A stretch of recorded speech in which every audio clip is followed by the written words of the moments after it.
Well, good afternoon, ladies and gentlemen. Welcome along to this stream from the Derbyshire County Cricket Ground here in Derby for the first of two Club Cup finals. The first one, the Butterley Cup, which will take place in the next minute or two, and then will be followed by the Jackson Cup final at 7 o'clock or around that time. The Butterley Cup, which will start shortly, is between Spondon, second 11, and Belper Amateurs. And I can tell you that Spondon won the toss and have elected to bat.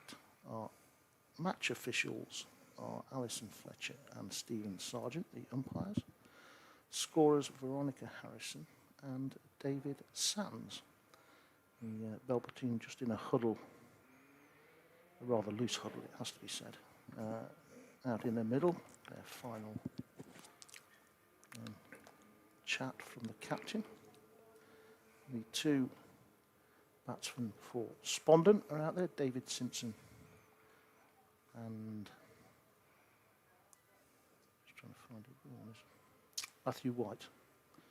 Matthew White and David Simpson out there. David Simpson, the wicketkeeper. The Spondon team I have in front of me, so I'll give you that. That's what he speak. It's Matthew White, David Simpson, Paul Edwards, Jack Hurst, George Lynham, Colby Edwards, Zach Barnes, Denver Sands, Liam Sloman, Matthew Hind and Kieran Ellard, who is the captain. And alongside me from Spondon Cricket Club to help us out with the first part of this commentary is Simon Bassett. Simon, welcome along. Thanks, David. Great to be here. Unexpected pleasure to be invited to come in and commentate on the Spondon innings. Great to see you and great to be here, as I say. What a beautiful evening. And looking forward to it. Obviously, got a great view from up here, as our viewers can see. And looking forward to, hopefully, watch Spondon get some runs. Yeah, just briefly, you've got Dave Simpson, who will be taking the first ball, and Matt White. Both these guys have been in great form in this competition, getting Spondon off to very good starts.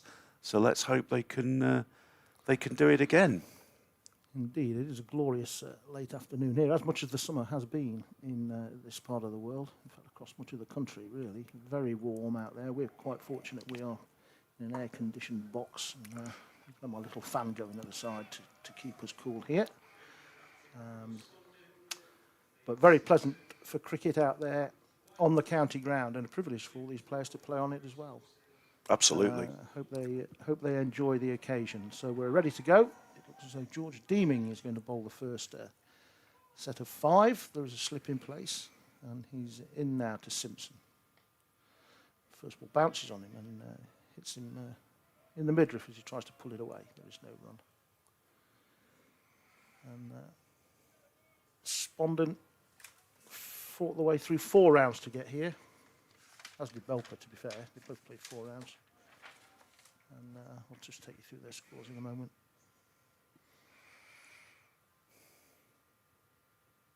That's it in the air, and it's caught. Caught at extra cover, and Simpson is gone. Second ball for naught. Oh dear. Not the start Spondon wanted. Certainly not the start David Simpson wanted. He came into this final having scored 100 runs. At a strike rate of 179 with a high score of 71, but not tonight. It's a fantastic start, has to be said, for Belper, but a poor start for Spondon, leaving Dave second ball. But Spondon do bat deep, and as we know, in these shorter form games, a lot can change very quickly. But that apart, what a great start for Belper. Indeed, it was a bit of a half shot, really, from David. He didn't quite get forward to the ball enough and didn't get over it, hit it in the air. And it was a good tumbling catch at short extra cover. And as you say, just the start that Belper Amateurs will have wanted. And Spondon, after 2 balls, are 0 for 1. You'll have to bear with us here because we've got no visibility of the main scoreboard. It's just a black sheet. At the moment, there's been some comms issues surrounding this, so we'll do the best we can as we go along.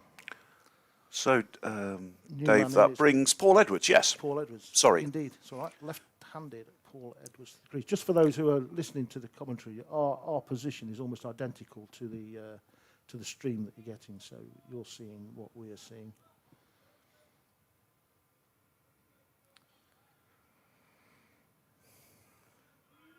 There are fielding restrictions in place for the first 20 balls of this. Appeal for LBW, and he's given him, and there's another wicket. Second wicket down, and Paul Edwards is gone. First ball, LBW. The ball swung back into him, took him on the pad. The umpire, Alison Fletcher, took a while to make a decision, but then raised her finger, and Paul Edwards is gone. First ball. Spondon 0 for 2 after 3 deliveries. Oh dear, oh dear. Not in the script at all. Very experienced batter, Paul Edwards. Scores a lot of runs in the twos. One of the mainstays of the innings, normally, for the seconds. Bowler got that to come back. Played round a little bit. Umpire thought it was close enough, obviously. So, yeah, Spondon with a lot to do. 0 for 2. Certainly not the start we wanted. No, there is time. I've said this, even though it is only 100 balls, there is still time to get in and play properly for a while. Don't have to go at it hell for leather from the start. And somebody just needs to anchor it for a bit here. New man to the crease is Jack Hurst, and George Deeming is on a hat-trick. Right. Early drama, Dave. Yes, very much. Very much. If you're just switching on, you've missed a dramatic start. Spondon 0 for 2 after 3 balls. Here comes the hat-trick ball from George Deeming. Swings past the outside edge, and Jack Hurst plays inside the line and allows it through to the wicket keeper. So, as you've already said, David, quite rightly, these two need to bed in a little bit now and try and get the innings going somehow. There's a bit of a wipe there from Jack Hurst. That was the 5th ball of the set. We'll see whether that's going to be the end of his 5 or he's going to carry on. He's going to continue for another 5 as well. Umpire raises the white card to indicate such. And why not if you've taken 2 for none? That's well fielded at backward point as Hurst just played it away, down into the gully, really, a deep gully. And there was no run. Difficult to know what a good score really is. I was looking at some of the scores for the teams that reached the finals of both this and the Jackson Cup. And again, a bit of a bottom-handed hoik there from Jack Hurst as he tries to get it away. And there is no run. And they're very variable in 100 balls. Yeah, absolutely. It goes from well, less than 100 to about 180 or something like that. And both scores can win and lose, still lose a game. Correct. Yeah, correct. yeah. Well, that's gone through everything, and Spondon will be off the mark with 4 byes. Yeah, could have easily been 3, Dave, I think. Could have been 3 for none, you're right. York, it was a ball of full length at York, Jack Hurst. Missed the leg stump by 6 inches or so and deceived the wicket keeper. It didn't bounce as it, well, once it had hit the ground by the stumps, it didn't bounce and went away for 4. So Spondon are away, 4 for 2. It's felt like a long time coming. And that will be more down the leg side as that will be a wide.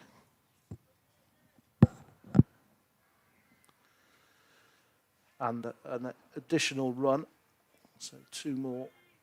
As, George Deeming just lost his line there. No, fired it down the leg side. Poor wicketkeeper didn't really have much of a chance with it. Just observed, Dave, that looks like Belper amateurs have done their homework on Mr. White as the 2 out are long off now and long on, as it's certainly the area where Matt likes to go. outside the off stump and shoulders arms. As Matt can be very, It's very Matt destructive. White, Matt White scored 174 runs so far in this competition, averaging at 44 with a strike rate of over 200. So they want to get him as early as possible. It's hit high in the air, out towards a wide, long off. It's running away, and the fielder gets round and eventually stops it just inside the rope and throws back. They've taken 2. That corner is just out of my... Sorry, didn't realise that. No, it's okay. When I was checking this out earlier on, I did think, I hope they don't hit too many into that corner, because I have to keep getting up and down. Be good for There you. you go. Be good for you. It'll do the calves and the hamstrings a bit of good, and the glutes. So anyway, there we go. The end of the first 10 balls of this innings, all bowled by George Deeming, and a good start from him. Spondon 8-4-2. And those 2 wickets, David Simpson caught by Billy Deeming off George is bowling. George Deeming's bowling. Naught, and then Paul Edwards, LBW first ball to George. Spondon at that case 0 for 2 after 3 deliveries. After 10 they are 8-4-2. And Jake Hurst is yet to score on strike. So the next set, I understand we bowled 10 from the same end in one go. Correct. Is that right? Yes, it is. And then So maximum of 20 balls. pulled to square leg, that but fielded by the man there, quite close in at square leg. Might be trying a little bit too hard, Jack, at the moment for me. Dave is obviously keen to get the innings going, but even every game you have got some time, haven't you? You have indeed. This is Ben Drain bowling from the city end here at the county ground. Right arm over the wicket. Belper in a very dark blue strip today. Spondon in black. Is that black? Yes, it is. Yeah. That's hit to extra cover, but not past the fielder. And again, there is no run. Spondon trying to force the scoring at the moment, but not really succeeding in getting it past the fielding, which has been sharp enough. Yep, they've started very well. That's hit in the air, one bounce to mid-off. Again, there is no run. And the throw all the way back to the wicketkeeper hit some old footmarks there and bounced awkwardly for him. It's a good job he was alert to that, or it would have been away and might possibly have been 4 overthrows. This one's hit in the air and it's caught. Caught at backward point, and the 3rd wicket is down. Well, Jake Hurst has gone, slashing away outside the off stump and caught at backward point. Spondon are 8-4-3 after 14 balls, maybe 15 actually, and they are in some trouble. they are definitely in trouble, definitely not in the script. Jack struggling to get it away. As I mentioned in comms, 2 or 3 balls before he got out, it looked to be trying a little bit too hard. Difficult to say from here, David. Doesn't look like it's coming on particularly well, but you know, you can't really tell. They've bowled good lines, and the batsmen have got themselves out. That's a good catch in the end. Bobbled a little bit, but he's hit it quite well to backward point. And that brings out Colby Edwards, son of already departed Paul. Only departed in the fact he's out. Yes, absolutely. A good point. So, interesting young man, a real talent, only 14 years of age, already scored over 1,000 runs for Derbyshire under 14s, including a century, I think, during the week. Even in this competition, as he scored 65. He's not played every round, an average of 33, but a strike rate over 100. But yeah, a name to note, and I'm sure certainly local cricket, but who knows where this young man can get with the ability that he obviously has. But he needs to do a job for his club tonight after what is turning into quite a catastrophic start from Spondon.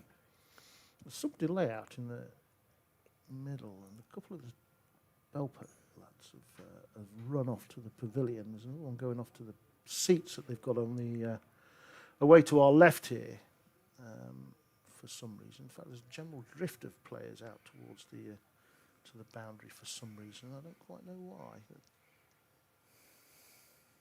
One of the players has got his hand up to his face. I don't know whether he got a clatter from the ball as he was taking that catch. Maybe. He did take it quite high, didn't he, Dave? And he's got a cut on his face. But if that was the case, you'd have thought he might have gone off. Yes. So anyway, there is an interregnum in the game. Good word. Good word. And everybody's stood around in the middle. Nothing really happened. This won't speed up the process of getting the Jackson Cup started on time at 7 o'clock, will it? As Mr. Fisher, no, absolutely our visitor not. before the game was hoping. Yes. We'll start it earlier if we can. Well, absolutely. You might be here a bit later. You might be doing some overtime, Steve. Well, he's entertaining the mayor, so there you go. He's on mayoral duties. He's on mayoral duties. If there is such a word as mayoral. I hope he's called him by his correct title, the right worshipful. He was a Spondon man, Apparently by the way. Yes. Yes, he is. Local boy to us. Very nice chap, Jonathan. Very, very nice chap. Jack Hurst, by the way, was caught by Joe Spencer off the ball in the Ben Drain. Well, the umpires are going off now. Yes. Dave, I don't know if do we know what's going on? We don't. This is the point. You were right. I've just had confirmation from the scorebox, David, that there is a cut to the on his face. Yeah, the guy's eye when he caught the ball. Yeah, so he's just having a bit of first aid applied. So the umpires are going off with the ball now. And they go to the Spondon bench. I don't know quite what they're saying really. All very interesting. What an entertaining start we've had here.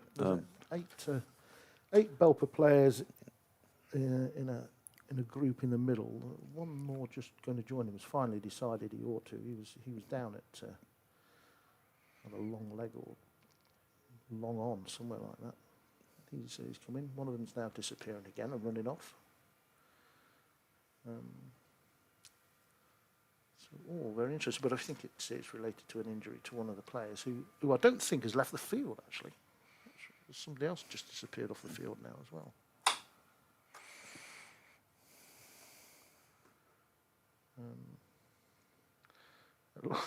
It does look as though somebody is coming on as a 12th man. Yes, there we go. He's just been to fetch his kit and he's going to get changed.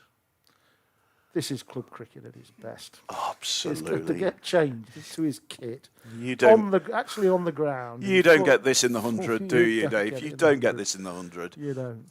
You don't get this in. No, not at all. So it looks like he's got must have a cut under his eye from maybe the seam of the ball. Yeah, I guess so. When that's bobbled up. Oh dear, let's hope he's okay. The pink balls are quite hard, actually. They are, and they have a pronounced seam, I think, more so than a red ball. Anyway, so 2, 4, 6, 8, 10. So the game's going to continue with Belper Amateurs one shy in the field for now until the 12th man can get changed. We give you a running commentary on him getting changed if you want. There's a full view of everybody else. You're the only ones missing out. I don't think we'll go into too much detail. No, back to the cricket. Yes. Anyway, we're about to continue, and it will be Ben Drain to continue to Colby Edwards, who's had quite a wait to face his first delivery. That's played out to backward point, and there is no run. As you're saying, we've had 15 balls so far, so there's still 85 to go. So they need to chew a few of these up, really. Yes, agreed. It's very, very early doors. It is. Takes one, possibly two, to get in, and you've got something to defend in this form of the game. Yeah. That's a nice stroke, pushed off his pads by Colby Edwards for his first run, as it's fielded at mid-wicket. Spondon 9 for 3. Yeah, nice little shot there from Colby to get him going. Of course, Spondon are the current holders of it. We are. Yeah, you know, I've not mentioned that, have I? We are the current holders. But one hand's already come off, I think, at the moment. Well, as I say, I hope you brought it back with you.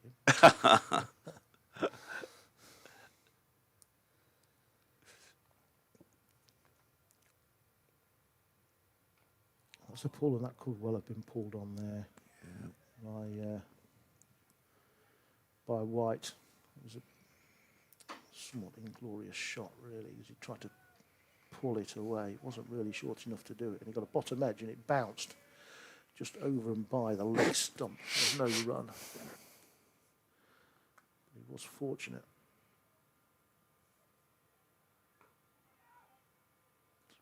Misfielded at backward point, this one, and there will be a single for Matthew White. Spondon to double figures. 10 for 3. That's felt like really hard going. It's taken a long time. For one reason or not. It has taken a long time to get to 10. It's true. Played by Edwards off the back foot there up to mid-on, but there is no run. Rather wide mid-on.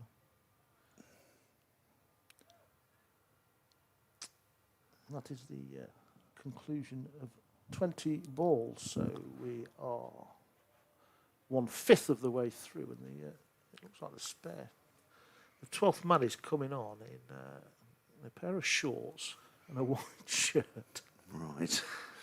As you say, club cricket at its finest. At its finest, Yes, indeed. yes. Yeah. Of course, you won't get the impact of this unless it actually comes into view, but he's being sent away to deep square leg, I think, as far away from the game as possible. Yeah, but there is a 12th man on the field, and he is very conspicuous. Obviously, he So won't I be think he able. must have just changed his boots then, did he? Because he doesn't look as if Yeah, changed he anything must have else. just put some boots on. Yeah. They've obviously not brought a 12th man, but just to remind our viewers, Oh, no, perhaps he's going off. He's probably being told that he's got to change his shirt. okay.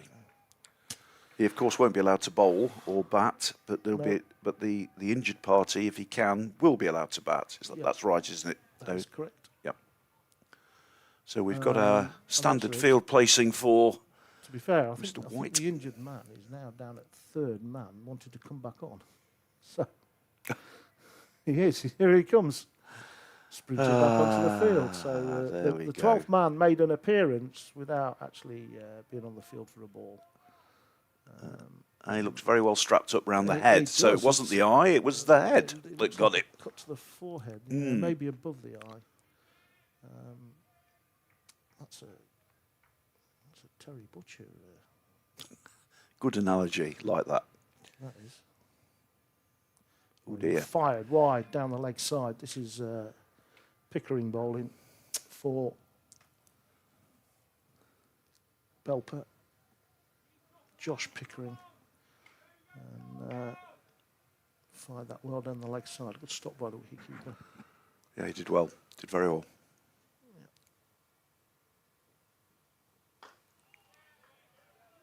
That was a better ball, a good Yorker. Yeah. So we have 22 balls now. Spondon 11 for 3. Certainly bowling good areas, Dave. They Not have not that bowled I can well. speak with any authority on bowling before anybody says anything. And that gets her through the gap behind backward square leg. And there's a bit of relay field in there, but they will come back for 2. It'll take Spondon certainly take them anyway, which way or how at the moment. We've not had a boundary off the bat yet, have we, Dave? No. We've just had those 5 wides. Yes, it would be a just poor, before the. poor looking scorecard without that. Yes, absolutely. Short, that's pulled high up in the air. It's going to land safe behind those 2 men down there. Oh, Behind indeed. square on the leg side, and indeed it goes for the first boundary of the innings for 4. It was a top edge. Didn't really get hold of it, but cleared the infield and bounced away down to the That could be to the covered stand away to the right, in which there are a fair number of spectators. Yes, yeah. Having a quick look round. Well, that could be a little bit of luck we need to get the innings going. Maybe. Let's see, I think there must still be in a power play here. I would suspect, yes. And they're running. That's a wide, and they are running as There we well. go. And then there may well be overthrows. No. Backed up, and Colby Edwards had run past the stumps at the striker's end. It was too far for him to come back. But 2 more, so the shackle's just being loosened a bit here. It's over from Josh Pickering. Set on overs. Spondon 19 for 3.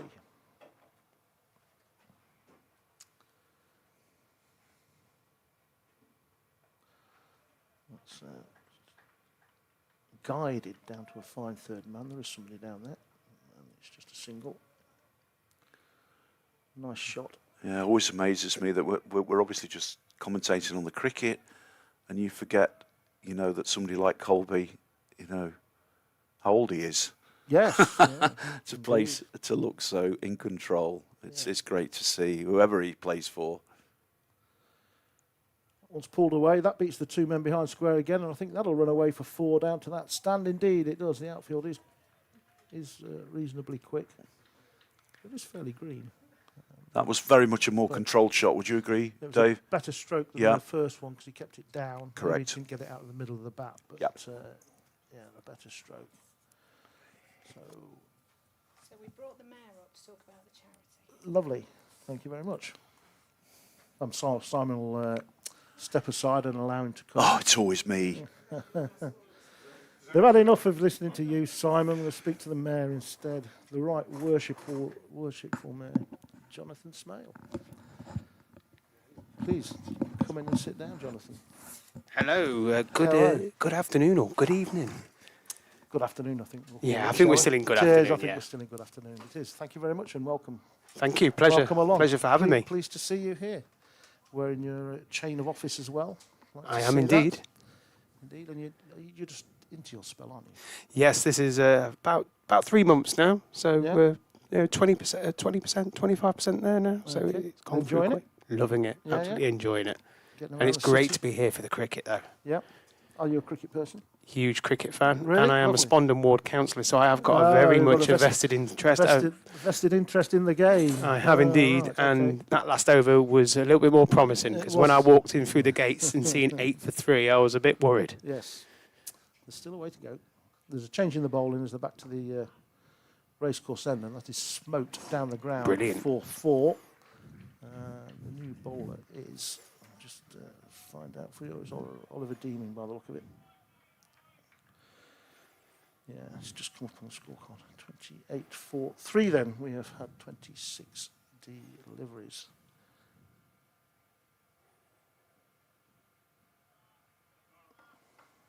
No wide given there. So have you played at all? Did you play? Not really. No, it never touched me growing up, but a huge spectator of it. Love Yeah. watching it. England as well as county cricket and local cricket. It's always Yeah. great to watch. Yeah. Full toss thrashed away for 4 more runs to square leg by Looking like another promising over. Matthew White. 32 for 3. So your civic duties in the course of your 12 months. Let's hit high in the air, out towards long off, and that will be 4 more, I think.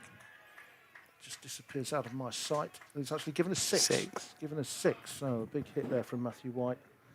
And the scoreboard starting to rattle along now, 38 for 3.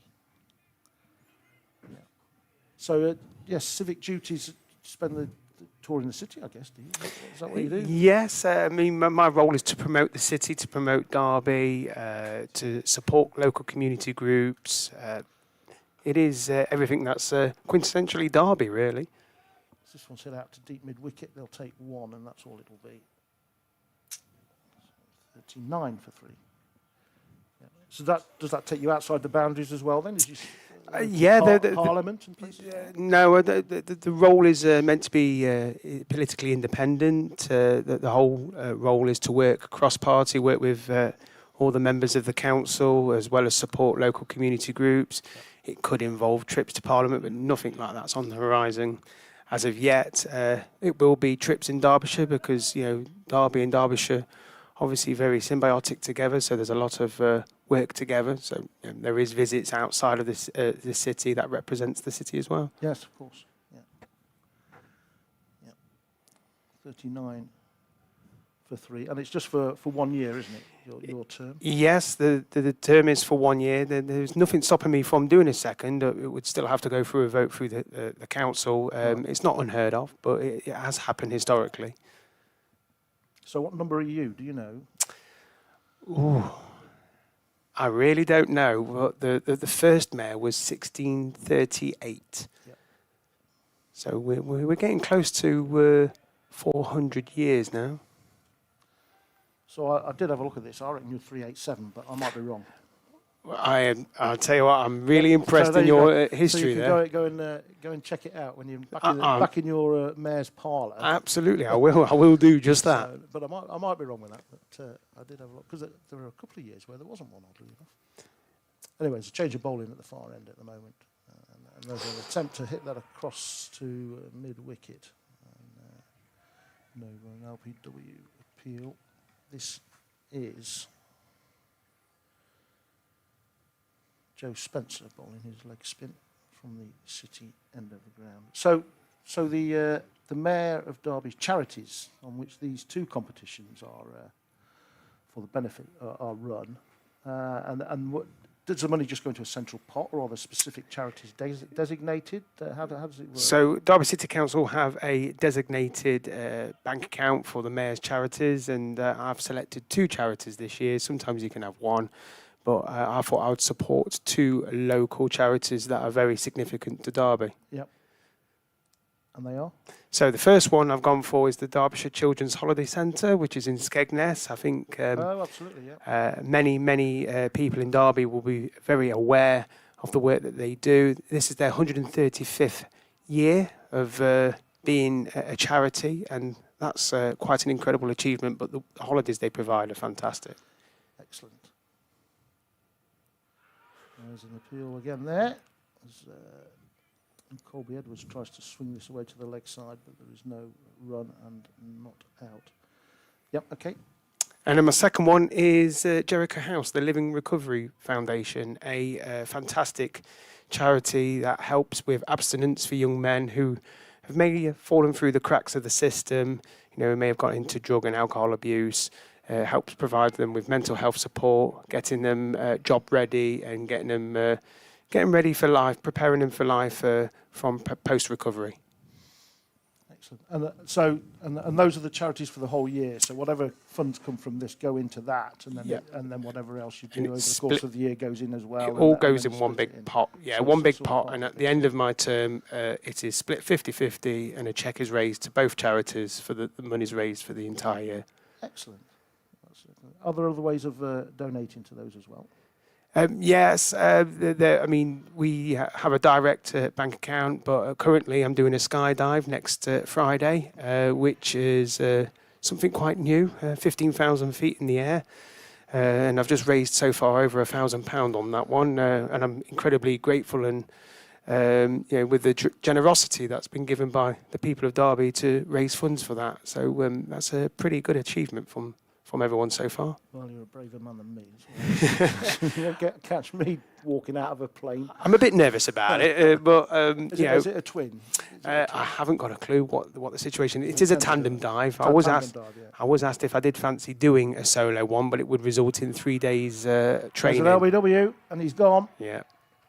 He's gone. Tried to pull it away, but it didn't really bounce on him, and he looked fairly adjacent to me. So Matthew White has gone 28 runs, 16 balls, 4 fours, 1 6, and Belper have their 4th wicket. 45 for 4 after 37 deliveries. Didn't really bounce on him, that one. It was a bit too full, I think, to be pulling away. So Belper pick up their 4th wicket on a lovely summer's afternoon here at the county ground in Derby. Really is very pleasant. It is very pleasant. Yeah. So what other hobbies and interests do you have outside of obviously being the mayor? Huge Derby County fan. Okay. And the football, the league season starts tomorrow, and I will be making the trip to London for the Charlton games. I'm really looking forward to that. No, the Valley, are they, tomorrow? Yes, yeah, first opening game away at the Valley. Really looking forward to that. Follow them away a lot. I do. I always get a sense of more enjoyment watching football away from home. I think the atmosphere is always a little bit different, a little bit more spiked in the air. I think people, when they go to an away game, have a better atmosphere for it. It's a day out. It is. It's always a great day out in London. Yes, well, there's a lot to do in London as well, isn't there? Around the football as well. Yeah, absolutely. Season ticket, do you hold? I don't, unfortunately. That stopped during the pandemic because I wanted to tilt the position to go into away games, and can't afford to do both. It is an expensive hobby, football. Yeah. So Tell me about it. a season ticket at home now, you're looking at £500 a season. Are you? Right, yeah.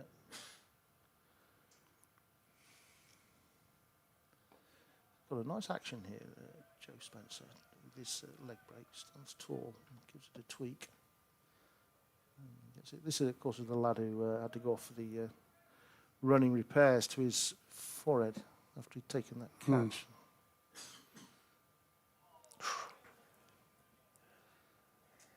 Beats the cut there of Zach Barnes. So, Spondon 45 for 4 after 40 deliveries. Excellent. So 2 charities. Just remind us what they are again. So that is the Derbyshire Children's Holiday Centre in Skegness and Jericho House, the Living Recovery Foundation. And all the funds from these 2 competitions go towards those over the course of the year. They do indeed. Excellent. Well, I wish you all the best with it. Thank you very much. Thank you very much for taking your time out. I really appreciate it. And thank you to everyone today and for the whole organisers for donating towards my charities. It is most appreciated. For many years, I'm sure. Hopefully, for many years to come as Brilliant. Absolutely. Lovely. Thank you very much, Thank you very much. Thank you. That was the Right Worshipful Mayor of Derby, Jonathan Smale, who popped in to see us for 5 minutes to tell us about the charities that the funds raised by these 2 competitions will be going towards this year. Lovely to speak to him. As Spondon take a single, Colby Edwards into mid-wicket, 46 for 4 after 41 deliveries. Simon Bassett. Back with me from the Sublime to Simon Bassett. There we go. So that wicket was what Belper wanted, I think. Just yes. As Spondon were beginning to flick the switch, really. Definitely. I think while Matt White is at the crease, whatever the state of the game, you saw glimpses there of what he can do. He just really started to get going, and another sort of 20 balls of him, and all of a sudden, the game, as we keep saying, a short form of the game can change so quickly. But they've got him out, so Spondon again just need to keep that board ticking, not chew too many balls up, and there's a few. Hopefully, can come in at the end and get to something to defend. But certainly, I would say, fairly obviously, Belper Amateurs in the ascendancy right now, Dave. Run rate is just ahead of a runner ball. I haven't got a number, but it's 1.0 something. As this one's floated down the leg side, I'm not sure if the Colby Edwards got anything on that. May well be wides, and they've come back for 2 as well. No, leg buys. Hit the pad. I thought he'd hit it. You said wides. We're both wrong. Yeah. Runs, nevertheless. 2 runs accrue. Yes. 49 for 4.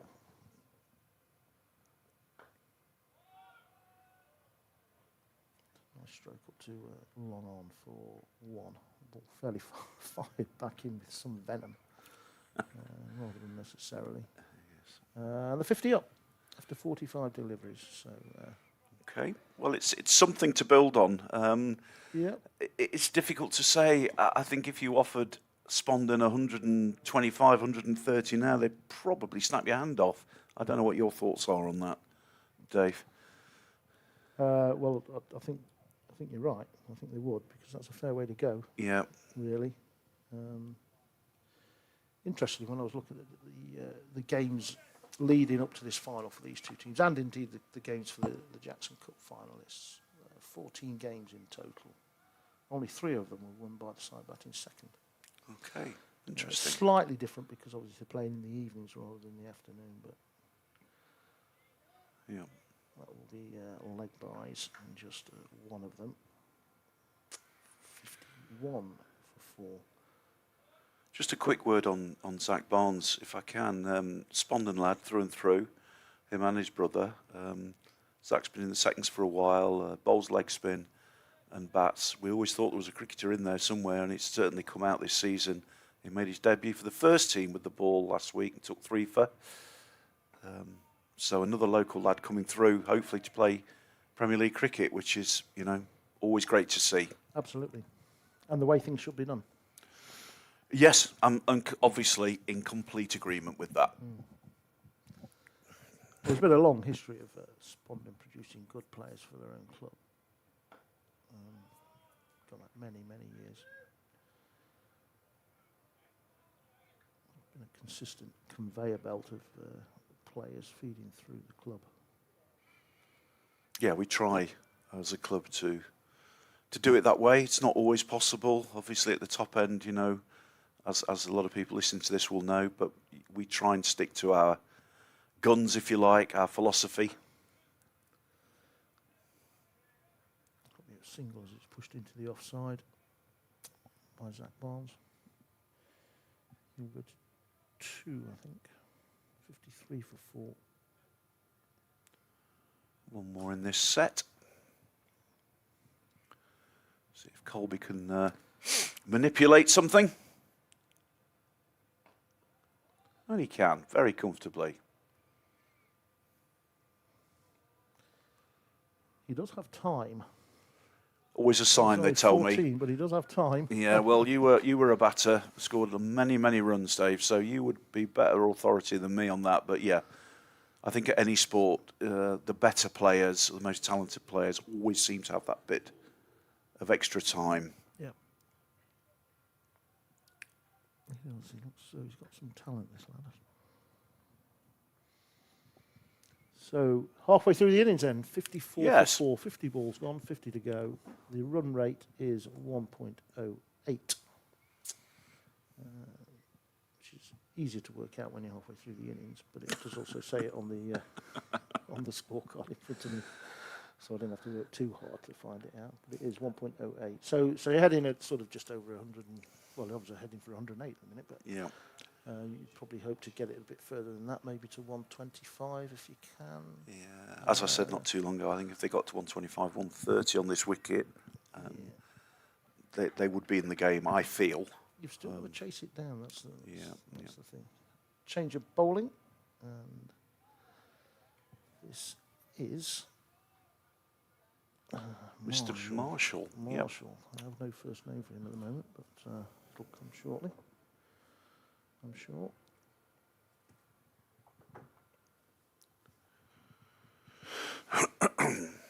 Excuse me.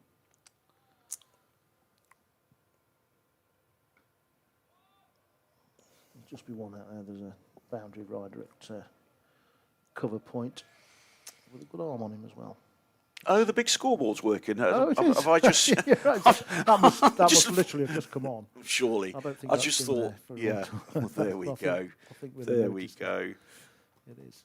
It only tells us what we can see in front of us, I think. I think the mayor probably had a word there. Yeah, I should think he probably did. Yeah. Well, if Derby's #1 citizen can't sort it out, who can? Absolutely. Chopped away. They Midfield. take a single on a misfield there. Backward point. Or advances to 56. 4-4. So how's Spondon Second's been going this year? Going well, I Yeah. have to say. Yeah, that the club is strength in depth at the top end, particularly. I think they should have checked actually. So remiss on my part coming here today, but they were third or fourth last time I checked after a win, a tie last week with Sandiacre. They're third, yeah, doing really well, and 3 or 4 youngsters, you know, coming through. So yeah, they're in a good place. There's a sweep there by Colby Edwards and not out. In fact, the umpire indicates it's going down the leg side. No run either, as it's fielded at short final leg. Remains 56 for the first team as well. And I think it's important. You know, it's not always possible, of course, it's not. But if you've got a first team, well, whichever division, but we're here to talk about Spondon. You know, in the Premier League, you really need your twos as high as possible. Yeah. Oh, there's trouble here. There's going to be a run out. Oh, they've missed the stumps. There might still be a run out. Oh, they've missed again. Two attempts at a run out there, and missed. The ball was played. It was a good stopper. It was, which caught everybody by surprise. I think it did. And Zach Barnes went running. Colby Edwards stopped.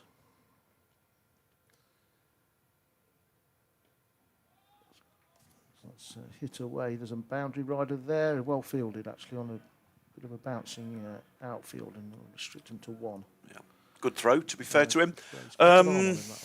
Yeah. So I think, you know, the rules of the league, for those who don't know, don't allow second teams out any higher, should I say, than Division 2. And you know, if you've got a 2s in 2 and they can establish themselves there, then that's a good platform. Oh dear. That's very wide. It's well fielded. Well stopped. Made that look easy, I would say. Indeed. It's very casual. This is George Marshall bowling at the moment. 58 for 4.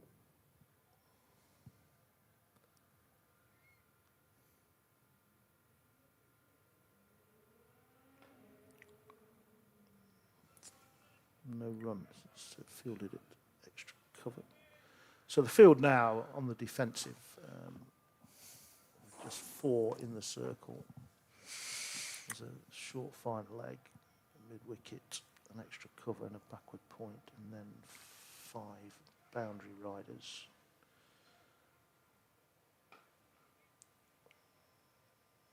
Another chase around the boundary out there for the lad with the big arm, and he's gone, and there's trouble again.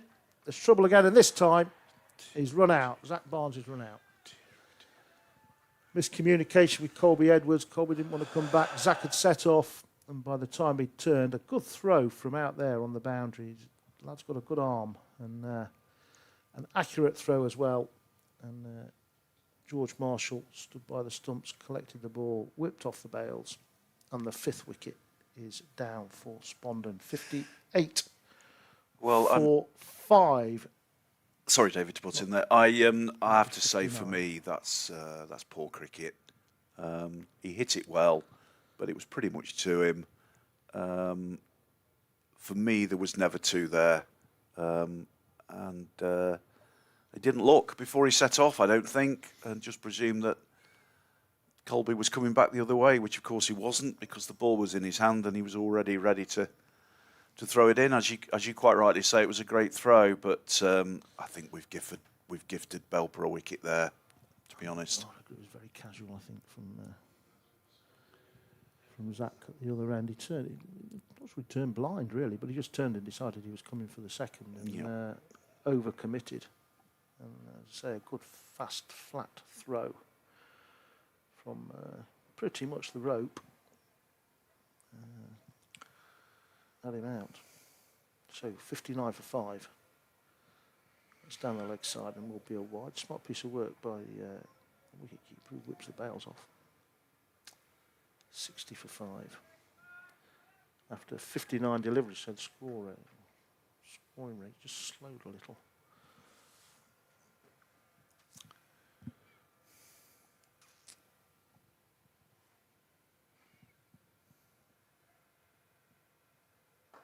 floated up and pushed to mid-wicket. There is no run. Colby showing a little bit of frustration there, but he mustn't do. He's batting really well. He's in control. It's 5 down. You know, he just, for me now, he... so, massive ironic statement that a lad of 14 needs to play the mature innings. But he does. You know, he's in control. He doesn't look flustered. So he doesn't really need to do anything for me yet, or try and manufacture anything. He just needs to bat. And hopefully some of the lads coming in will bat around him. This brings Denver Sands to the crease, another left-hander, youngish lad, came from Denby a couple of years ago, established himself in the twos. He's a left-arm over bowler, but yeah, can hold a bat. So we'll see what he's got. The bowler is Joe Spencer, who's had something of a game so far. There's a leg spin. Well flighted up again, and that's just defended. Very controlled action, He does, Dave. He looks very... Like the look of not it. seen him before, looks good. Yeah, don't know his history, but... It's got a good length. Yep. Catching's a bit dodgy. That's out. Close as well. Not given. My gut feeling was that was straight enough, but... Might have turned more than that. Yeah. Obviously, it's going to come into the left-hander. So, umpire thinking it's perhaps going to just miss leg.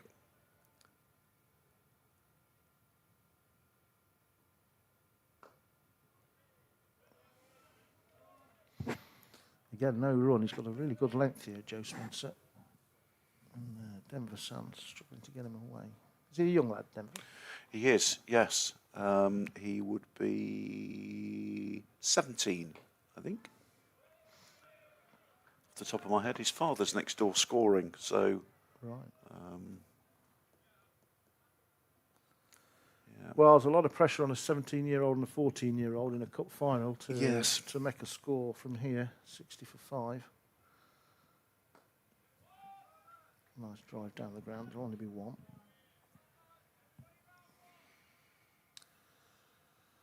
And so Joe Spencer's going to bowl through another set of 5 here. I think that must be his lot after that. Yeah, maximum 20 for our viewers, listeners. Bowler can bowl 4 lots of 5, but he can bowl them in 2 lots of 10 if he chooses to. In this 100-ball format. One more to Colby Edwards as he just guides that down to short third man. 62 for 5.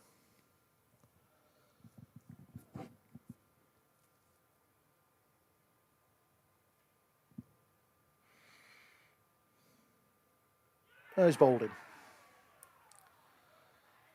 Trying to force it away there. Denver Sands without really moving his feet. Well, I have to say this. Shot, to yes, be honest. this innings is in danger of falling apart. Subsiding. Yes. 62 for 6. Didn't really go anywhere with his feet there. Just tried to force it away on the offside. Big gap between bat and pad. And Joe Spencer turned it through the gate. Hit middle and leg. And Denver Sands is gone. So 62 for 6 then. We've had 67 deliveries as well, so we're 2/3 of the way through the innings. And Spondon in a whole heap of trouble. Couldn't have put it better myself. They've bowled in good areas, Belper, but you wouldn't say that, you know, the ball's been shooting around or doing anything, and you wouldn't expect it to on this wicket for obvious reasons, but yeah, just not help themselves. Spencer again, that's hit in the air down the ground. It'll be a single to the new man, who is... Got a choice of 4. George Lynham, Liam Sloman. It's not Matthew Hind. No. Kieran Ellard. So yeah, choice of 3. I suspect it's George. We'll find out in a minute. Yeah. So Umpire's on. What's the umpire on to now? Oh, she's on the walkie-talkie, talking to. She's talking to the other umpire, and maybe the scorers as well. There's a There we bit go. of confusion here because I.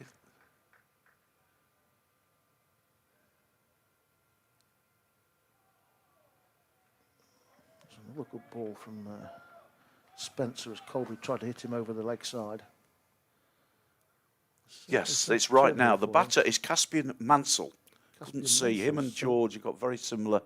It's Caspian Mansell. So he's not even in the team.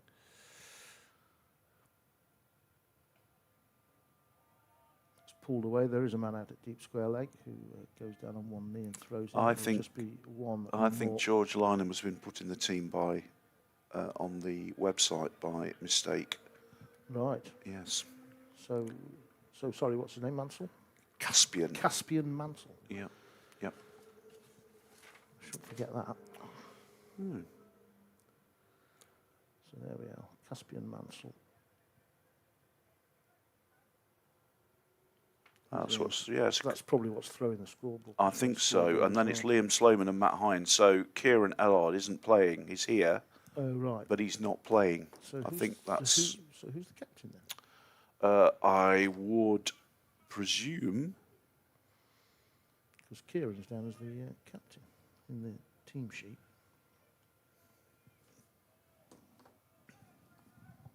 I presume it's Paul Edwards, but it's not on the. It's not on there now. Yeah.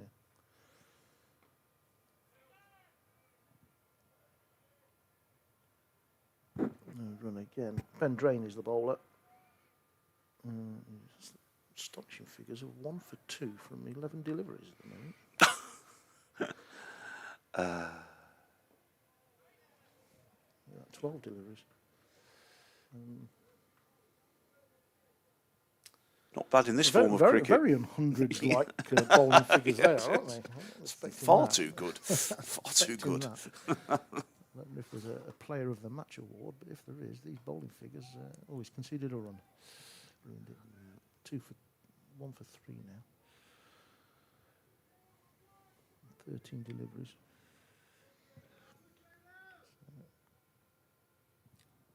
Colby Edwards has 12 to his name, 26 deliveries, and Caspian Mansell, 1 off 1. 1 off 1.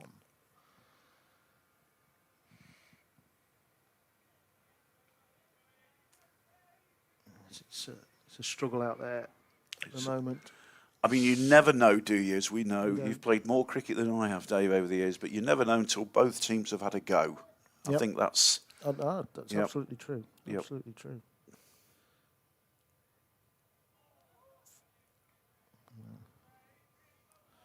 We've got this ball on a piece of string, Ben Drain has. 3/4 of the way through the innings. I think that's 75 deliveries gone now. All right. I almost think they'd be happy with 100 now. Yeah, I think they will. Cut away. Ah. Might well go for Is that 4. going to go? I can't see. You can. Oh, good man down there at good fielding. Third man got around. Okay. That ball was going to beat him really, but he got there in time. Beat the dive at backward point and was running away down to the marquee. It did look, well, he was on the ball really most of the way, but good piece of fielding. Nice shot that from Caspian. That'll do him some good. Yeah, 2 to him, 67 for 6 now. And he tries to force that away, but there's no run. Traffic building up on the Stores Road. Stores Road out there. Siddles Road. Stores Road out there, isn't it? Yeah. No, It's that time, isn't it? it is that time. Yeah.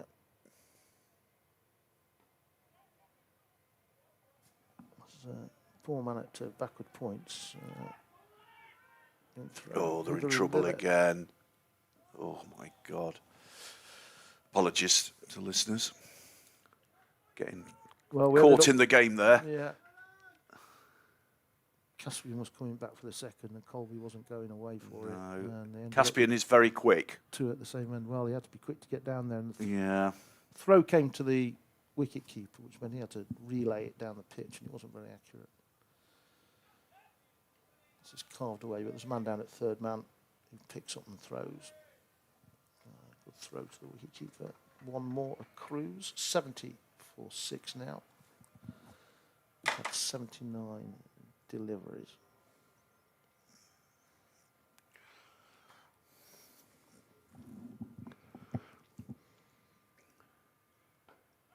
In the air, man at mid-on, just beats the man at mid-on, that does, and it runs away towards the old pavilion. It's picked up about 3 yards inside the rope, thrown back.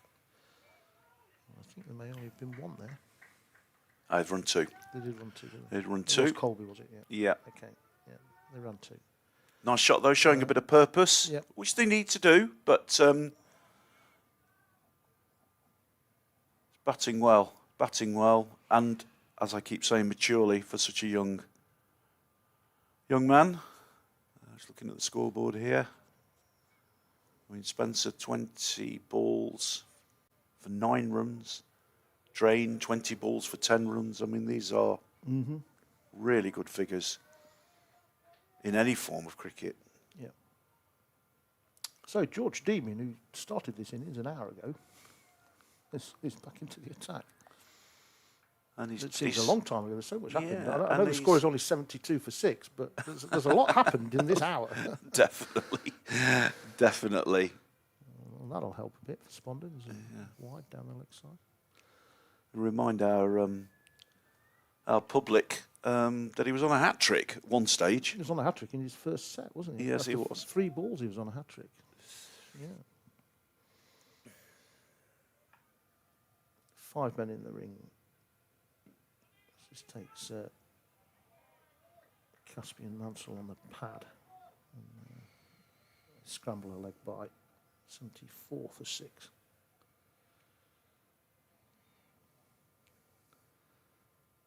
One thing they do, I've noticed this over the course of this year, is that in this 100, they do actually get through them quickly. Yes. Lost his line a little bit here. I'm just trying a bit too hard here. 75 for 6. It's almost as though because it is the 100, they feel motivated to just get straight through the innings. Yeah. It's a better ball. No reason why it can't be done on a Saturday afternoon, of course, when some of these sides take forever to bowl their overs. Yes. Yeah, let's just get on with it. Yes. The worst further down the divisions. Sorry, we're digressing a bit here if you listen to the commentary, but they do. There's a man at deepwood square leg, deep backward square leg, so it'll just be a single. So we digress, but you're absolutely right. 7 for 6. I was checking, following all Spondon's games as I do if I'm not around on the website, and I think the third team, the last ball was bowled at something like 8:15 at Spondon on Saturday because of looking for balls and run-ups and Again, just the one is the man boundary roll cover point. Sorry, 8:15. 8:15. Yeah. Should be done at 7 o'clock. Correct. That eats into your social life.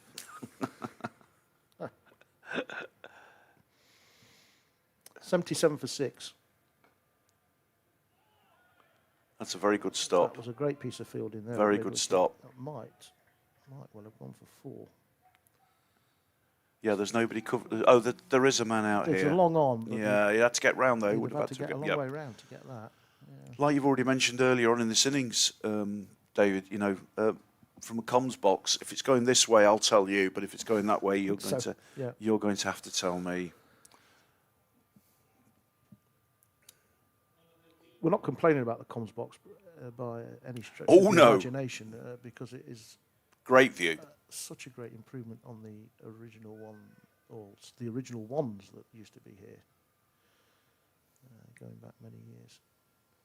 It's a great view. Air conditioned. Yes, that's nice when you walk in, isn't it? It is. You get no idea of how. Another good piece of fielding at backward point, just a single taken. No idea of how warm it actually is outside when you're sat in an air conditioned room. No. This is Oliver Deeming bowling. 0 for 9. He's probably been the most expensive of the Belper bowlers. 0 for 19 off 11 at the moment. Good hit out to mid-wicket. There's a man running round, flicks it in. Good piece of fielding. Good piece of fielding. That's okay. Saved 2 runs. Yeah. So a nice shot from Colby as he flicked it in the air. It's perfectly safe through mid-wicket. That's sensible running for me, though, unlike the run out. You know, Yeah. it's a similar situation. Just because you hit it out there, you think there's 3, but you've got to watch what's going on. Is that out? He's hit that one out from mid-wicket. That'll go for 4. That's a great shot. That's a good shot. Well Very done, similar Colby. to the one previously, but Yes. just a touch straighter. And away for 4. So the scoreboard picking up 85 for 6 now. Colby Edwards on to 22. 12 to go, David. Are we in agreement? 12 to go according to the big scoreboard. Which is now working and looks very impressive. Well, we'll go by that. Tries a reverse sweep in the air over the short third man, and that's running away as well. That might well go for 4 more. It does. It gets to the rope. Colby I Edwards keep is, saying to our viewers, stroke listeners, you have to remember this lad's literally just 14. 14, I know. Yeah. Remarkable. 26 now from 33 deliveries. Spondon 89 for 6, and they are now at parity with the number of balls delivered. So.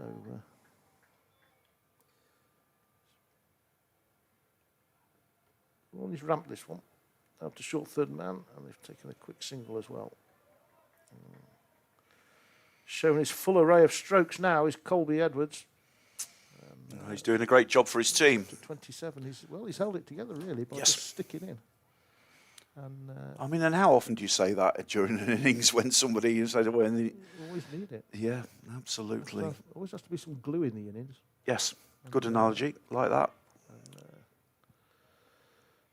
Colby has provided it for Spondon. So, last 10. Last 10 deliveries, indeed. So, And depending when we go, can I say this has been a pleasure, no, you're welcome. Mr. You're welcome. Jepson. Welcome. Nice to have you along. Yes.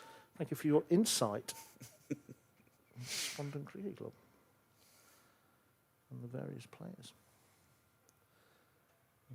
That might well go for 4 as it's swung away. There's nobody out there. The ball's slowing up, slowing It's up, gonna go. slowing up. It's and gonna it go. Just gets to the rope.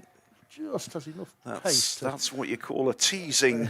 It was. It was a teaser. The ball was just enough yeah, pace in it to touch the rope and bobble over it by about a foot. absolutely. But 4 runs, and Colby Edwards now has 31 to his name. Well, Spondon could finish this innings. You know, you never know, as we keep saying, until somebody else has had a bat, but they could finish it with a little bit of impetus. They could.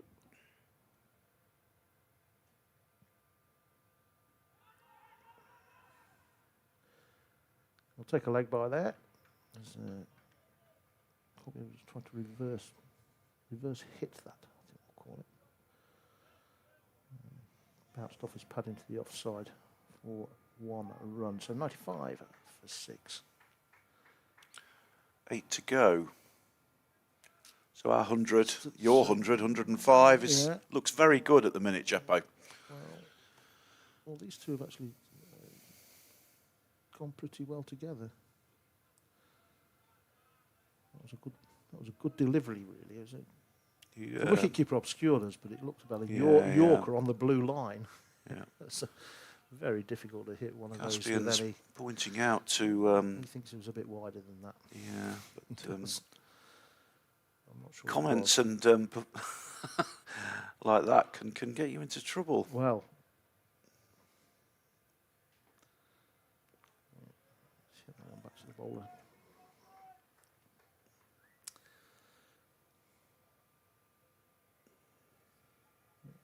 Get into 3 figures. It's not a dead game. 4 wickets in the shed, yeah. Caspian's really got to get his feet moving. You know, if he goes, well, somebody else gets a go now. It doesn't really matter, but he needs to. They need bat on ball. You know, that's. They'll take a quick singles. The stump's backed up. Well, there you go. And they get the run. Yeah. Probably should have done that earlier on, but he's doing okay. He's doing okay, as Colby's doing a tremendous job at the other end as we move into the final 5 balls of Spondon's innings. Easy for me to say. The score at 96-4-6.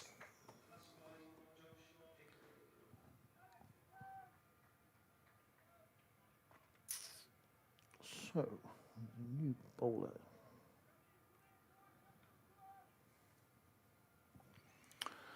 Appears to be George. I'm not sure it is George Marshall, to be honest. Yeah, that's George what's been Marshall just highlighted bowled on it. the. So, Ah, it no. was George in the last day, I think, wasn't it? The last 5. I think it might be Josh Pickering. See if it changes.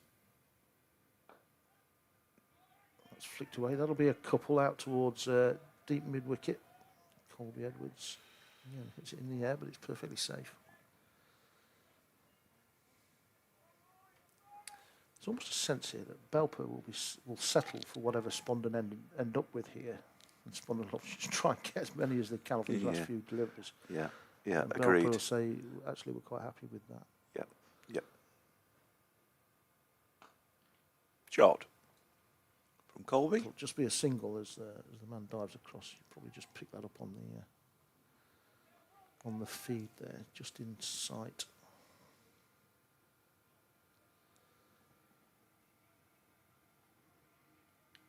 So we've got Marshall as bowling this over. So it's George Marshall. Oh, Caspian. Unfortunately, just can't get something on that. Yeah, bat on ball, even if it's only one. Easy to say from up here. I'm a fantastic cricketer from up here. So we all are. so We're all better when we're not playing it. Absolutely, That absolutely. stands for everything. Let's hit that through. They'll get a couple there. There's a half stop at extra cover, to be fair. Well, that's 3 figures, I think. That will be, indeed. 100 off 99 deliveries. There we go. For 6 wickets. And something of a recovery from where they were at one stage. Well, they've got something to bowl at. You know, if they start well, then who knows? Yeah. See what we can do off this last one. Caspian, please. Yeah. It is a wide, so you get another one.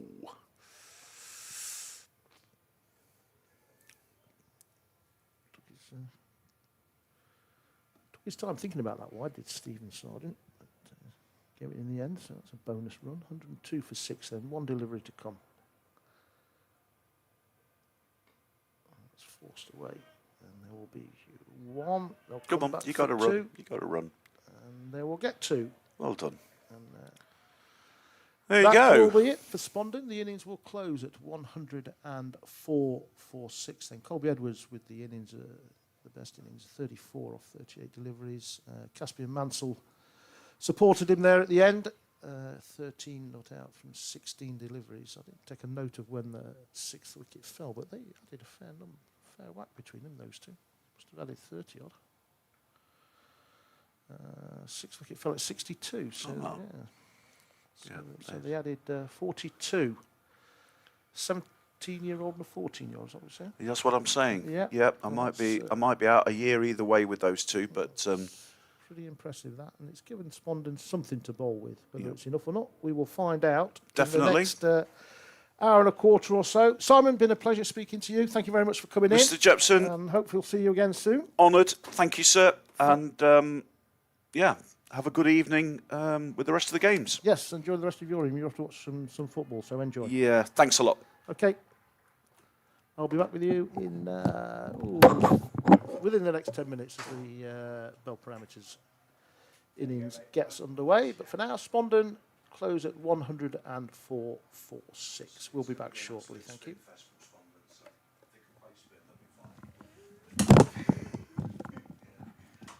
I wouldn't be surprised if we opened with 2 spinners. I would. Yeah. I would in this format. Yeah. Make them do the work. Anyway, Jeppo, thanks, mate. Thanks for your help. Excellent. Thank you very much. I might have disappeared because I've got to go to football, so I'll watch a bit and then I'm off. But hope it goes well. And yeah, good luck. Take care. Take care. I think there's just enough to bowl out there. Something to report. I've seen a lot of Belper amateurs cricket over the years to know that it's not enough. Well, we played in this competition against Morton, who was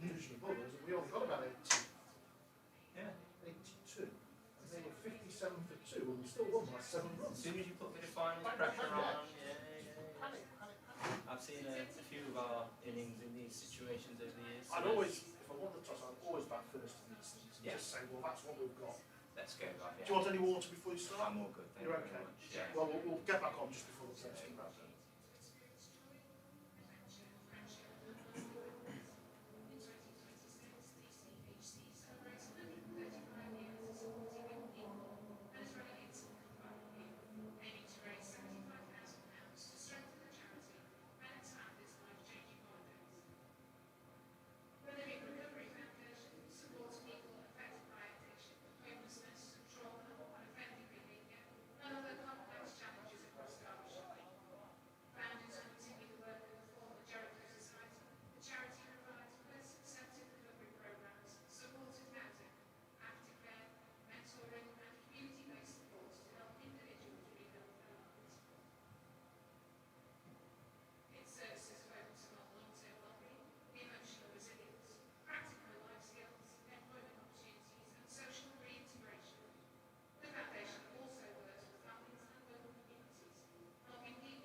So how long have you been involved at Belper then?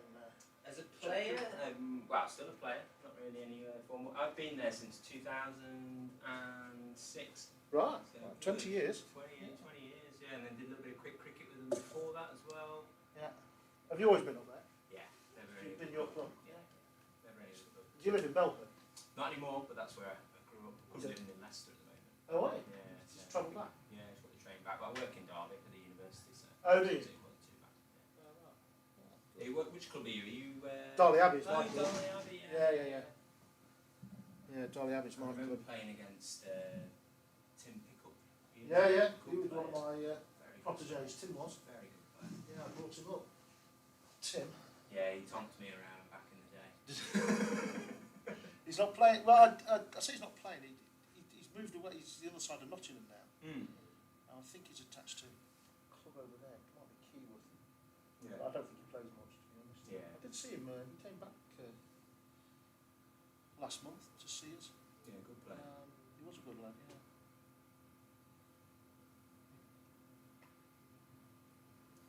I think this is off the record, this is, but I always said if I was a Belper lad, I would be an amateur. Oh, But I wouldn't be an Never once said that unless you're a certain type of person. Yeah. this is absolutely it. True, I mean, that is off the record, but Meadows, amateurs is my kind of club. Really. We're very laid back. Yeah. We're always out there. Probably too laid back at times, but we've always been the same nucleus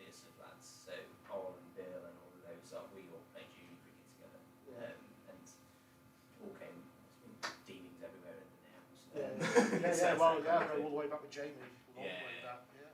So we just need Holland Bill to start having kids, and then we'll be alright. Yeah. 20 years time. Keep going, keep the dynasty going.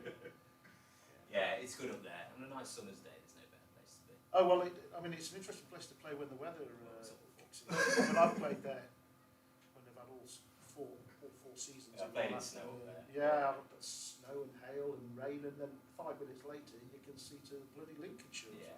something. It's a great Yeah. place. But yeah, I always thought that. Yeah, I If think I you're was- my type of man then. yeah, well, laid back and I like my ale. Exactly. Although I like to play large sorts of intensive seas. We're the same. And Belper's very political. Yeah. It's incredible. Yeah. They've taken most of our junior setup and our players. They've just completely absorbed everything. We're really struggling for players, like young people coming through. Really? There's no real pipeline of juniors anymore. Right. They've all gone. And a few of our young lads, who now one of them's now kind of opening in the Prem for Meadows, left armour, good bowler. Yeah. He's gone. I don't blame him. It's a good standard of cricket. Yeah, there has to be Not something my like type that. of life. You do even as a club. You need. So I always say that one of the important things about juniors is actually you can get them to play when they're still juniors. So you're filling your sides up Yeah. with these younger players. And universities also do one. They all go to Yeah. everybody says, oh, they'll go to university. Well, everybody does.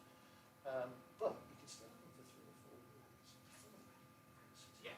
So it's an important thing to have, even if they do go off elsewhere. Yeah. But that pipeline comes through, and you get them in their teenage years, so you can keep your 2 or your 3 sides going. Yeah. And the older, more established players have got somebody to play with. Exactly. I mean, I So think there's a purpose there that is kind of outside just the general remit of junior cricket, which is actually for the senior sides. Yeah, no, well, we did have a third side. We've had to fold the third side, Yeah. and the twos is as soon as it gets to holiday season, it's a real scramble. Really? Yeah, we really struggled to get Because started. the first team are doing okay. Yeah, they nearly went up last year. They bottled it last game of the season, and their availability for that year, because obviously they're doing well, was excellent. But we just had no twos. We had no availability. Whereas this year we've actually signed some players for the twos who've done really well. But now because the ones aren't in promotion or relegation, they've got no availability. Everyone's gone off on holidays, so now they've been leached, and the twos have kind of leached some of their best players up to the ones as it goes in cricket. So we're actually, ironically, in the strongest position for a few years actually, Right. in terms of players, but just no juniors. No, and none of them want to play, to be honest. That's a shame, that is. There's a lot of them that just have gone to football as well, which keeps encroaching, doesn't it, every summer? Have Ambigate got a junior setup as well? I think they do. Yeah. So there was unofficial talks and rumours, nothing ever came of it, of merging Ambigate and Belper Amateurs at one point, but there was never any agreement What, over any clubs? of that. The clubs? There was never any agreement over who plays where. It never would have happened, but that was some of the rumours that were knocking around for a bit. I don't think either side really wanted it. But No, there's a lot to be said for having your own identity. I think so. I mean, AMS has been there since the 50s. Isn't it? Going back, yeah, I mean, going back 10 years ago, it looks like right. Come on in. We'll perhaps continue the conversation after we're finished.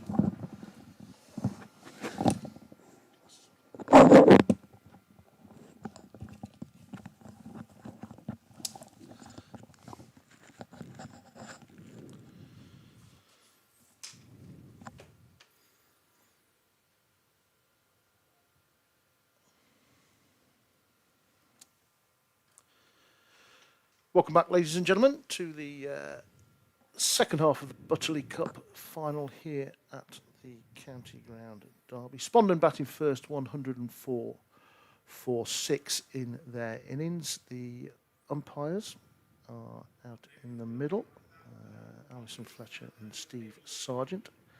And the opening batsmen for Belper Amateurs are there, and alongside me, Jacob Kington is going to tell me who they are. Thanks for having me, Dave. This is it's great to be here at the County Ground. We've definitely got a game on our hands here, haven't we? Cup final nerves, chasing side, 105 to win. I think with the start that Belper Amateurs had, I think Spondon will have some pride in being pleased with the total that they managed to put on. It was a lovely knock from young Colby Edwards. I think it was a real steadying presence there with some lovely strokes as well in the middle of the innings. Yes, did enough to get them something that they may be able to defend. It's perhaps not where they want it to be, but at least they're in the game. 105 then will shortly be underway. We have a pair of Deemings. Billy Deeming and Oliver Deeming opening the bat. Is that correct? It's correct. It's the rule of Belper amateurs. If someone's at the crease, it's going to be a Deeming. Call it Deeming if you're not sure. Exactly. If you're in doubt, it's probably a Deeming. So Oliver Deeming, I've played with this man for over 20 years. We go as Oliver Deeming goes as general. I think the book has always been out on Belper amateurs that if you get early into these Deeming boys a little bit early, it's going to put a lot of pressure on that middle and lower order to produce. Okay. So Zach Barnes is going to open the bowling for Spondon. Right arm over the wicket from the racecourse end of the ground. We're ready to go.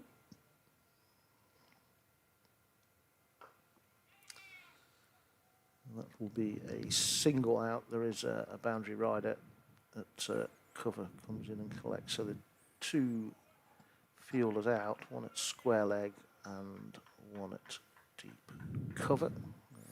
Belper Amateurs underway with a single of the first delivery to Oliver Deeming. He'll be happy about that. Billy in the cap.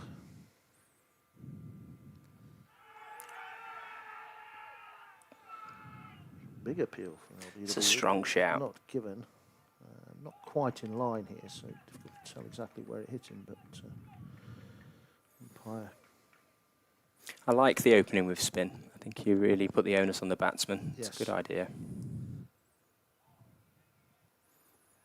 A single there.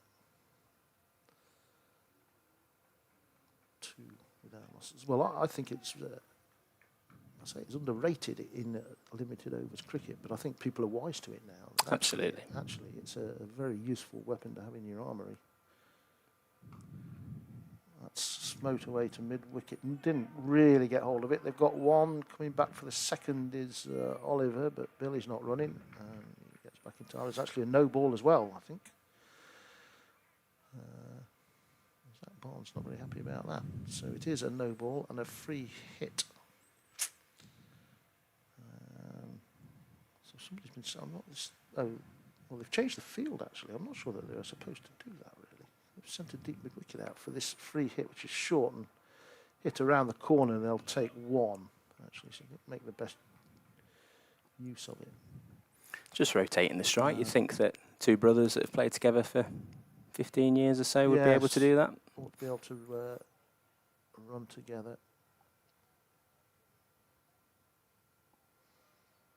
I've never forgiven my brother for running me out about 20 years ago. I'll bring it up every now and again, just to annoy him.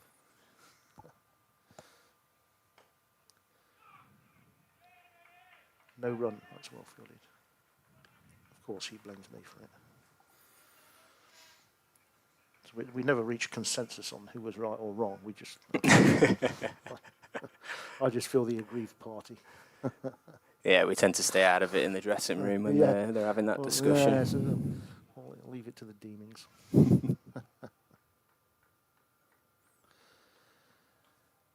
we go, 5 for not. And we have the new bowler is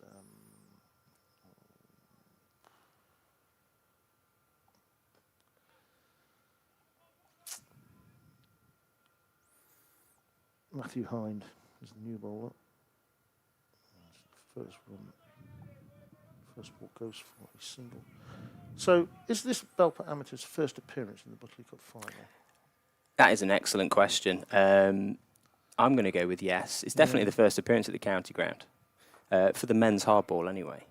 The ladies' team would, I'm sure, be delighted for me to say that they've represented Belper Amateurs here in the softball. Right. They've been quite successful here. But it's certainly the first time we've been at the county ground. There's a great innovation in recent years for these two cup finals to be played here. Yeah, I think it's great. It's a lovely evening out. Yeah. Many years ago they were played here. Well, I'm going back 40 years now. I'm old enough to remember.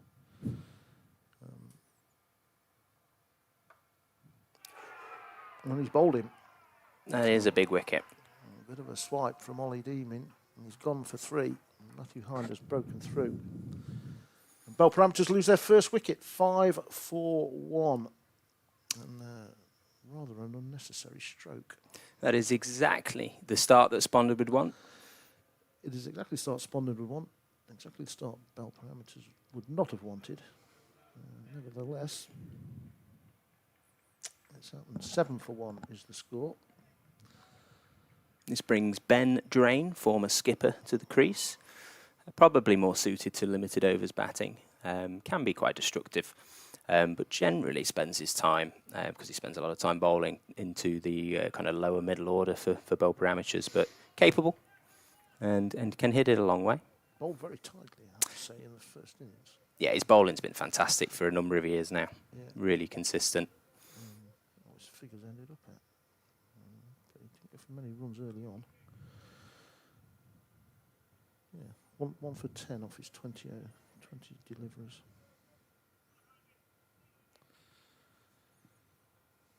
Very impressive. I mean, Matthew Hind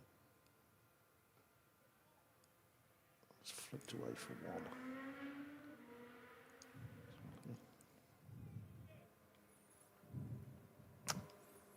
I didn't ask Simon how tall Matthew Hind is, but I've noticed everyone's quite tall in Spondon's team, aren't they? It seems must be something in water. Something Yeah. in the water. Yeah, you're right.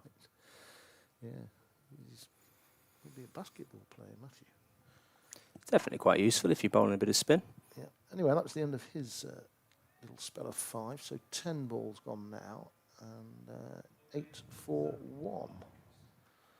So not quite the start that Spondon had, but nevertheless a little tricky one. Absolutely, and the positive is Billy Deeming came into form a couple of weeks ago in the league and got a nice century.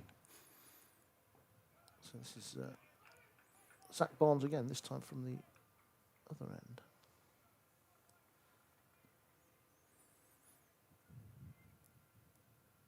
No run off the first delivery. That was a very wide delivery that Ben Drain got hold of and hit out to deep cover. Probably would have got a wide for it, I think. But anyway, took the run, 9-1.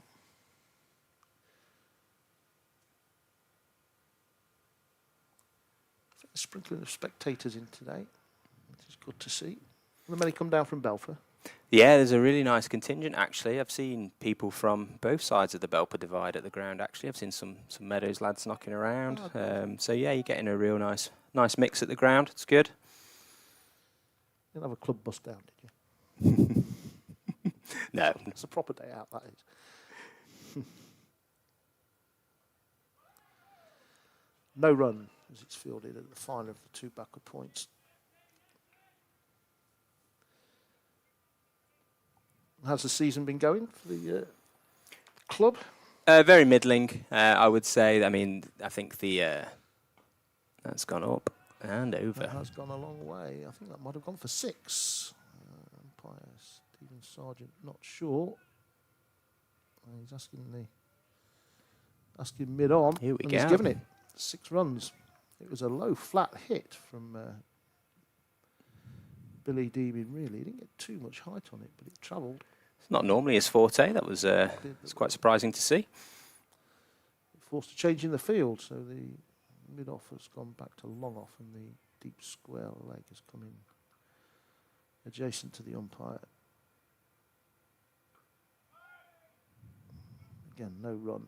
That reaches the final of the 2 backward points. So, yeah, sorry, you were saying about the... Yeah, so the disappointment of missing out on promotion last year, very much in the middle of the pack this year. And again, same as any kind of league club are at the standard, isn't it? It's it's August, it's holiday time. It's getting a full strength side out, which is, I'm sure everyone else can kind of share in that challenge.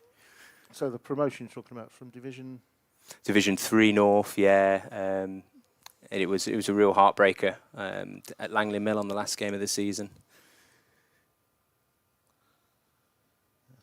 Well, that would have been a step up to Division 2. I can't recall Belper Amateurs being in Division 2 before. We did a while ago. Really? So we rode the coattails of a fairly legendary Australian overseas bowler, Scotty Sager, who had some real gas to him. Yes, I remember Scott Sager. We rode him up to Division 2, and then after he left, it was it's a fun challenge. Yeah, that isn't within fairly recent memory, comparatively recent memory. But I remember Scott Sager. Yeah, Good bowler. he was. He was. So there's another delay going on here, and umpire's on the walkie-talkie for some reason. There's been a few delays today, hasn't there? There have been, and I'm not sure what the discussion is about. Really. And, so eventually Zach Barnes has taken his cap, and the ball has been. I wonder whether he would. Not sure what all that was about, to be honest. Anyway, Looks like we've got our first look at some seam bowling. we have. We'll see who this is. I think it might be. We'll find out. Actually, I'll wait till it comes up because I'll call the wrong name otherwise.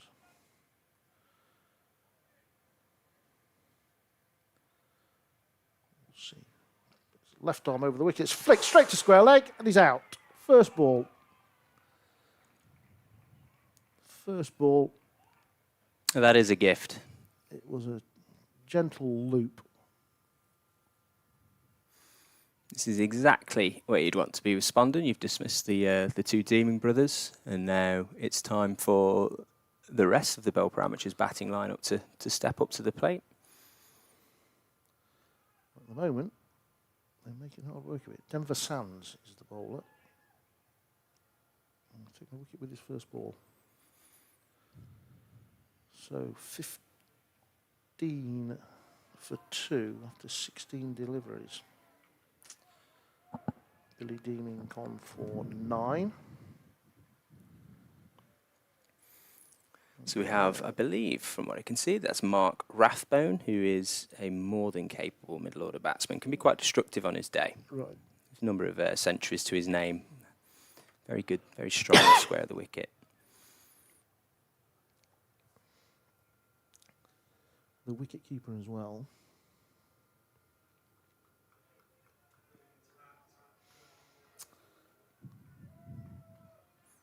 So still the in the power play. Two fielders. Oh, there's one extra cover and there's one at long off. Otherwise, 4 in on the leg side and 3 others on the off.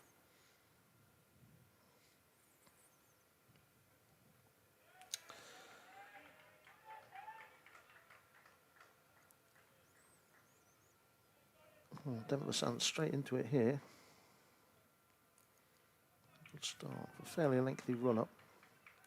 Left arm over the wicket.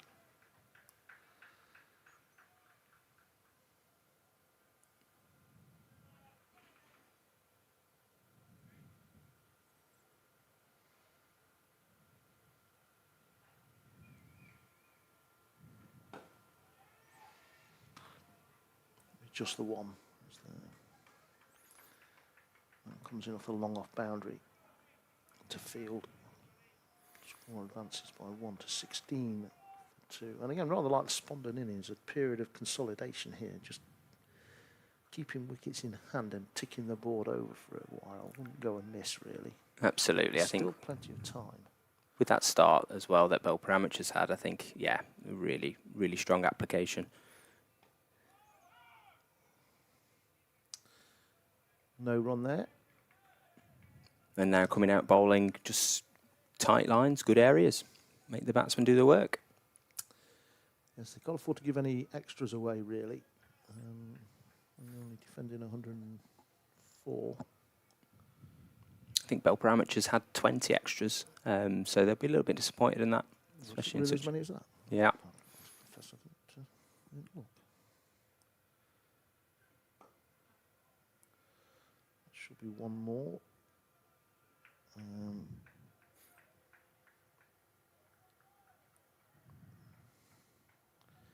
10, I think. Oh no, yeah, 6 leg buys, 4 buys, 10 wides.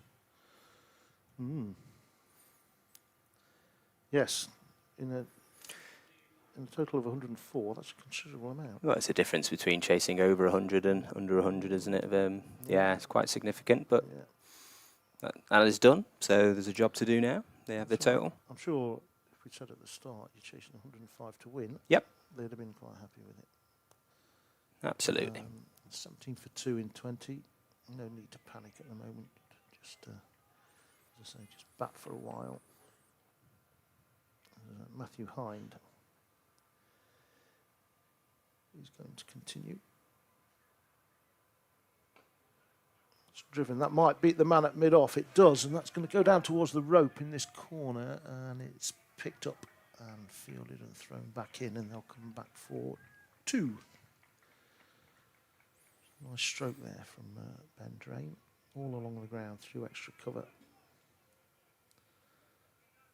Chase on from mid-off. The ball did slow up on the outfield. I have noticed that, yeah. Been water in the outfield here, because it is quite green still. Certainly makes a change, I think, to probably cricket clubs around the country at the moment, isn't it? It's all looking quite barren, isn't it? Very barren, very barren. Dusty. What's it like up on the hill? You know what? I'd say not as bad as 2022. So I remember 2022 distinctly being just an enormous dust bowl. Yeah. And it is dry. The outfield is rapid up there at the AMS at the moment. But overall, I think Ben Drain, who's also the groundsman, is doing a fantastic job overall. Puts a lot of work in for the club. Been very difficult getting pitches out. People think that it's bad enough trying to get pitches out when it's raining all the time. Yep. It's just as bad when it doesn't rain at all. Yeah, Actually. AMS is notorious as well for holding water. It's pretty bad up there when it gets wet.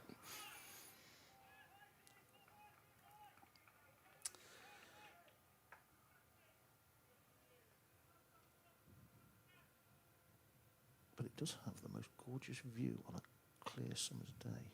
It absolutely does. I'm biased, but there's nowhere else I'd rather be on a sunny day up there. No, it's, Pick a direction. how far can you see? How far can you see? You certainly see Ratcliffe Power Station. Yeah, so there's rumours, isn't it? If you go up to kind of the a bit higher up as well, you can see multiple counties. So I know you can definitely see Welland over to Crouch Stand over that way. Yeah. That's not that too far. You can definitely see a power station. I'll take your word for it that it's Ratcliffe. I think it's Ratcliffe. But it's one of the most elevated grounds in the country. I don't know which holds that record, but It is. not so fun on a colder day. No, there's a change in the bowling here, and Rathbone is into the attack.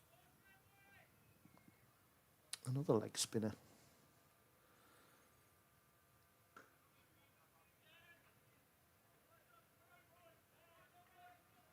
There's a game on here. This is good. There is. This is good. There is. It's good to watch.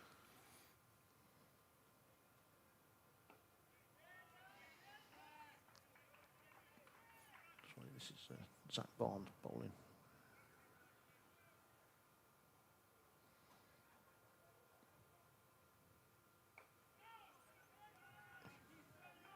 The new batsman is Mark Rathbone, of course.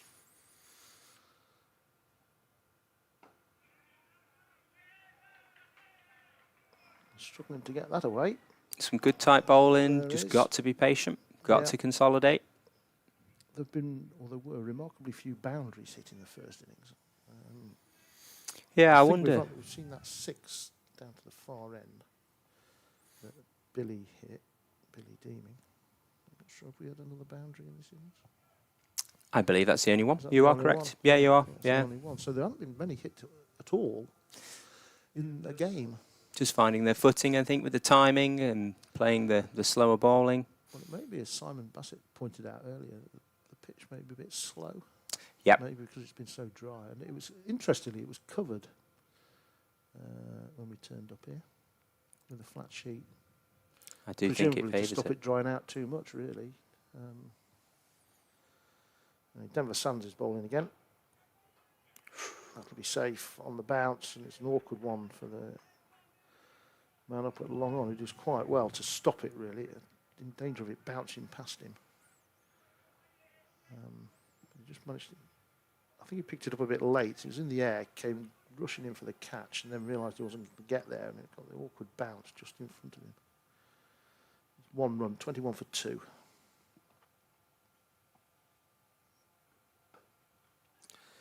That's it away. That might well go for 4. It does. It crosses the rope at extra cover. The man on the boundary couldn't get around for that one. That's a big release. It was a wide delivery from Denver Sands, and Mark Rathbone swung through the line a bit, hit it through extra cover for 4. 25 for 2.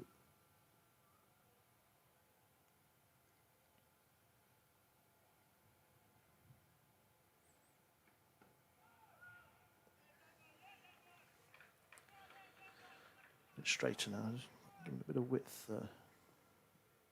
Denver Sands in the last couple of deliveries, that was a better one. What about your playing career at Belper Amateurs, Jacob? How long have you been involved there? I have been at the club since the junior set up in 2006, so 20 years, but then I did a little bit of quick cricket there in 2002, 2003. I've played with a lot of these lads for a lot of years and turned myself into very much just a part-time utility player these days when I'm available. Always useful to have in your side. Oh yeah, I can, whatever you want me to do, I'll do it. Got a number of Me. number of strings to your bow. Yeah. You're a useful man to have. That's what I said. Yeah. So you play much these days, or Very little this year. I've moved away to Leicester recently, so quite hard to get down quite regularly. And I've got a it's wedding very coming wide, up. and that's coming down, and that might well be 5 wides. Indeed, it is a very wide delivery from Denver Sands, and an awkward one for the wicketkeeper to take, and he couldn't get a hand on it, and rolled away. Just a bit of release of 4 pressure. additional, yeah, very useful to have. At no expense either in terms of deliveries, because you get it again. So it's 5 runs for nothing, really. It's 30 for 2 now.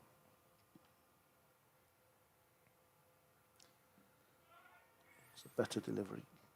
It just swings back in and takes Mark Rathbone on the pad, but they'll take a leg bite.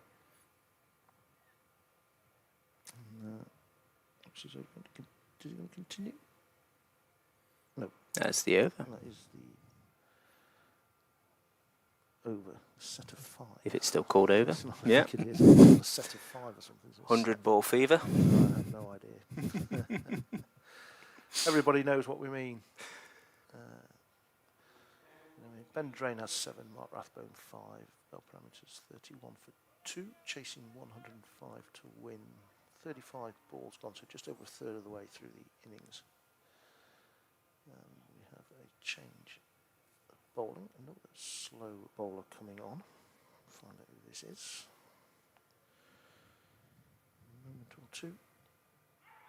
Big appeal for LBW, but not given. Not given. He was well forward. Strong appeal, but yeah, as you said, well forward, maybe outside the line. Umpire says no.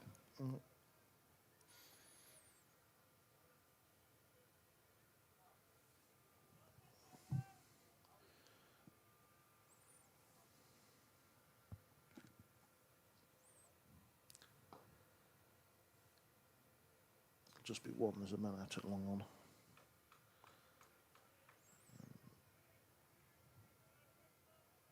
Bowler is Liam Sloman, by the way.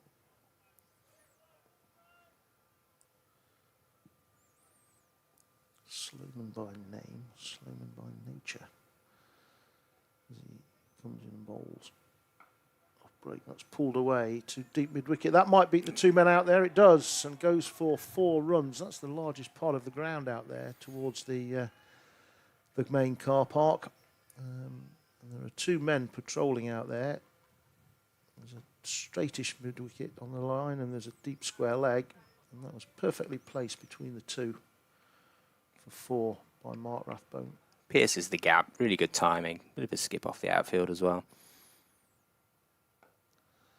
Is it that high in the air out, and there could be a man underneath that to take the catch, and it is, and the 3rd wicket is down, and Mark Rathbone, having just hit Sloman for 4, tried to repeat the stroke but got underneath it, and it's, as I said, it's the longest part of the ground out there today, and he was caught comfortably inside the rope, maybe 10 or even 15 yards in, hit it a long way up rather than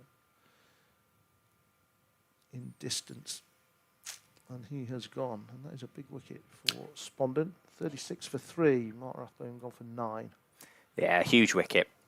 He'll be disappointed in himself, Mark, but he's more than capable. As you said, the largest part of the ground. Yeah, he'll certainly be disappointed, but Spondon will be delighted, I think, really, with this start. Well, they're certainly in the game now. 31 for 3. There's still time. Just keep pushing because you can score.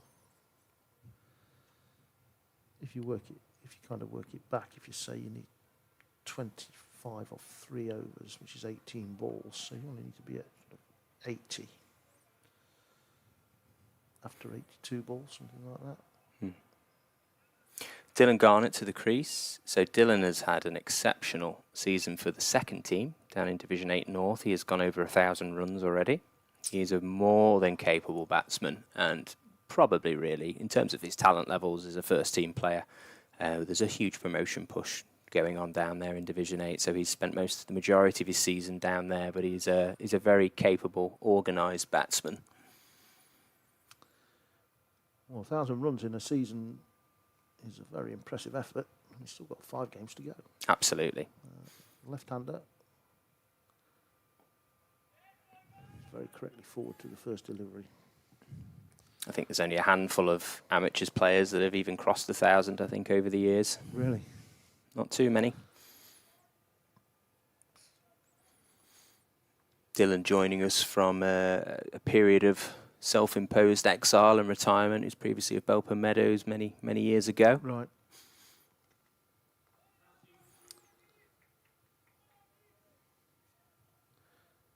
Matthew Hind is coming back into the attack from the racecourse end.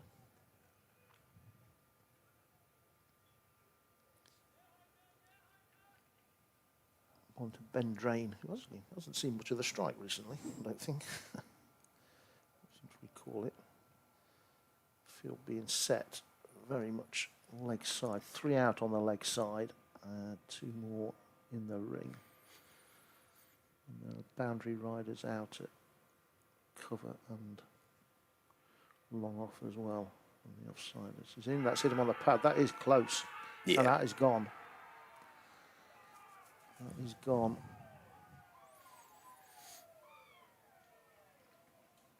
I don't think Ben Drain can have too many complaints about that, really. It might have been a touch high. Maybe hit him just above the knee roll, but I'm not sure it was going over. No, it looks pretty adjacent from our view. It looked pretty straight, I'm afraid. That was out. And 4th wicket down now for Belper Amateurs. 36 for 4, and rather like Spondon, they're in some trouble.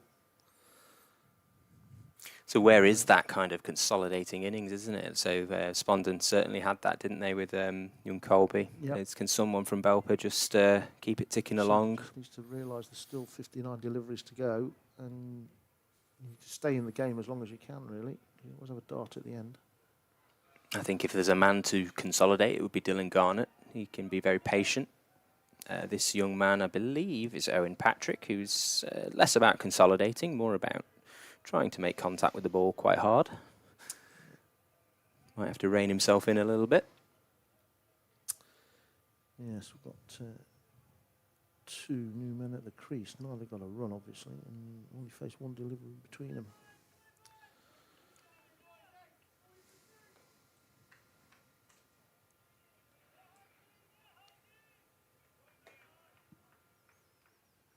Matthew Hind, very useful bowler to have in your team.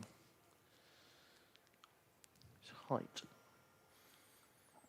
big advantage really.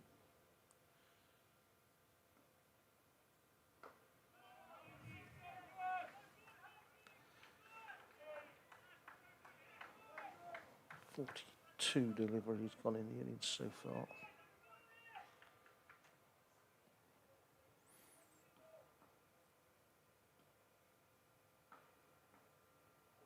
He's gone through him with a wrong one there. Some good bowling, really good bowling. Looks a real handful to get away, really awkward. Yeah, it comes from a big height. He spins it as well, so it's not easy. That one went between bat and pad.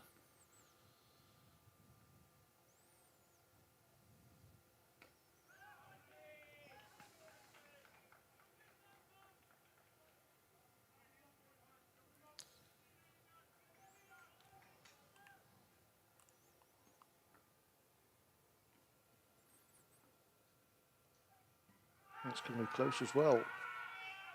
Yeah, he's gone as well. Some more really good Owen bowling. Patrick doesn't believe the decision, but he's out, and it was close. Looking at it from here, may not be happy with the decision, but I'm afraid It looked fairly close from up here, I think. Yeah. it did. We don't get the benefit of a replay here with the feed. It is just live. Some real trouble for Belper amateurs. Got across in front of his pads, in front of his stumps rather. If you're going to do that, you want to make sure you hit it. So 36 for 5 then, and Spondon can smell blood here. Matthew Hind now has. I think spin's been the key, hasn't it? Yes, We're talking to well, Bass, weren't we, in yeah. between? He was like, we've got a lot of spinners, and Yeah. he noted that the pitch itself, I think it's probably better, more suited, isn't it, to those slow bowlers? Yeah. I think so. The new.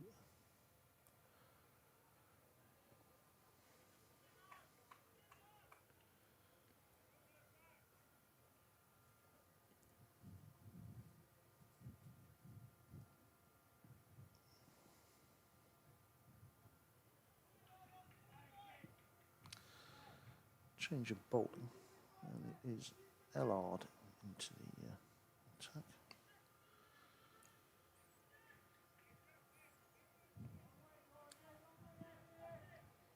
Which is interesting because there's another one that wasn't on the original team sheet. Anyway, here we go. 36 for 5, 45 deliveries of the 100 gone as well.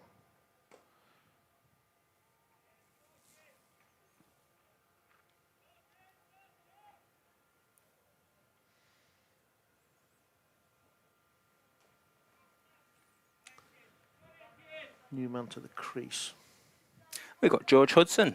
George Hudson. Another man strong in the V. Anything full?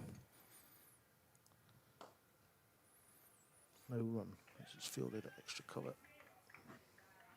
He's got the largest hands I've ever seen. Really? Oh, yeah.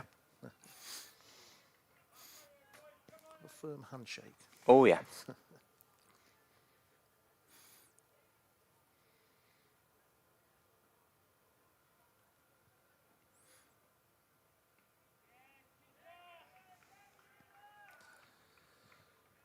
Wicketkeeper stood up as well here. Always adds a bit of pressure to the man at the crease. Yeah, and pressure of chasing as well in a final, isn't Yeah. it? As we were talking before we came on air, wasn't it? You'd much rather be I think you're always setting a better, total, I think. I think you're always better batting first. Yeah.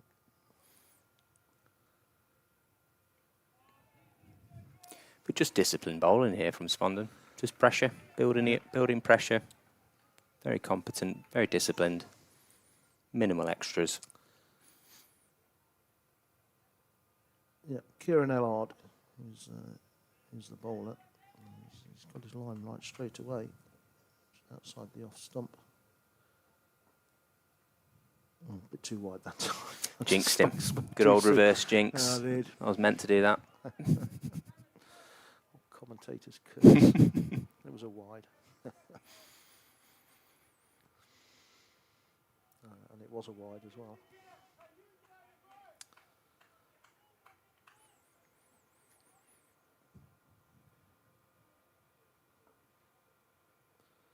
That'll be another wide, this time down the leg side. So amateurs picking up runs here without having to do anything. Just a reminder that the Jackson Cup follows the conclusion of this at around 7 o'clock. That is Sandiacre Town and Denby.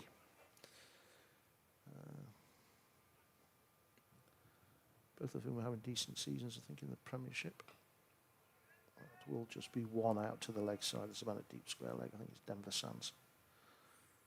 It throws, very nasty one for the wicket. There's been a few of those today, hasn't there? And those footholds as well. Horrible one, yeah. I feel sorry for the keepers. And, he got something on it somehow that stopped it going anywhere else, but it was an awful one to try and take. Anyway, that was the end of that set of 5. So we're now halfway through the innings. 39 for 5. Belper in some trouble here, chasing 105 to win. That's another 66 from 50 deliveries. It's gettable, but somebody's got to play the innings to get them there, really. It's a lot of 5s. 5 wickets remaining. 50 balls. 50 runs. Yep. And it's Liam Sloman back into the attack from the City end.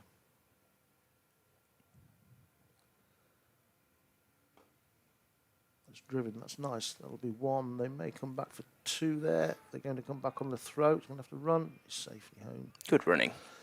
Yeah, there always was 2 there, really. It was a run round the boundary for the man at long off. Welcome runs for Hudson.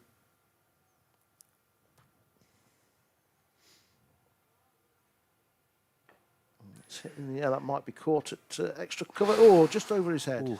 Just over his head. Couldn't quite turn quickly enough to get there. By the time he'd picked up the flight of it, it was always just dropping over his head. And, I think that was Zach Barnes, actually. 1 run to George Hudson. 42 for 5.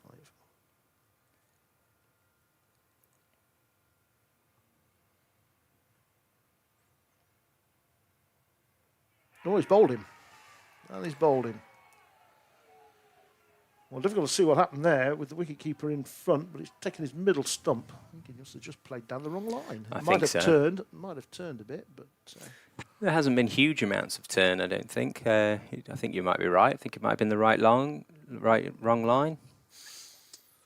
Either way, there's a wicket. That is the end of Dylan Garnett without scoring. And another wicket down for Belper. 42 for 6 now. Very much in the danger zone now. Josh Pickering, I believe, to the crease. He's quite destructive. Not known for staying around for very long. Well, don't go anywhere, folks. It could be entertaining. One way or the other. Oh, yeah.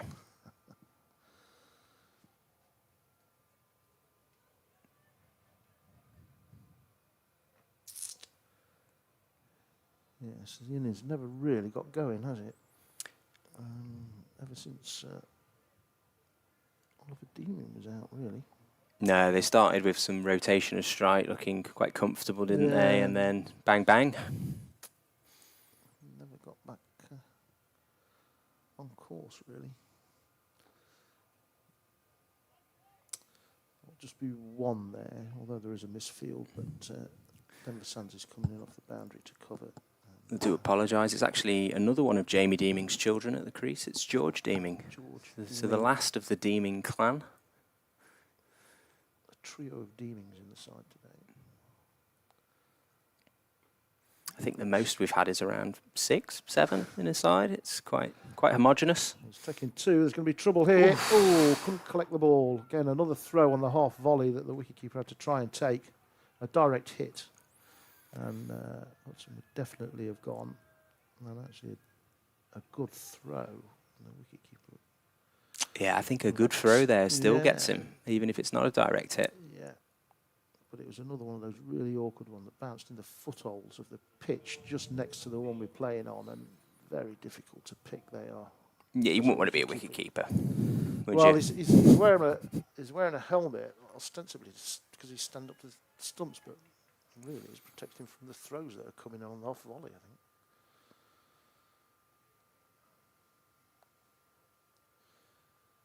David Simpson, the wicket keeper.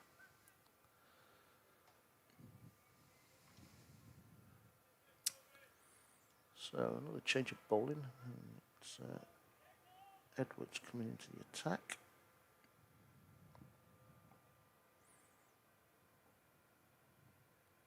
Another leg spinner, and that's short, and that's pulled away. And it was a rank long up. That's a And, gift. And Hudson got hold of it and pulled it away for 4. It's very short indeed, that one. Just giving a shout out to V. Harrison, who I can see in the box next to me. He's been scoring most of the year for us.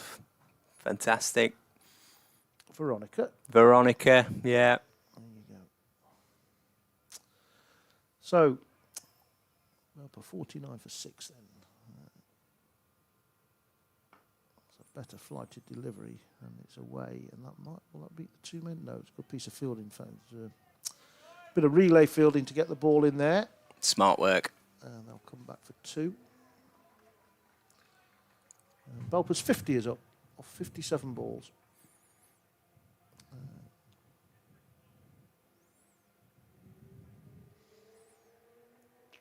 So now to 12 off 10 deliveries.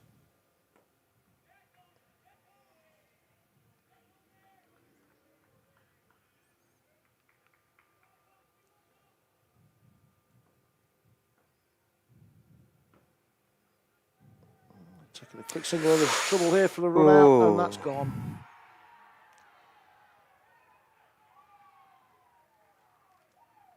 George Deeming is run out for 1.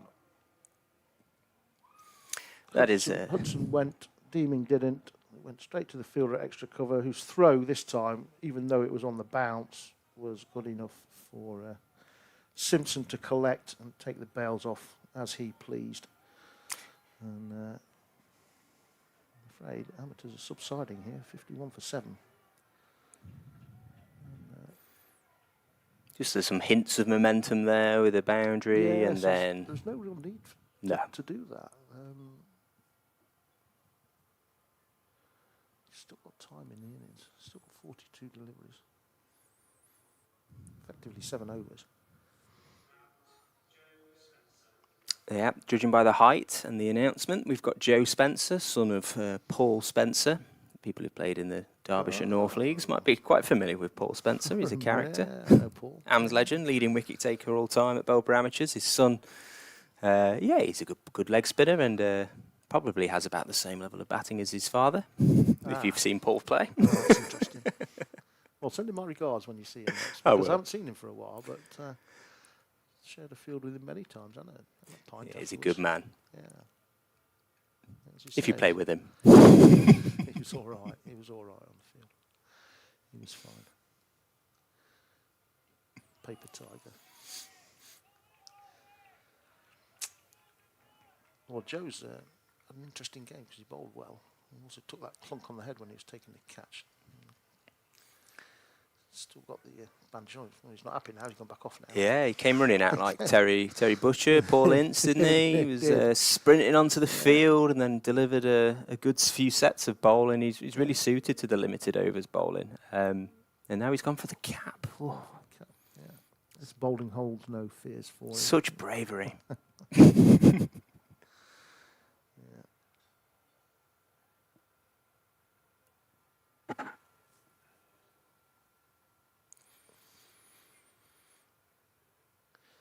So, Belper Amateurs, 51 for 7 then. They've had 60 of the allotted 100 deliveries, so 40 to go. Still require 54 to win. 54 off 40. The issue is the wickets, really, 7 down. Again, it's hit straight to the field, a misfield actually on those foot ends. But But it was a dicey enough single. It's a little bit of hit and hope with that, wasn't there? Just a tap and run. Yeah. This is Kieran Ellard again. Bowling. Spence in his cap on the helmet.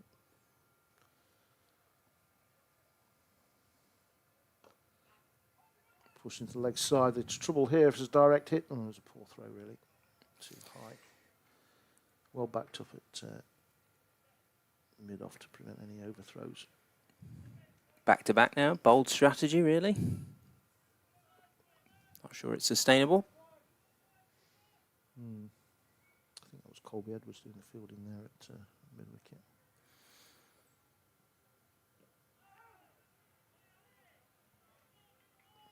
More of a single there. I was just going to say. I was just going to say the same thing. I thought that's probably a run. Had they gone, there was a single there. More of a run than the previous one. Anyway, 53 for 7 it is.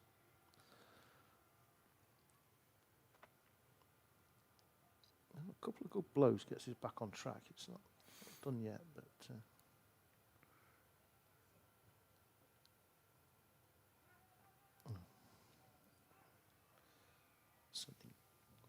sending Edwards out to deep mid-wicket now. Not the tallest to be fielding on the boundary.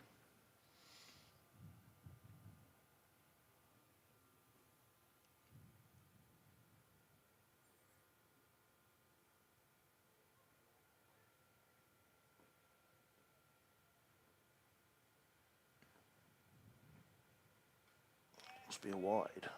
Not given.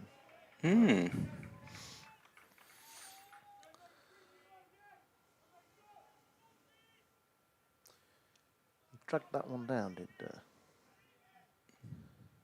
Ellard. Either way, some runs missed. Yep.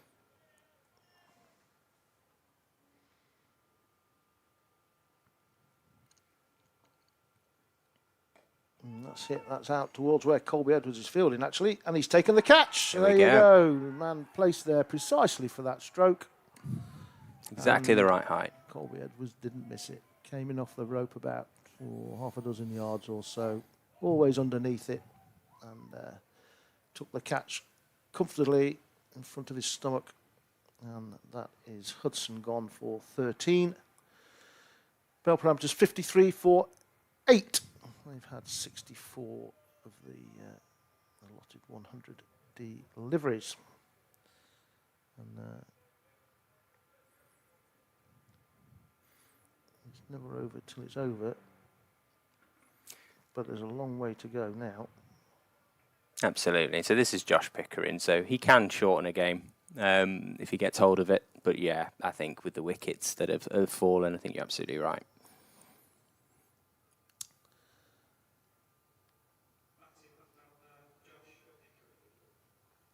Josh Pickering comes to the crease at number 10 for the amateurs.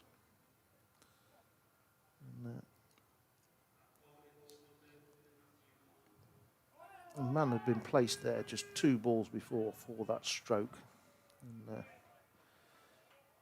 about half a dozen paces to his left. And, caught it comfortably. Matthew Hines back into the attack.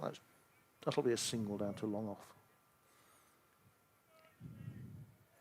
Some really strong figures thus far for Hind, isn't there? I think 7 runs off his 16 balls. Yeah, 3 wickets. 3 for 7. You'd take that at the start of the day, wouldn't you? Yeah, would.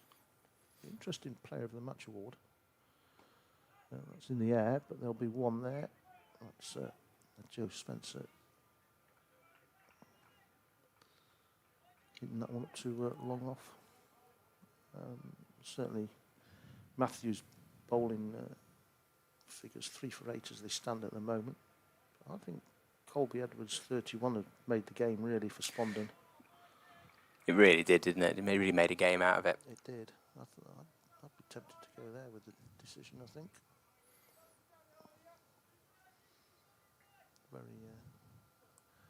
Very cool knock.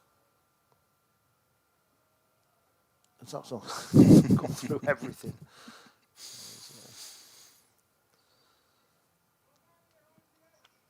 Josh Pickering was York. Well, Yorked himself really, and in doing so, Yorked the wicket keeper as well. There was one buyout, about 56 for 8.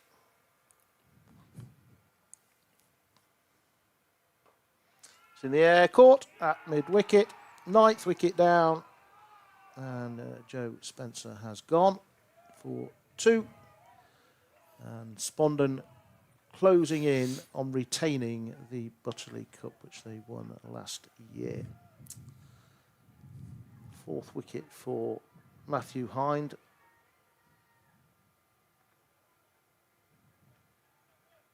And brings number 11, Gorgeous George Marshall, very much a number 11. Okay. But Spondon really have just bowled well today. They've been very disciplined. They really were disciplined in their batting when they were up against it as well. So very much deserved so far, I think.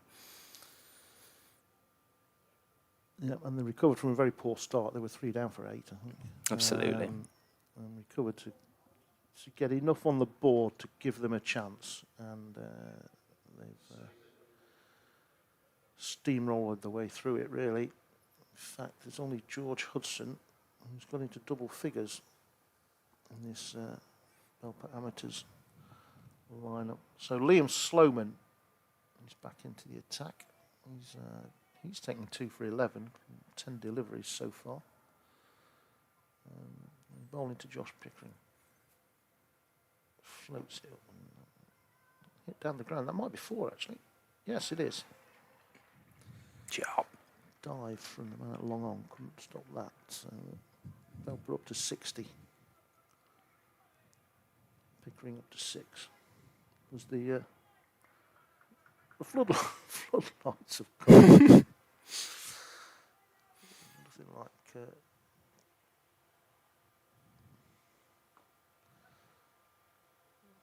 just a single. Yeah, I have to say, it's a gorgeous evening here. Oh yeah, I'm glad the floodlights are on. I'm struggling to see with all that I know, 30-degree sun. I know.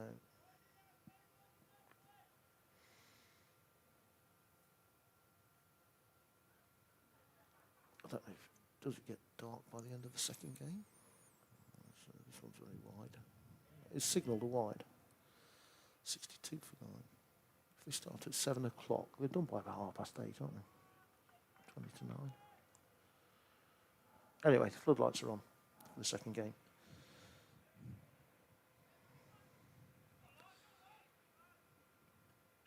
That was fiddled, I think is the right way to describe that, by George Marshall. For a single. 63 for 9 then.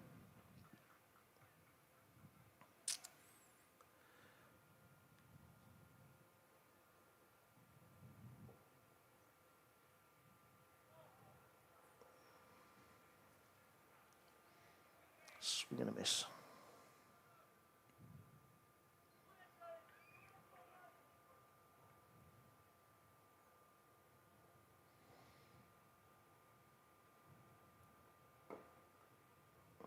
Only another one to long off.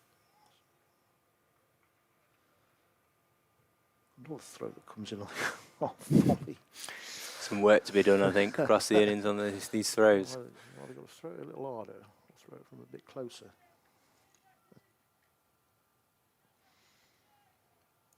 There's been only one partnership in double figures, that for the 3rd wicket, that was 21. And only one man in double figures with the bat as well. 64 for 9, we've had 75 of the 100 deliveries. And that's out. Yeah, that's the game. That's out.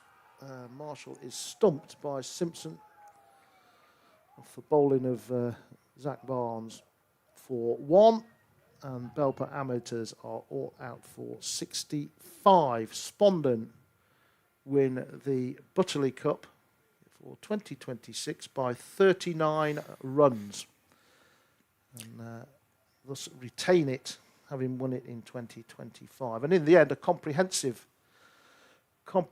victory, although for much of the Spondon innings, it looked very much as though Belper were in the ascendancy. Indeed, they were.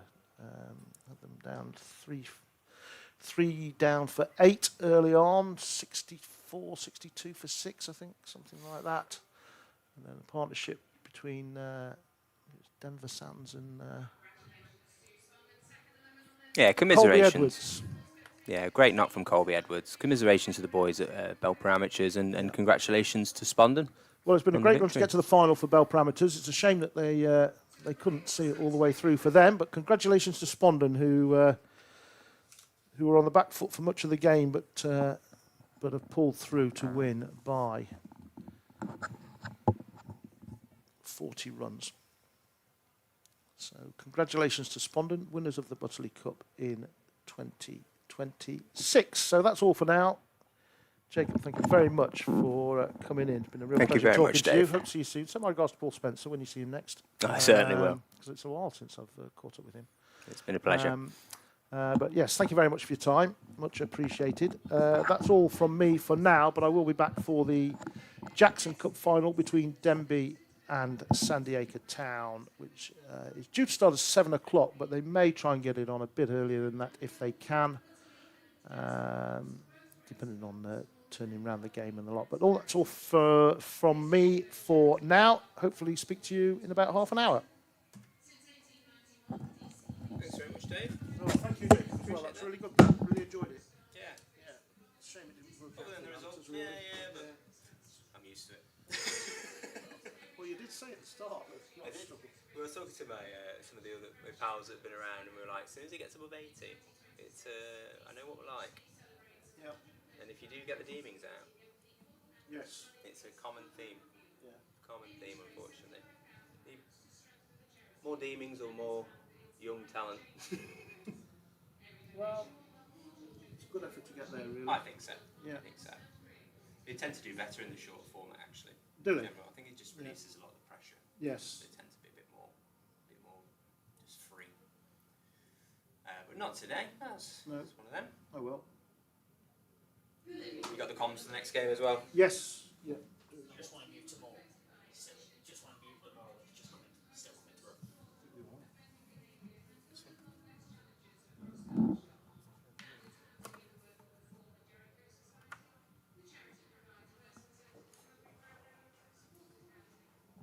In fact, you can probably just unplug them for a little bit, can't you? Yeah, absolutely fine. And then I'll give you the go ahead. Go for the second. Yeah. Okay. Thank you very much. Thanks very much. Yeah. It's a pleasure. Jacob, thank you very much indeed. Yeah. Take care. Look after yourself, mate. All the best. Yep.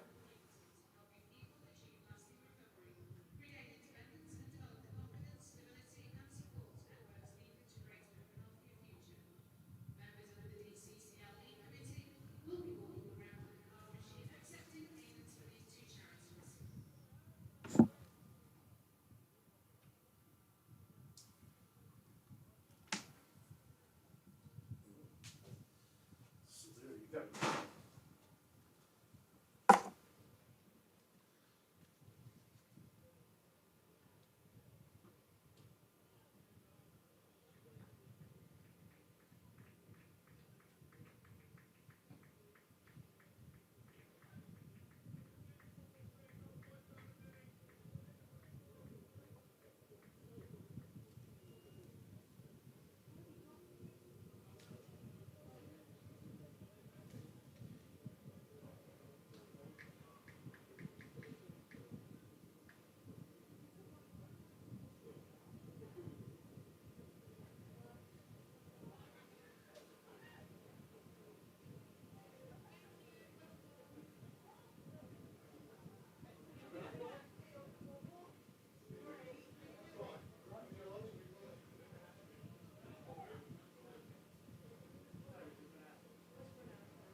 Come in.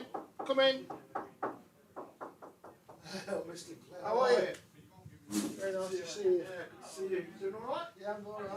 Hello. Hello, Dave Jackson. Joey. Joey, hi. Joe's going to do what you want to do for Denby. Yeah. Okay. So, what they did with the first game is that whoever's batting, then they can help you with that.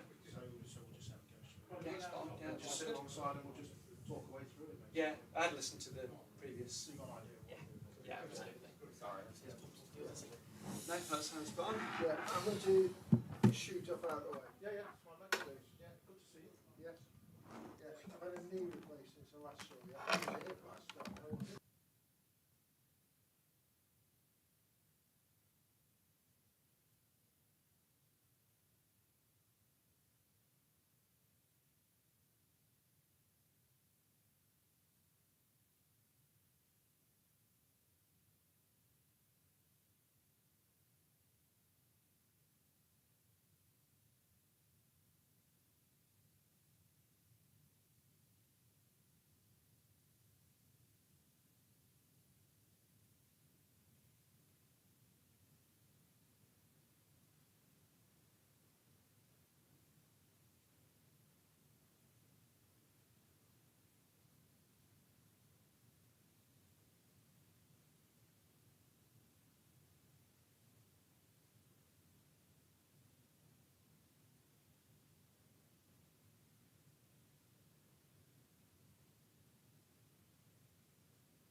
Well, good evening, ladies and gentlemen. I hope you can hear me okay.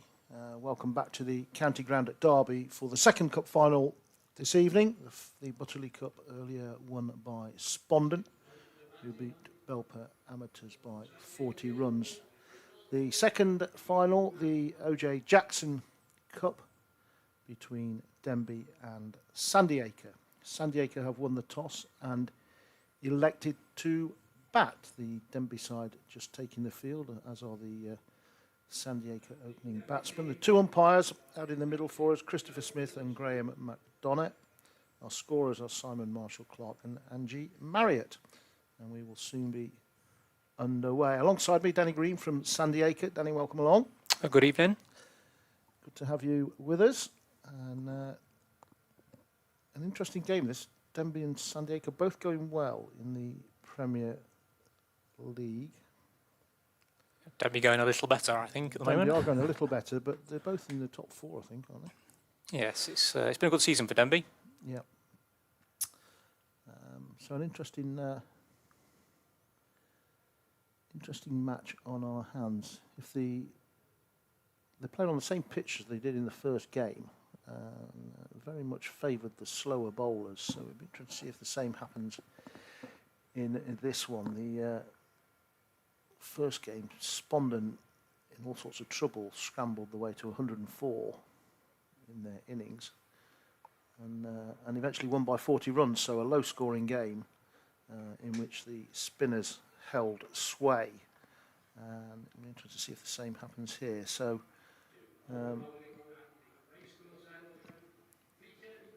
Peter Burgoyne, interestingly, is going to open the bowling for Denby.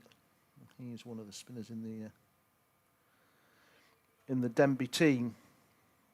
Interesting to see how many each side has got. Denby in royal blue shirts, Sandiacre in a maroon. I think that's the correct colour. Is that right, Danny? Maroon and navy, yeah. Maroon and navy trousers. That's right. Yeah.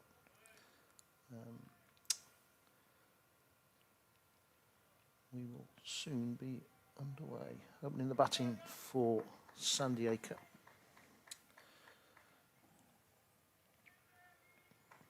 Flindle and Ali. Just pull their names up for you. Yes, Ollie Flindle. Ollie Flindle. It's Yeah. his first season with Sandiacre. He's moved over from Ilkeston. He's going to take strike. And here we go. Cut and a miss. First ball up.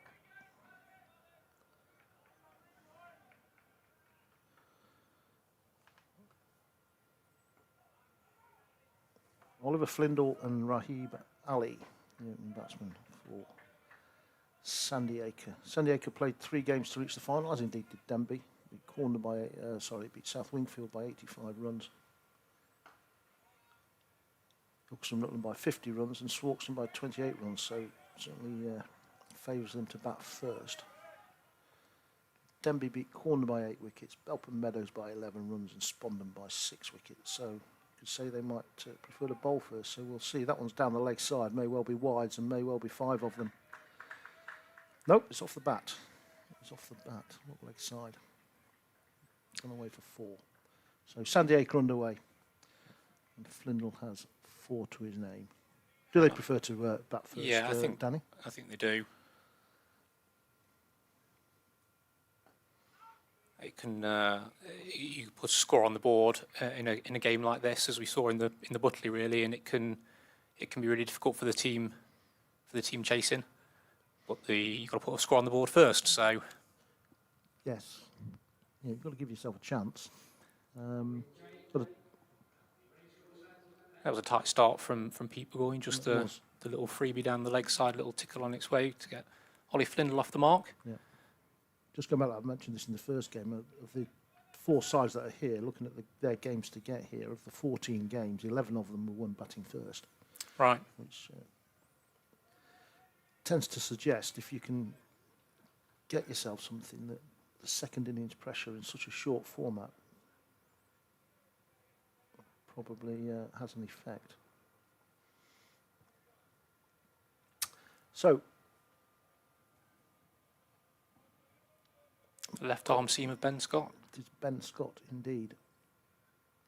Off a fairly long run.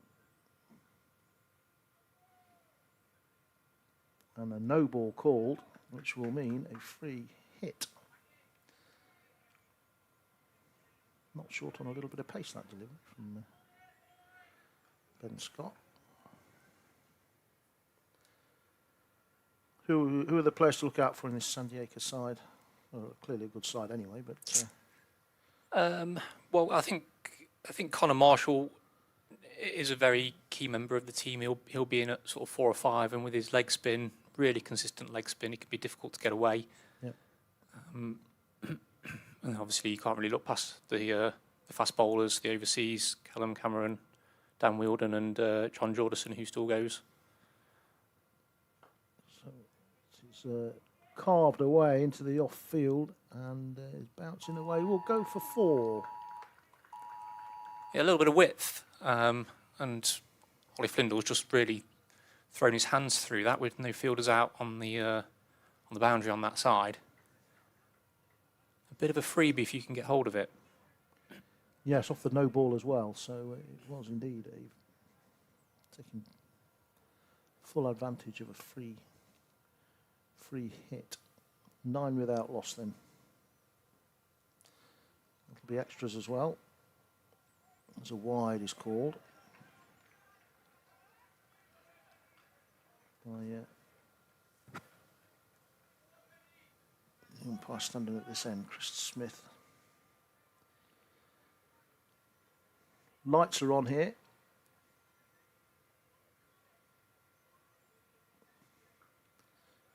It'll just be 1 down to third man. The third man, one of 2 men out at the moment while the power play is on. The other being at deep square leg. There's a nice crowd in too. You can't quite see them from our No, vantage point up you here can't. because the bar is hidden around the corner on the left, and Yep. it's already got quite a snaking queue around there. So it's good to see a nice crowd coming to support the day that Derbyshire have put on for us. It's a fair number in the permanent temporary stand at the far end. The permanent temporary stand. Permanent temporary stand, yeah.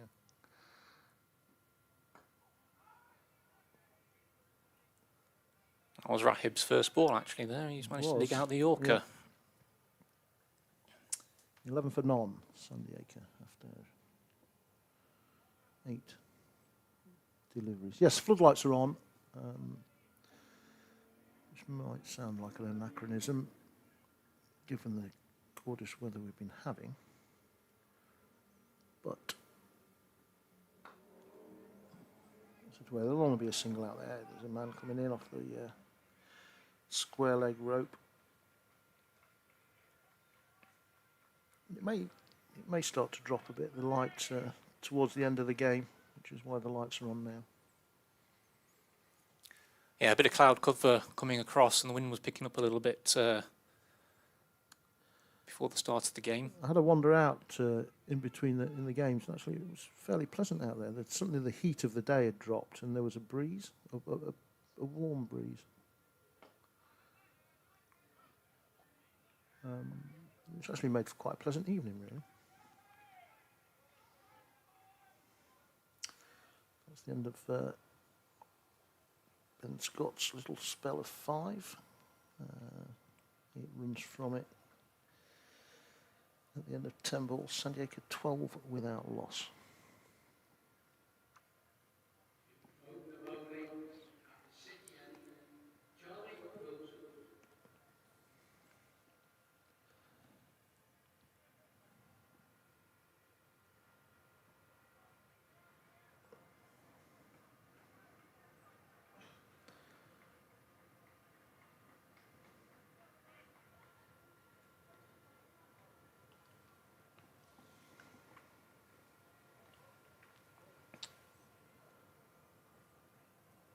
Field just turning round here as Charlie Wilson's going to bowl.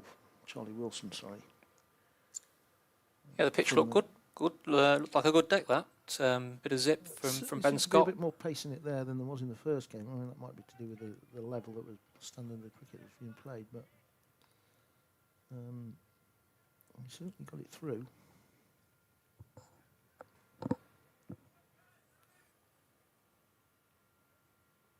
Keeper seemed to spend most of the time stood up in the first game. Yeah, I'm looking forward to seeing Callum bowl On here. here. Yeah.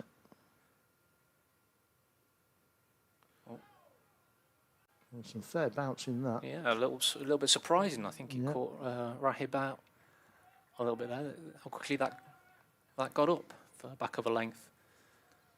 Short ball. Yeah, Callum's settled in well. He's come over from New Zealand, and he's got some wheels. Yeah. So be looking to see how quick he bowls on a deck like this.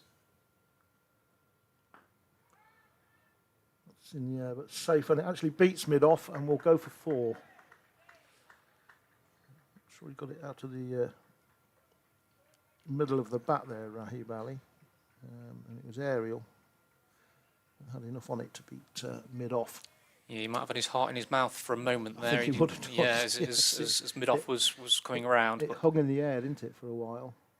But it just beat him and went away for 4. So 16 for naught. Rahib Ali up to 5.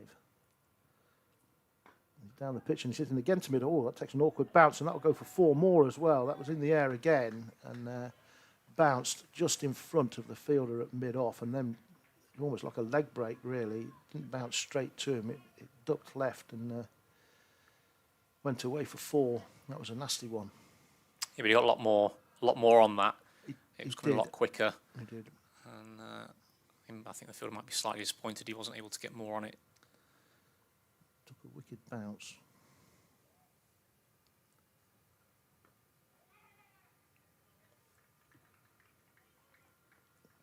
Just a single there. 21 without loss, and a positive start here by Sandiacre. Yeah, without necessarily taking too many risks either. You know, freebie down the leg side, and then the boundary off the free hit too. Yes. Just releases a little bit of pressure, you know, that you might feel going into, a bit of nerves, and they've both managed to find the boundary already, which will settle those. Flindle on strike.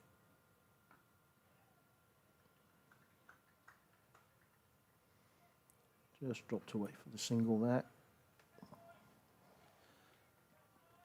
22 without loss at the end of 15.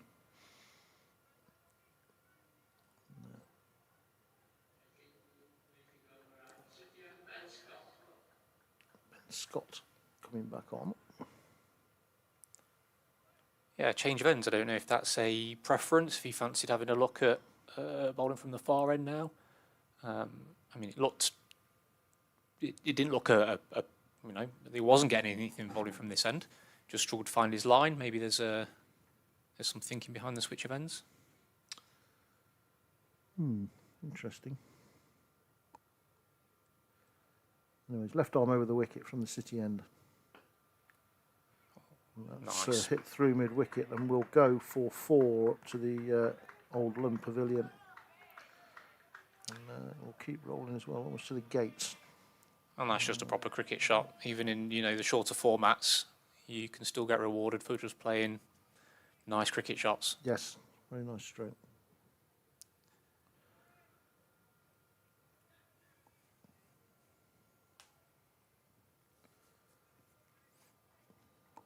.26 without loss of 16. Good start this for Sandiacre. Scott tries again. It's a very full delivery. No run.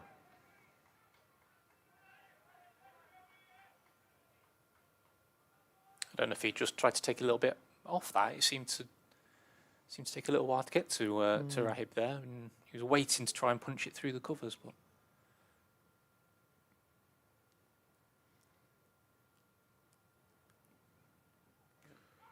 Let's hit him amidships as he tried to pull that away.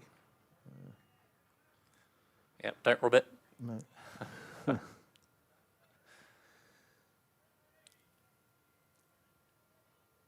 Maybe just held up on him. There's a man out at deep square leg, so it may only have been one anyway.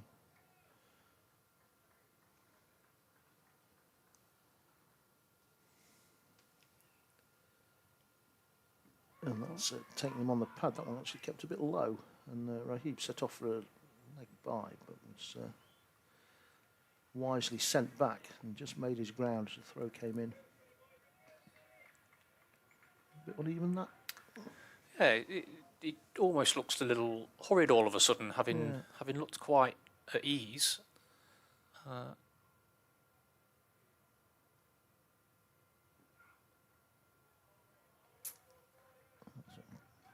Is that 3 dots? 4 dots? Yeah, another ball, a very full delivery, wasn't it, that? Whether he was too quick on the stroke or not. It's through to the wicket keeper. Yeah, he's come back well there. That. Yeah. Good comeback from Ben Scott there. He's bowled 10 balls so far for 12. Flindle has 10, Ali 14, and of 20 deliveries, Sandiacre 26 without loss. And Charlie Wilson is back on at the racecourse end now, so the bowlers being rotated. Yeah, I don't know if their thinking is to try and, not let the batsman settle, but sometimes as a bowler you want to be able to get into a bit of a rhythm. Yeah. Yes.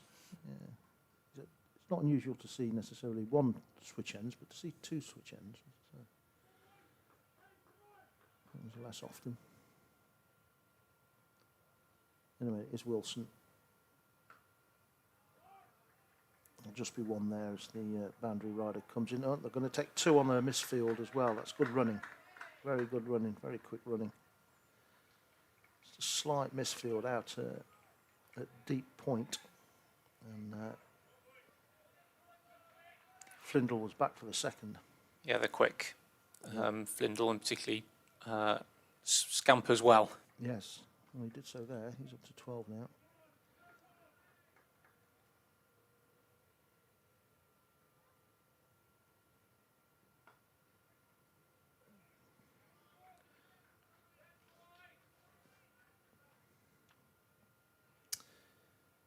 Another one with a bit of an awkward bounce. The ends on the pitches on the square really showing the effects of this long, hot, dry summer in the cricket that's been played here, and it just make it difficult to field on.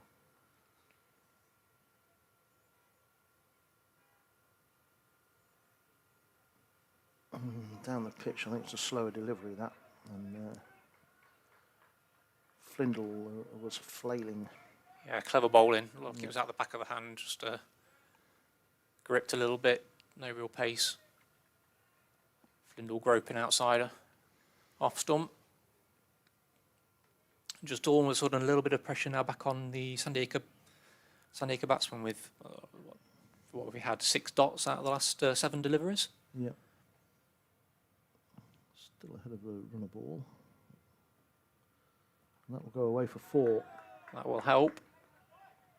Frustrating as a bowler. Whether it was intended or not, it was effective. And a very fine tickle down to a very fine third man. Brings 4 welcome runs for Flindle. He's up to 16 now. And Sandiacre 32 without loss. It's tricky with only 2 outside the fielding circle to know where to put them, and on a ledge like that. Yes.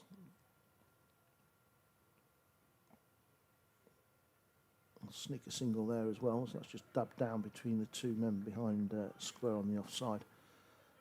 Yes, and when you've only got 2 to put out, you're not going to have one there, are you, really? It's a very fine third man. In fact, you wouldn't normally anyway. It's just one of those things that happens, I'm afraid.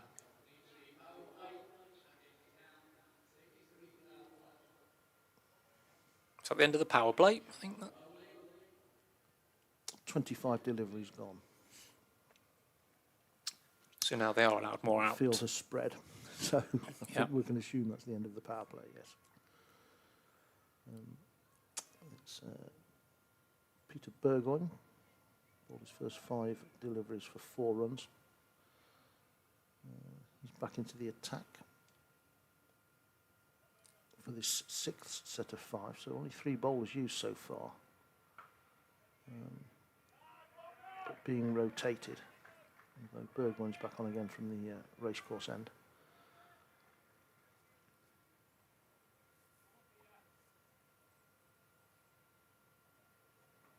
Oh, ones. Run away for buys, I think. There's a ball of very full length. If he's just jammed it into the ground. Which was signal. There is no signal. He must have got a bit of bat on it then. Done well not to be bowled. Yes. Bottom of the bat, I think, and then it hit the wicket-keeper's pads and ran away. And that's swept around to deep square leg for 1. 35 without loss now.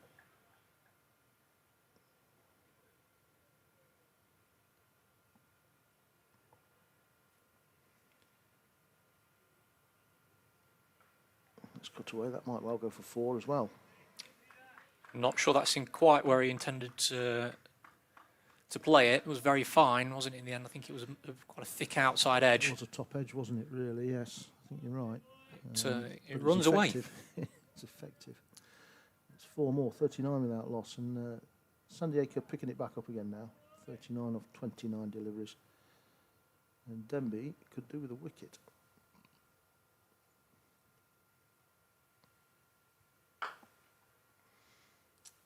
Just be the single up to long off.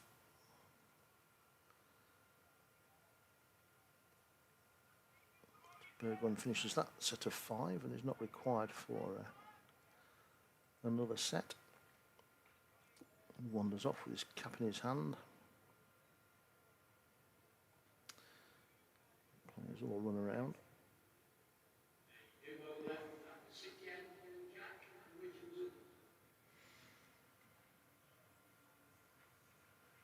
New bowler. Yep, another spinner. Jack Richardson into the attack. Left arm spinner.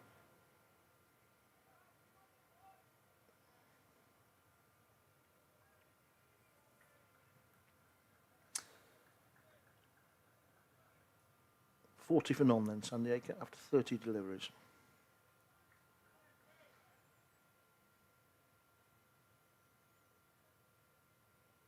That's floated up and that's coming down in front of us, and that will be 4 as well of some description. Looks like it may be buys. It is indeed buys. That might have turned past the bat and past the wicket keeper and ran down in front of us for 4 more. All useful runs for Sandiacre these. 44 without loss.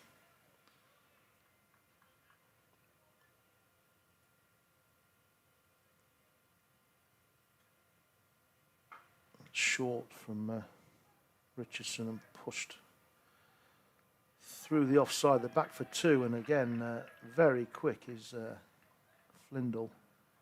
It's a long way out there as well. It is a decent. It's not the longest boundary, I don't think. That's over in that corner, but it is a decent way. But he's very quick as Flindle behind the stumps, and that again guided very fine, but Flindle is through comfortably. Yeah, we can't see if there's too much turn at the moment. It's difficult to see from our angle because the batsman and the wicketkeeper are in the way. Yeah, obscure it. That's right. Yeah, they do.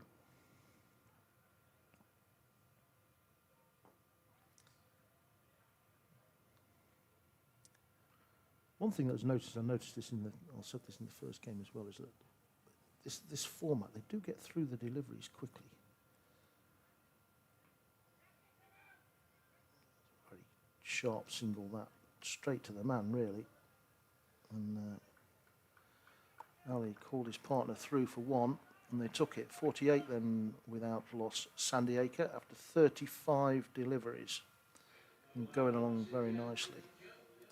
Almost as though because it's the 100 tournament, everybody has to do everything a lot more quickly. But it makes you wonder why they can't do it more quickly on a Saturday, to be honest. Just normally, yeah. It's just get on with it. It's kind of, it has that feel to it, doesn't it? It does, yeah. And therefore everyone's a bit busier and yes, they run keep the crowd between field entertained. positions between the overs or whatever you call it, and the bowlers are in position ready to bowl straight away, and yeah, everything seems to happen much more quickly.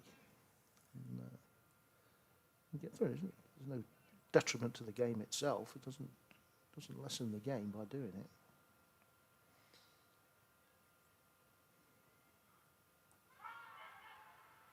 And he's given him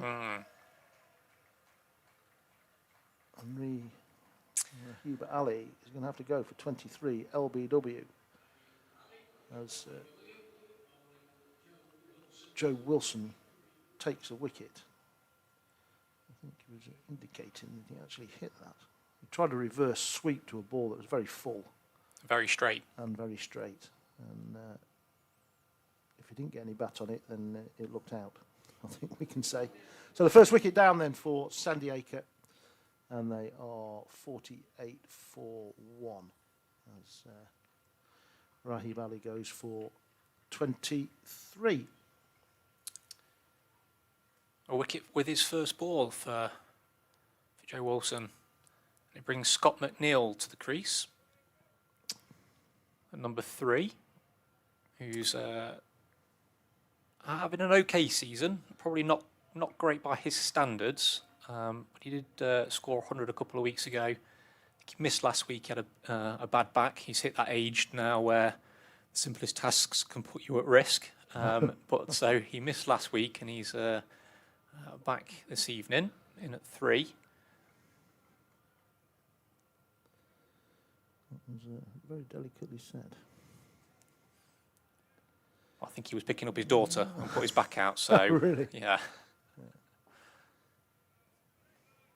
And then there's no run off his first deliveries, he just drops it into the offside.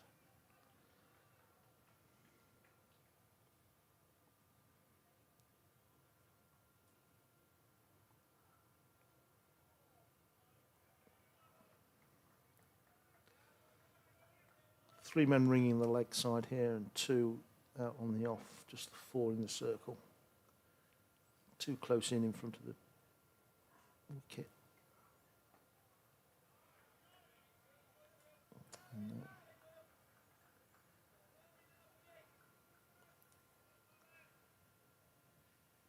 Scott McNeil just taking his time to get in here. He's faced 3 deliveries so far. 4. No run. So a wicket set. Yeah, good start from Joe Wilson. Joe Wilson. Just pulled the rate back a bit, so it's now 48 for 1 off 40 deliveries. Yeah, Denby will be hoping that can then now they can build a little bit of momentum off the back of that and put a bit of pressure on these 2 batsmen. Yep. Wicket obviously in that set, followed by dot balls, puts a bit of pressure on Ollie Flindle now at the other end. Yeah, still got a bit of time here. Effectively 10 overs. Need to go gung-ho necessarily straight away. You can see the change in focus from who's starting to pad up over to our left. Right. This is fetched around the corner and a good piece of fielding down in the bottom corner. Flindle will scamper back for 2. And it looked like that was 4, really, but it was a good piece of fielding underneath the scoreboard. Got around very quickly to get behind it. 2 more. Sandiacre's 50 up, 41 deliveries. Flindle now has 21. And, it'll just be another single to Flindle.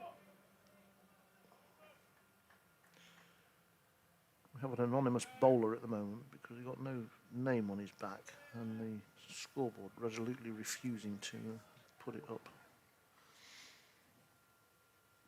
This is Joe Wilson bowling again, is it? I think it's Joe Wilson. I think he Joe switched Wilson? ends, yeah. Oh, he switched ends, does he? I think he switched ends, yeah. That's confused me.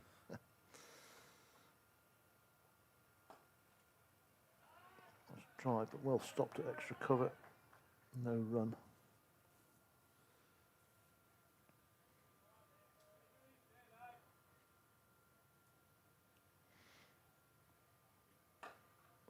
That's a mid-wicket. It'll just be 1. And get Scott off the mark. It's always a relief to Yes, get off the mark. Even more so in a big game as well. You don't want to fail completely, do you, in a final? That's a very nice stroke from Flindle. They go away for 4. Played that very well. Yeah, a little bit of width on that one as opposed to the one that Rahib tried to reverse sweep and was out Yes. OBW. He had the safety of it not going on to hit if he missed it, but he's played it really nicely, really late, and just helped it on its way. And again, it runs down to that far boundary really quickly. So 45 deliveries gone. Sandiacre 56 for 1. Flindle has 26. McNeil has 1. The man out, Rahib Ali, LBW to Joe Wilson for 23.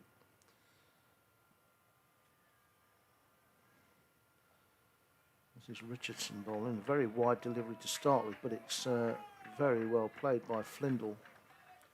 A lovely late cut for 4. It was a wide, really.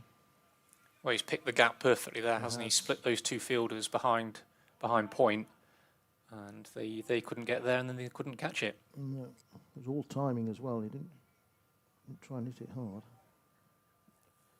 60 for 1. Flindle up to 30 from 22 deliveries. This is Richardson bowling.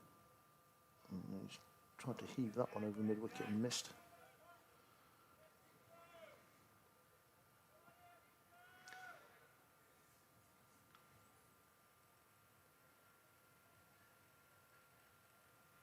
Another reverse sweep and another 4 from Flindle. It's a shot he practices a lot in the nets in the winter. It's a shot he works on. It's a shot you see a lot of cricketers work on now, looking to score in different areas and score 360.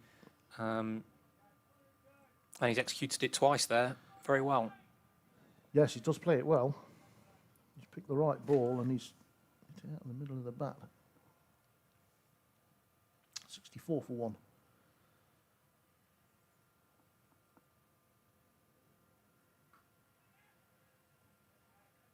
No run to backward point there.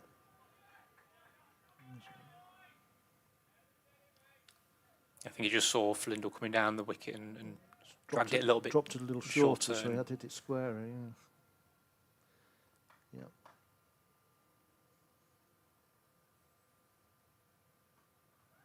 That's it. Straight down square legs, throat, and he's out. Full toss outside the off stump, went across his stumps, heaved it away to square leg, straight down his throat. And Flindle has gone for 34 in disappointing fashion, really. Played very nicely up till then. Run very well between the wickets as well. Yeah, Dan Burgoyne out there, I think, taking a fairly comfortable catch from that full toss. And it's infuriating the batsman when you get a full toss like that and you feel like you can hit it anywhere you want. And he's picked out the man on the boundary. He didn't even really have to move, I don't think. He was straight. Just couldn't have picked him out any better. Hit it straight to him. So he's gone. Gone for 34. Second wicket down for Sandiacre. Caught by Burgoyne. Yeah, it's Connor Marshall. Little Connor Marshall coming out to the crease. Now would be the non-striker's end. That was the last ball of that set. But he's a busy cricketer, so we're replacing Flindle, who scampers well, with Connor Marshall, who does exactly the same. Hits the ball in unusual areas. Very sort of hockey-like with his wrists. He's a very wristy player. Yeah. Plays square very well. This is Burgoyne bowling. That'll be 1 up to long off. It was a bit of a misfield, but it's collected. Settle for 1. Just about got away with that. You could see they were itching to take the second on, and he's just about managed to get it in the air. So it's showing Curtis up on the board, but you're pretty sure it's... No, it is Gaz Curtis. Yeah, Gaz it is. Curtis, Yeah, yeah. the right-hander. Yeah.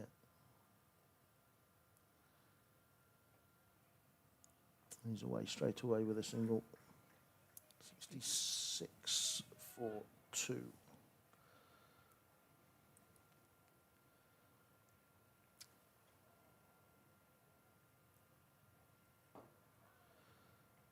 May well go for 4, splitting long on and long off. It does. Straight down the ground by McNeil for 4. He's up to 6, 70 for 2, off 53 deliveries. So Sandiacre going along nicely, really. Yeah, lovely shot from Scott, back over the bowler's head.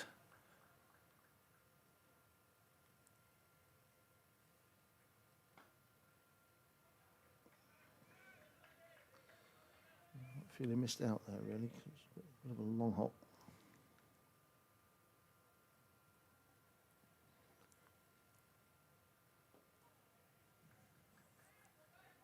Might come back for 2 here. I'm going to.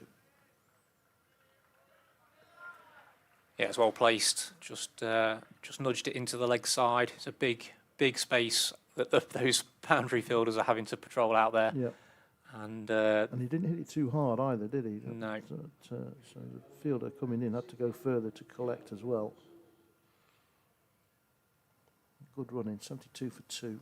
Neil has 8. And it's Wilson again in.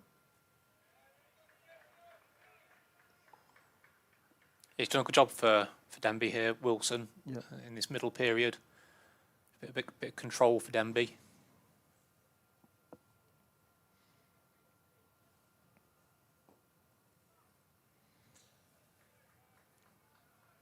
It's 12 deliveries for 8 runs so far.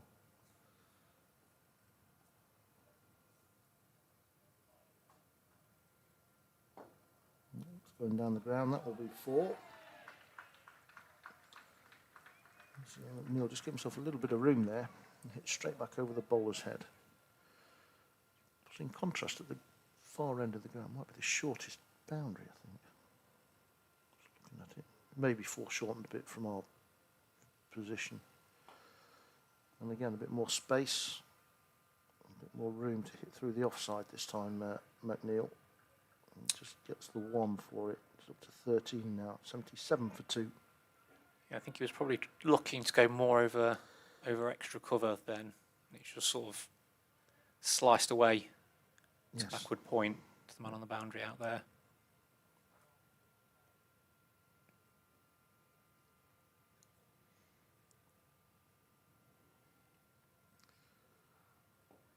Wilson in again. That was his 15th delivery. So interestingly, I don't think any of the Denby bowlers have bowled a straight 10, have they? No. They've got 5 and come off. Yeah.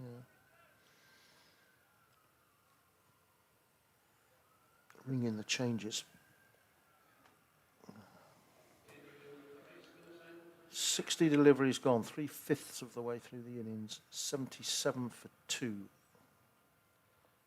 Sandiacre.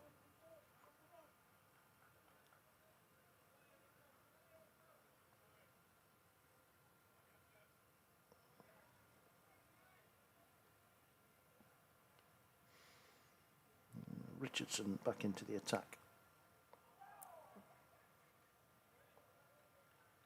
Well, that did look like it turned. Did. I think it Confused confused McNeil, Scott. didn't it? He looked a bit bemused as to what happened there before he had to realise he had to scamper to the other He end. did, yeah. Got himself in a bit of a tangle there, did Scott McNeil. Anyway, 78 for 2. Well, these two are actually Sandiacre's leading 2 run scorers, I think, in all competitions so far this season. And Gaz Curtis giving us an example of why that might be as he gives himself room, drives through the covers, tries to come back for 3, but got a bit of fielding out there. Keeps it to 2. Although Gaz hasn't played for the last 3 or 4 weeks, maybe a little bit longer. He's had a holiday, and I think he's a player manager of a Saturday afternoon football team. Yeah, right. That might well have been a little edge from Curtis. It's been put down. It definitely looks like he's Above. getting a little bit of turn from this end. Yeah. Judging by the reaction. That's hooked away just for 1. They're coming back for 2 on the misfield. Double misfield, really. Yeah, he was keen to try and get the ball back in the air and ended up knocking the ball a good 10 yards away from him and allowed for the second run there. Let's hit out towards extra cover. There's a man out there. Picks up and keeps him to a single. 83 for 2. Yeah, this is where we'll probably see a few more risks now start to be taken. Plenty of wickets in hand. Still a lot of batting to come. And the hitters have started to get their pads on as well. The lower order, a polite way of saying sloggers, I suppose. They'll be itching to get in as the innings kind of draws to a close. 35 deliveries to go.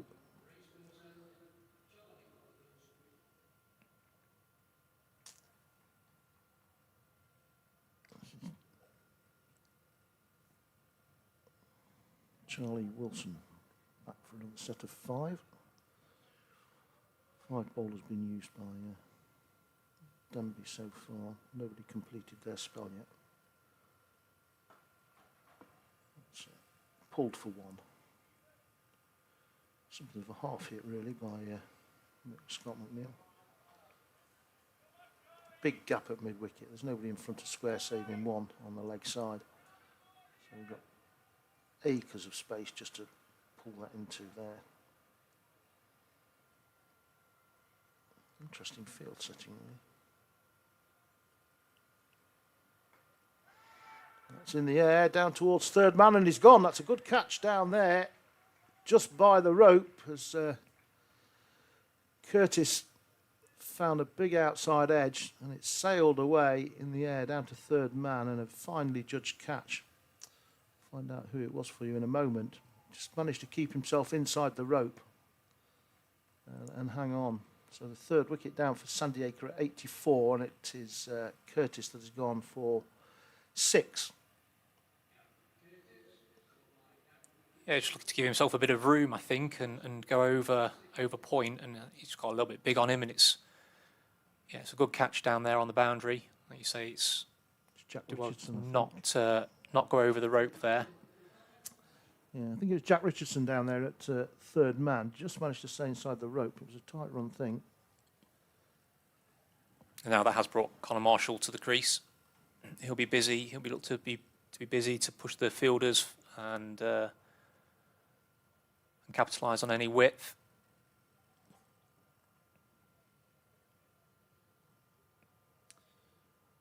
Left-hander.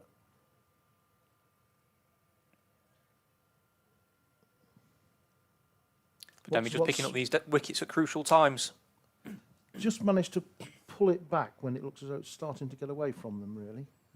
Still got 33 deliveries to go, though, and Sandiacre 84 for 3. Probably happy with their position. What's Connor Marshall's background, then? He had a few years at Notts, going through the pathway there, and he's off the mark. That'll go for 4 as well. Very fine. Tickle away first delivery. Yeah, nice little touch. And he joined us from Radcliffe. He went to Trent College, so there was already a bit of a link that we knew of him. We knew some of our players who Trent College is quite local to Sandiacre.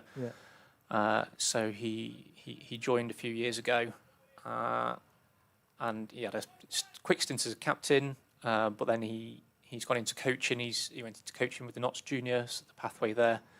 So he struggled to commit the time. And he's actually just taken up a role as head of cricket at Trent College. Oh, right. So he's back to his alma mater then. Yeah. So he's doing really well. And he's a real important cog in this team, in the middle order, with his leg spin, with the ball in the field. He adds a bit of bite to the side in with both of those. For me, we're a noticeably better team when he's in it. He's quite a calm character, even though he's a bit sort of 100 mile an hour. Yeah. When he's got the ball in his hand or the bat in his hand, he's got a real measured approach to his game. And that's driven through the offside and will beat mid off. It's a lovely shot. And will go for 4. Just crosses the rope. Nice shot from Scott McNeil. Yeah, I think we've seen some of the best of Scott so far. The 2 straight 4s off Burgoyne and that cover drive there. he tends to come into his own in over the summer when he's a school teacher, PE teacher himself, and there's often a noticeable improvement in his batting when the school holidays arrive. Right. His form tends to pick up over August and throughout that summer period when he's, I don't want to offend any teachers out there, but when he's got his 6 weeks holiday. Yes. I'm just trying to refine the feed that's gone off the screen at the moment. I'll have to search it, I think. I thought you were going to put some football on or something. They start the championship today. I'm bored with the cricket. I want something else. Wolves and There we go. Derbyshire, yeah. Sheffield United or whoever it is, as Connor sweeps one out to the boundary backward square, and he's going to scamper back for a second. He's going to do it comfortably. The throw that came in was a bit high, sailed over Mitch Bradley's head, and Connor picks up 2. He been busy 7 off 3.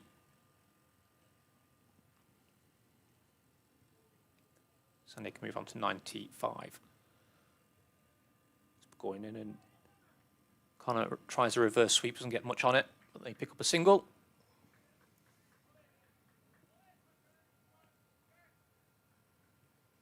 Here we go.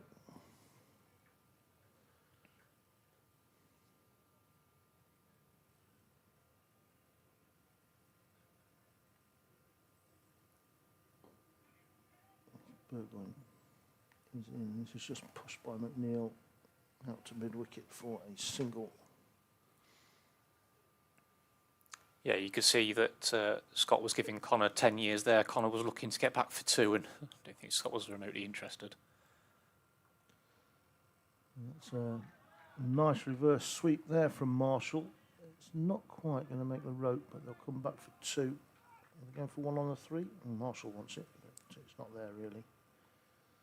It looked like he struck that quite well. I don't know if there's slightly uphill, is it, towards that boundary in that Don't corner? know, but it did seem to hold up, didn't it? As it was. Well, I think that we were wondering whether they've actually been watering the outfield, and it's not quite as quick as you might think. It certainly looks quite green. Definitely greener than my back garden, I'll tell you that much, yeah. So I think that might be the case.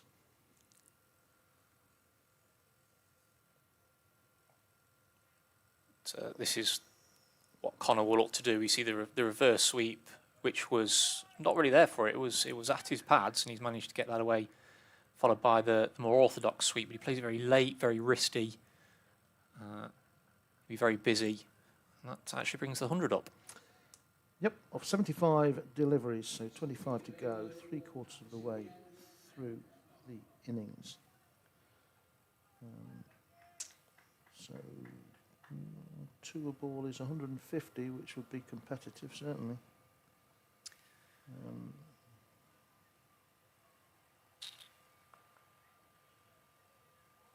We shall see.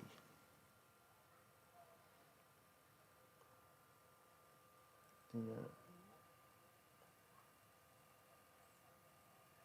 impact of the lights just beginning to take effect now. Yeah, that might have a bearing as well in the second innings for Denby. Yes. Ooh. Goes bowling. McNeil went back. Ball might have stayed a bit low on him, really. And Like he beats him for pace, a touch as well. maybe. Anyway, it's gone for 19 off 18 deliveries. And Scott has his wicket. 4th one down for Sandiacre. Score at 100 for 4 then. And the man in, Ben Tremblin, who's the captain, is that correct? Yes, Yep. it's his first season as captain. Yeah.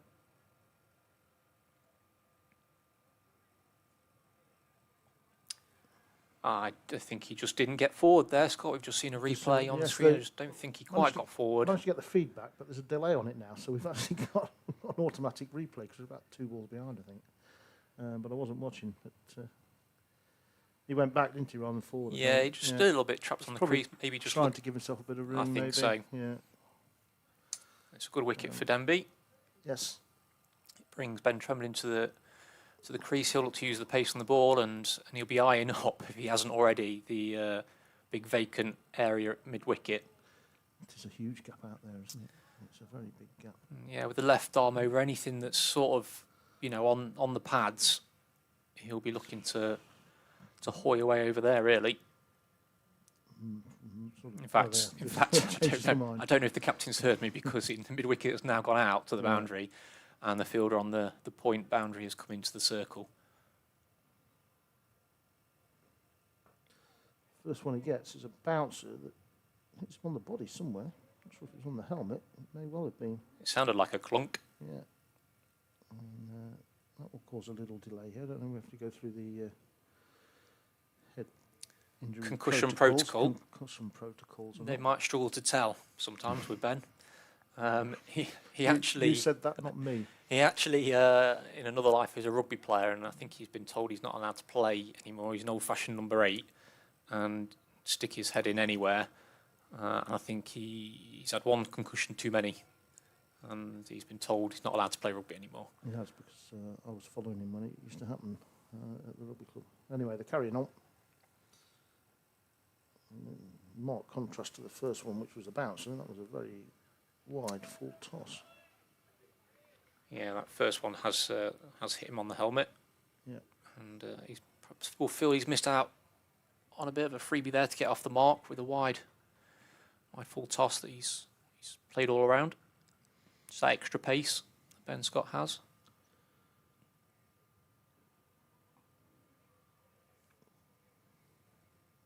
Just the single there.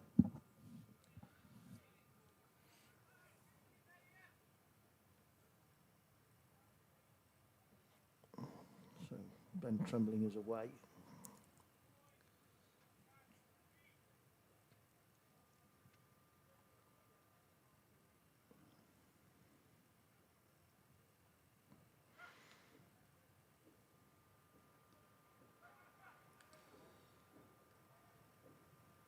Yeah, all of a sudden that 150 you were projecting seems a long way off at Well, the it moment. does. As soon as you only have to have a small number of dot balls, and it suddenly climbs, doesn't it? Really? Yeah, just one off that set. Yeah, and a wicket as well. So it was a good 5 from Scott. That was his numbers. 1 for 13 off 15 deliveries. That's good. That is. Yeah, I think winning the toss and choosing to bat, I think they would have. Sandiacre would have had a maybe 140 in mind, somewhere around that one. I think around 140. Look, that's 120, 140 is kind of our minimum. If we get more than that, great. It's difficult, obviously, to tell what you think a good score is until you've had a chance to bat on it. They'd be reasonably happy, I would think, with 20 to go, but there's still work to be done, and it's all about having wickets in hand, but it's not easy just to come in and start whacking sixes. No, that's true. That is true. It's always better with the men you've got in, really. It's smoked to long off for 1 by Ben Trembling. In fact, they're back for 2. Yeah, that's good. That's good running again, because really there should have only been 1 there. Yeah, Connor is so fast between the wickets that he was almost not in danger, running to the danger end, and it was Ben Trembling going to the far end who was having to get back.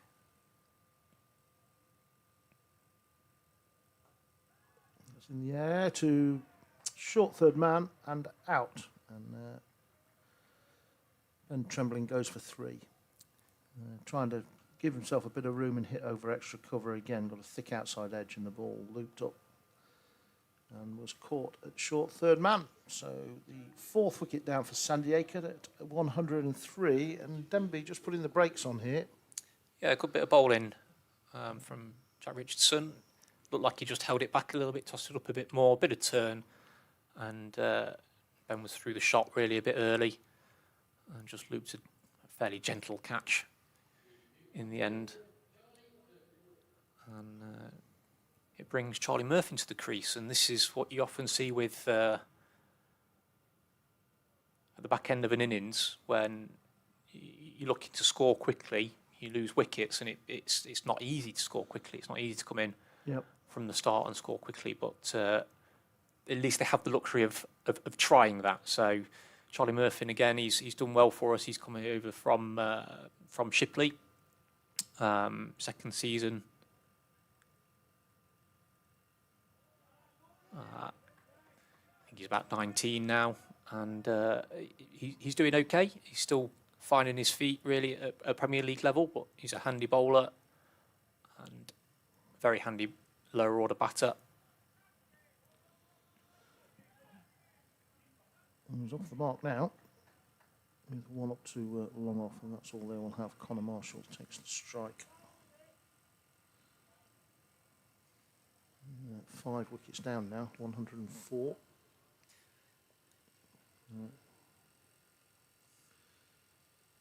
Denby just keeping themselves in the game here, but we'll have to bat under lights. I don't know if the dew comes down even on a hot day like today. I don't know whether it gets a bit damper on the outfield. Whether that has an effect.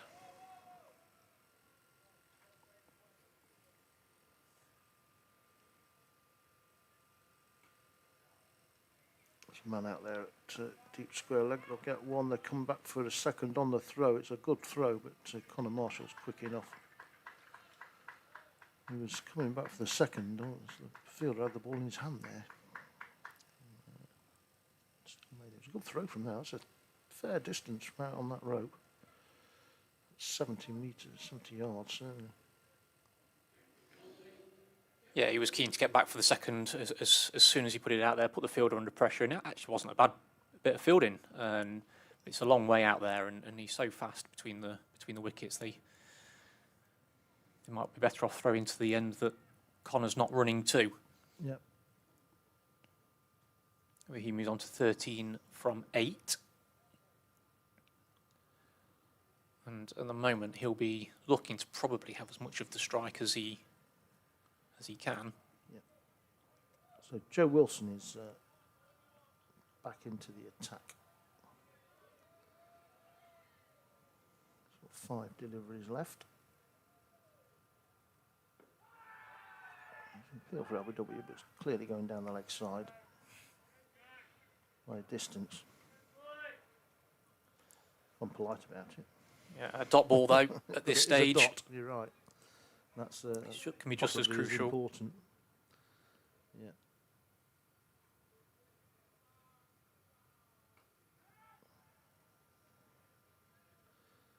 This one swung away out to deep square leg, and they'll come back for 2. Another good long throw in, not quite as accurate as the first one, but good arm from the man out there. Marshall to 15 now, 108 for 5. We've not seen a huge number of boundaries in this innings, particularly.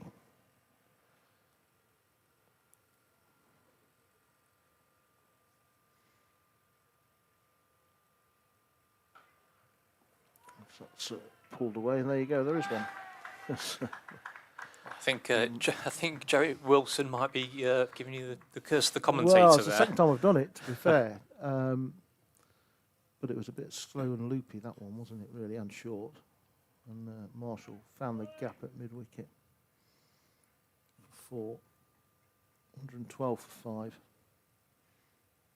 And, it's a bit rest on Marshall here, really, just to see it home with the last 12 deliveries, because as you said, Danny, really, what you don't want a new batsman coming to the crease, do you?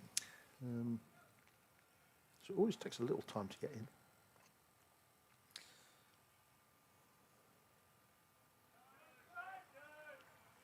That's a good dot ball. Another good dot ball for Denby. Just 11 to go.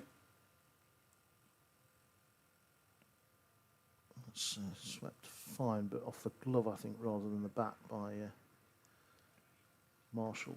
And there's just the single there to complete that spell. That completes Joe Wilson's 20 deliveries, 1 for 20. So he's been fairly economic. Yeah, he's been tidy. He has just put a break on, hasn't he, as you said, in that middle part of the innings, really. So the last 10 deliveries then of Sandiacre's innings, and 113 for 5. Marshall on 20. Yeah, presumably we get 5 from Ben Scott and 5 from Charlie Wilson. Looks like it, doesn't it? Yeah. Just using the 5 bowlers, I would think, at this stage, Denby. Well, they've gone all this way with 5, so it'd be a bit unfair to ask somebody to come and bowl 5 at the end, Yeah. isn't it? Really. Interesting. They've come with a set plan, and I don't think they'll be too disappointed from where they are either. no, probably quite happy, I think. So that's hit down long on, and that's gone a long way. That's gone for 6. Long way. Connor Marshall. Yeah, he's not a big bloke, Connor, but he generates some bat speed. You know, it's all very late, very wristy, and that has sailed over Long On's head into. Well, that used to be the club. Is that the club? It used to be the club shop. Is that? No, No. that used to be the cafe. That's It's the called the cafe. Boundary Bar now, but it used to be the cafe down there. Well, they can't have lost the ball in there, can they? No, I'm wondering whether it's got damaged or not. They've got the ball back, but All right. I think- Oh yeah. not sure if there's a mark on it or not. No, I'm just going to carry on. Yeah.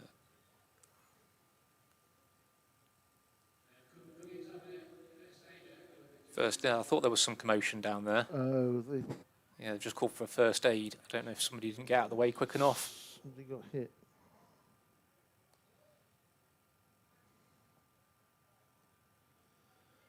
Oh, well, I didn't see that.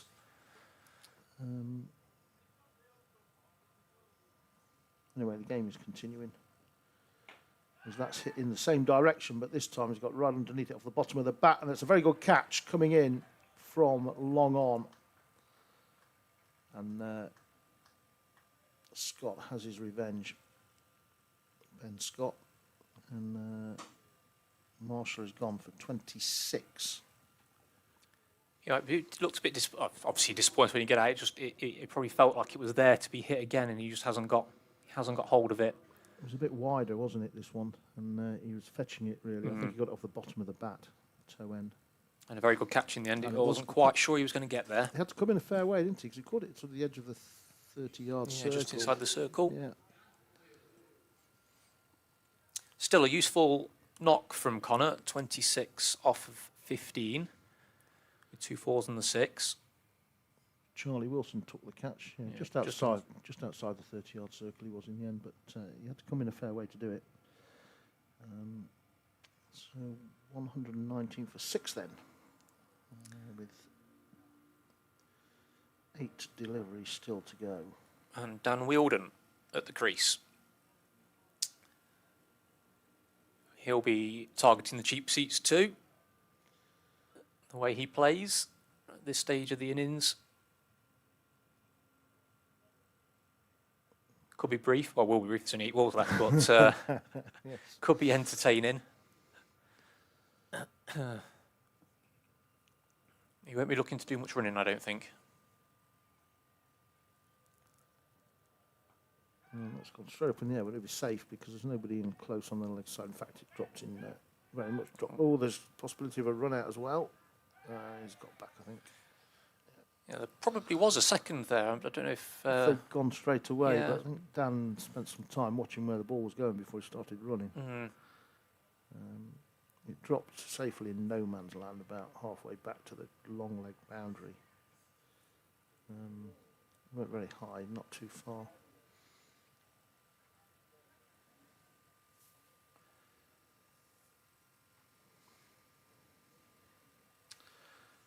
Charlie Murphy on strike now.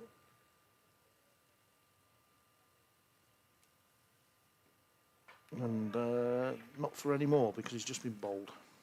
That's good bowling. That's good bowling from Ben Scott. He's experienced cricketer, full and straight at this time of the this stage of the innings. It's a very full delivery, wasn't it? Yorker length. And, 7th wicket down for Sandiacre.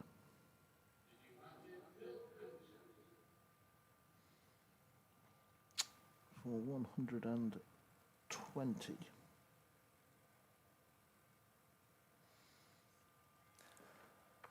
I think that brings Bill Anderson to the crease, who has managed to get the day off of, well, not the whole day off of parenting duties, but I think it's his daughter's birthday today. Oh, really? So he's had to pull a few strings, I think, to get over to the game. They live over in Melton Mowbray. Oh, really? So Well, that's yeah, some so it's a distance bit to of travel. he does a bit of travelling, a bit of commuting, but yeah, so I think he's had to leave. Oh no, it's worse. It's his wife's birthday. Oh, right. Okay. Anyway, Scott's going to bowl to him. And it's a no ball. It's pulled into the leg side for 1. But the key fact is that it is a no ball. It's a free hit coming up. So an additional delivery. The field shouldn't move. The field has to stay in the same place for a free hit delivery. And, He is changing. Or are they allowed to change it? I don't think they're allowed to change it. Oh, well, they are changing it. Okay. I stand corrected. Anyway, he's in. Free hit coming up. And it's smoked high. And a long way out over that long boundary. That is a huge hit for 6. That has gone, wow, 90 yards, I should think.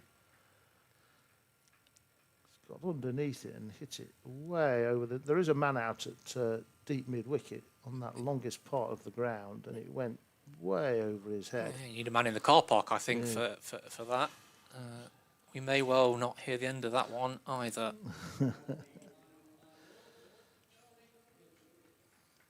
Huge hit for 6. 128 for 7. That was a fateful couple of deliveries, really. A no ball compounded with a 6 from Ben Scott. Sandiacre 128 for 7, so they're probably not going to get the 150 that I suggested, but they could get to 140 here, which, as you say, will be competitive total, I think, under the lights. So this is swung down. Oh, where's this gone? Oh no, straight out to point. And I don't think anyone quite I don't realised think where it had anybody knew gone. where it had gone, to be honest, because I'd lost it as well. I was looking straight down the ground. But there's a man at backward point. Can't have been more than about 10 yards from it. And no. he never moved. Nope. And The man's running from the point boundary, it bounced about stood 3. next to him and said, Yeah. here you are. You are. He got away with it, and he got another run for his troubles, 129 for 7. And that's in the edge as well, and that's all well caught at short third man. A swish outside the off stump from Anderson, and took a top edge. He looked to be heading over. Pete Burgoyne it is at short third man, and he leapt and plucked the ball out of the air. Yep, good catch. I thought that was past him. It looked as though, for all the world, it was going over his head. And it would have been 4 It had would. it done so. Yeah. Very good catch. And again, it's crucially at this stage, it's another dot ball really. Yes. It's no runs, and that's as important. Yeah. So 3 deliveries to go now. 129 for 8. Brings overseas Callum Cameron, the Kiwi, to the crease. Callum Cameron.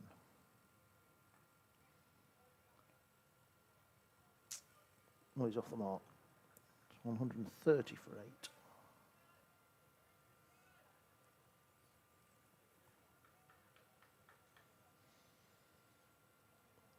Good set so far, this, from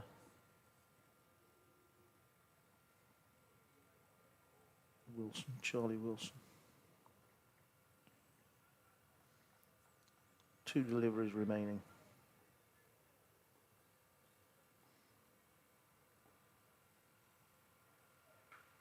And That's an edge down for 4 to a very fine third man. Just a big swing, really, from Dan Wielden. And off an outside edge. Away for 4 down to a fine third man. So 1, 3, 4 for 8 then. 1 delivery to go.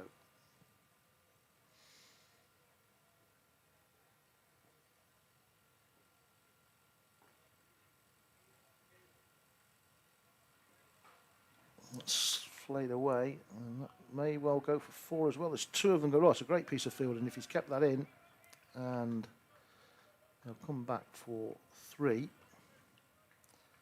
Saved a run. Very good piece of fielding out there. Well, the man running round from point just got his hand on it before it crossed the rope. And, there we have it. Sandiacre 137 for 8 at the end of their innings. Wheeldon finishes 15 not out. Cameron has 1. And Danny, your thoughts? Is that a winning total, competitive total, below par total? I think that would be in the region of what they were hoping to get. Yep. Around 130. Anything between 120 and 140, I thought they would be looking to have something on the board. So getting towards 140 is, I think they'll be relatively happy with. Yeah. I think they would have perhaps a couple of stages in that innings, maybe like you thought, maybe they could get to 150, 160, but to do that is difficult against a very good Denby bowling attack.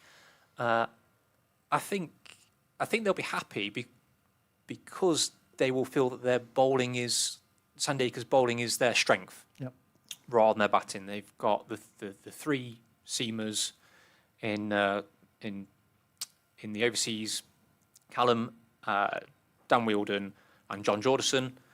They've got Charlie Murphy, and then they've got the spin of Ollie Flindle and Connor Marshall. So they've got options, and they're performers. So they'll be happy that that's what they've got to defend. And we've seen there Dan Wielden with a little cameo at the end. I think probably they might just feel that's giving them the momentum going into the second innings. Yes. And then we'll see how it plays under the lights as they start to take more effect this evening with the pink ball. I mean, I'm very much looking forward to seeing Callum see his pace on this kind of wicket, on this surface with the pink ball. He's bowled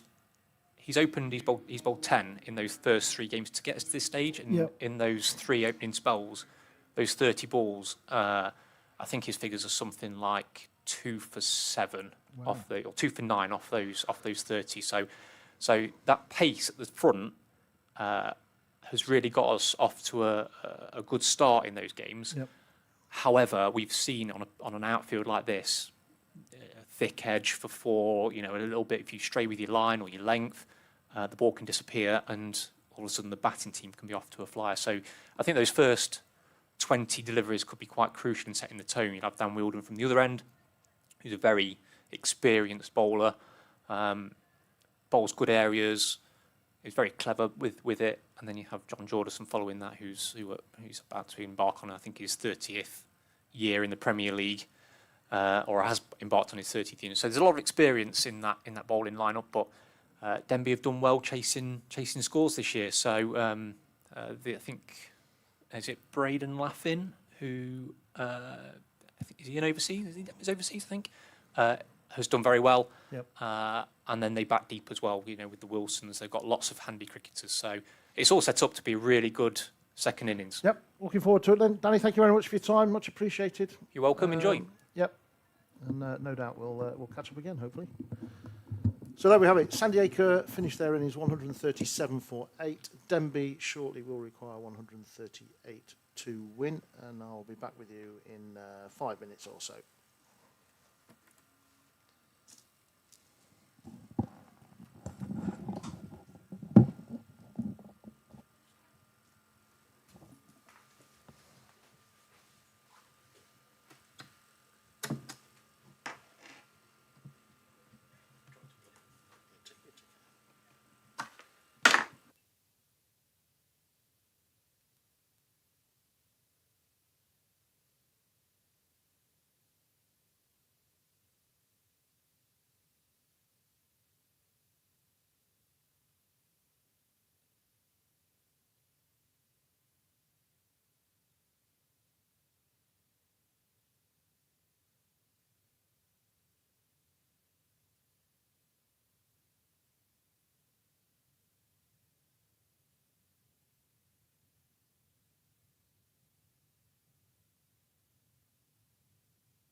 Okay, welcome back, ladies and gentlemen, to the County Ground here for the second innings of this OJ Jackson Cup Final.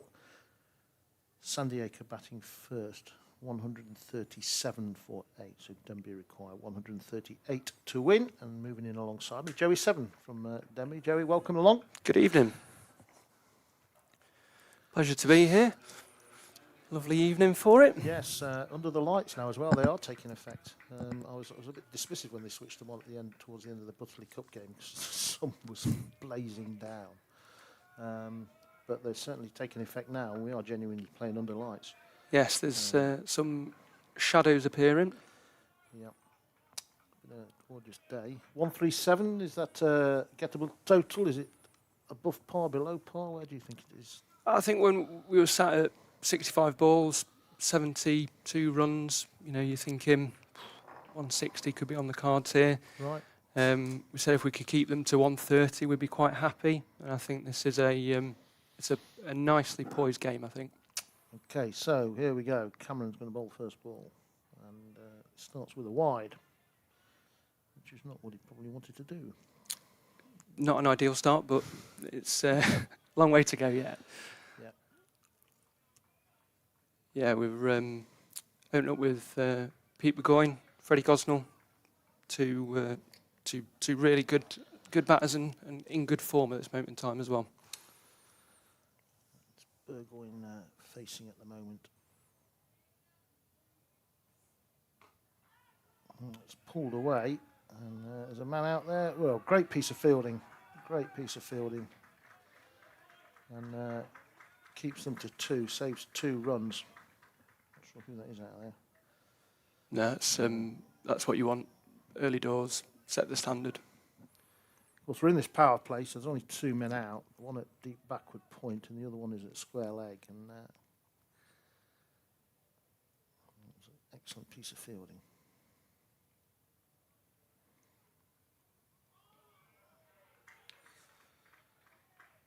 Three for none then. Bergman just tried to fiddle that away to third man. Yeah, looks like there's a bit of zip. It's come back in a little bit, I think, there.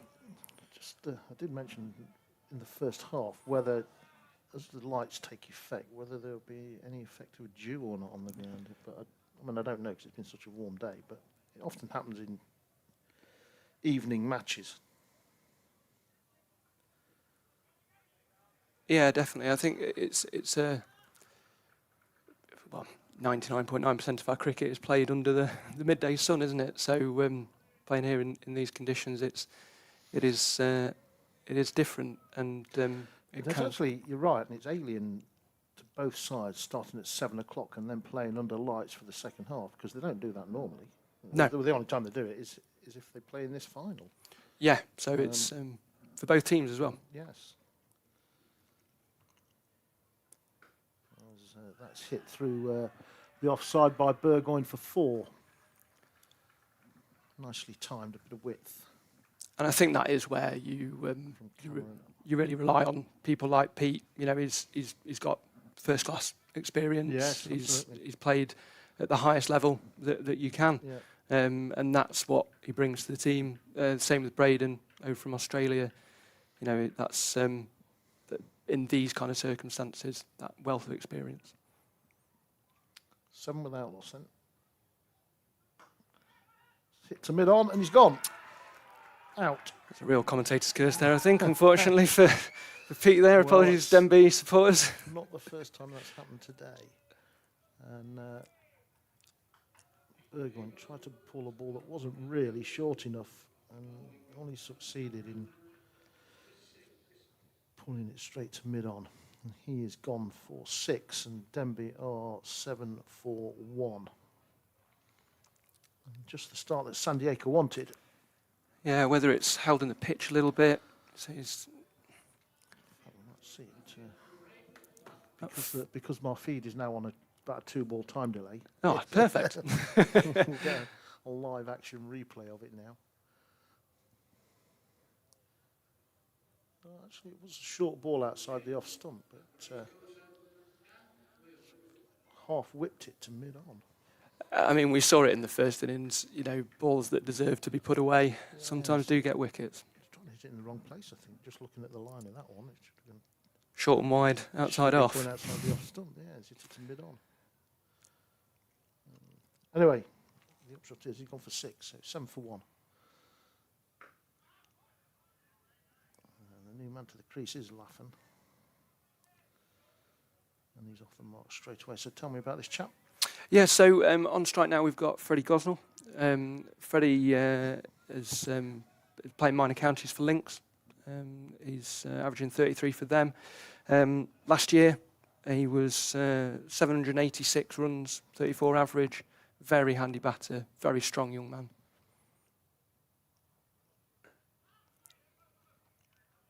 I'll take just the one there as mid-off comes around to do the fielding. Yeah, he's been in some really good touch.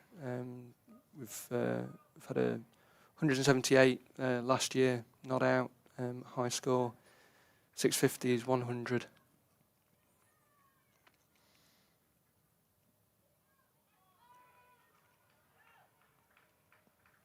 And Braden down the other end plays his trade normally now at Redland Tigers Cricket Club in Brisbane.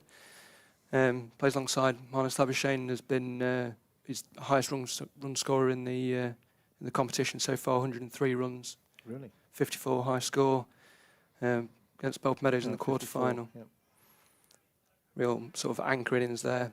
And 143 strike rate, which is obviously crucial in this format.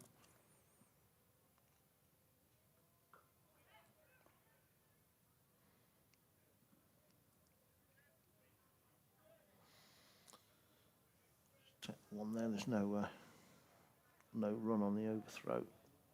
10 for 1 then. You have had 9 deliveries. Is he just over here for 1 year then, Laffan? Yeah, so he played down south. I think it was Oxfordshire League before, and then yeah, he's over here. He's great clubman as well. Really nice lad. You know, you want your overseas to do it on the pitch, which he has, but you also want him to be that, you know, good presence around the club, and he definitely brings that as well. Yep.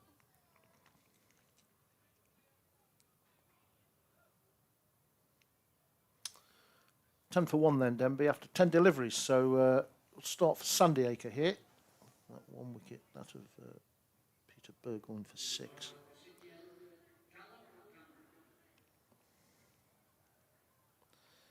Callum Cameron.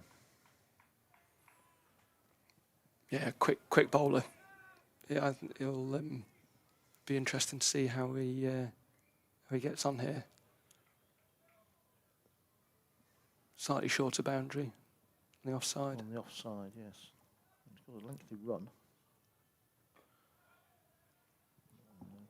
Just lent on it. That's away for a single. There's a man out there covering that point. Here's what you see, you know, in the shorter form, you know, the quick bowling, it can sometimes be one way or the other. Yes, yeah. The room for error is quite limited. He's starting off just inside the 30-yard circle.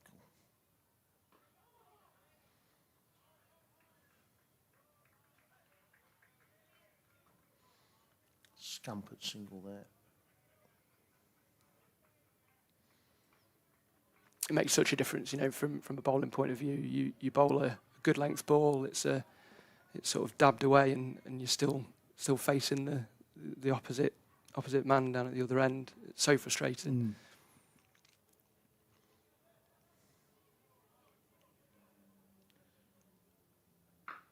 That's pulled away. That may well go for 4 up towards the old pavilion, the London Pavilion. It does. It crosses the road now. I don't think he quite got hold of it. Got enough on it for it to run away for 4. 16 for 1 then. Laughing up to 7.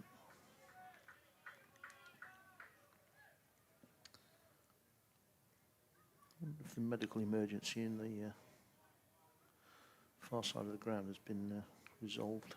No, fingers crossed.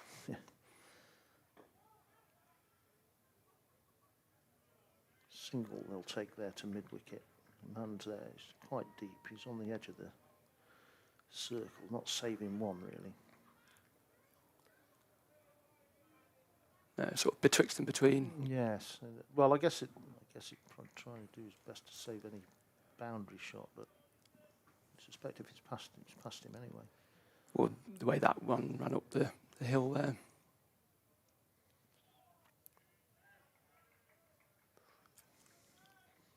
I think it's the captain Ben Trembling that's a bit mooky. Yeah, it is.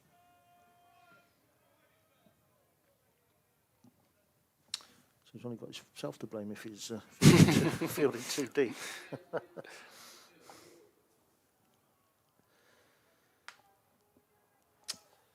That's 15 deliveries gone, 17 for one then, and Sandiacre for now keeping a lid on this Denby reply. Laughing as a Gosnell 2, the man to go, Peter Burgoyne for 6.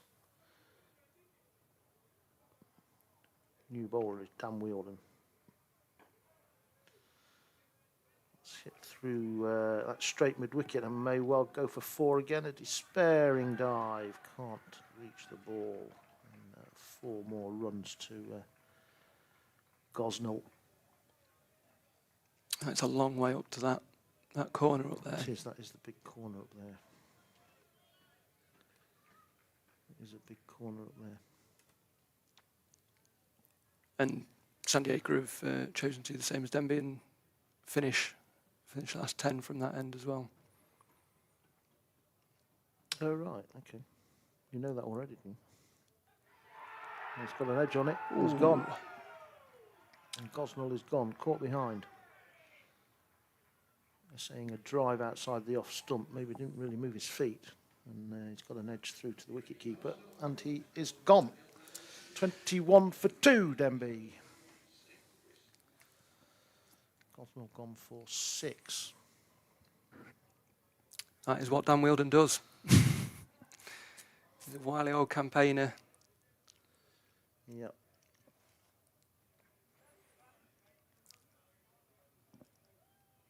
I think you say with the power play, you want him to make the most of the opportunity there with the men in the circle, but the wickets in hand later on do make a big difference.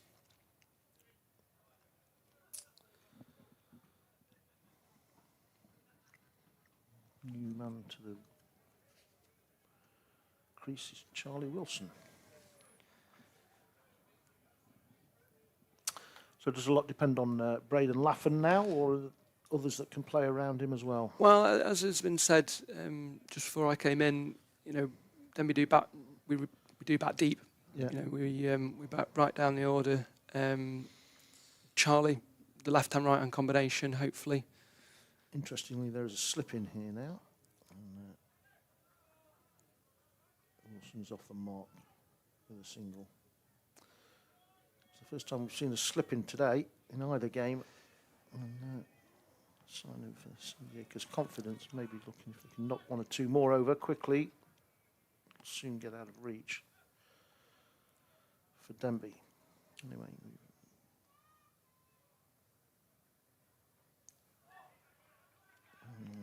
Laughing. There's a bit of bounce there. Yeah, it feels like there's a bit of zip in the pitch. Yeah. Rather surprised, Laughing, that. He is strong through the offside, particularly that cut shot. So those hard sort of bouncy pitches out in Oz.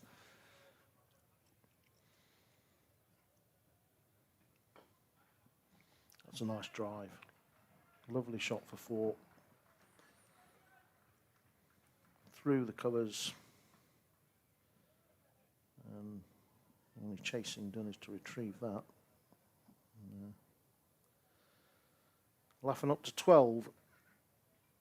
20 deliveries gone, so 1/5 of the way through the innings. Denby 26 for 2. That's almost on the rate, really. Yeah, I think you're obviously wanting to make the most of that power play, and the men in the ring, as said earlier on. But it's also those wickets in hand. You know, Yes. when you're chasing, makes such a difference. Yeah. So yeah, you don't want it to get away from you, but equally, you still have, particularly with people. You know, Charlie there is a really good short form batsman. John Jordison is the new bowler from the racecourse end. First ball gone straight through Charlie Wilson. Yeah, it definitely looks like it's shaped into him nicely between bat and pad by the looks of things.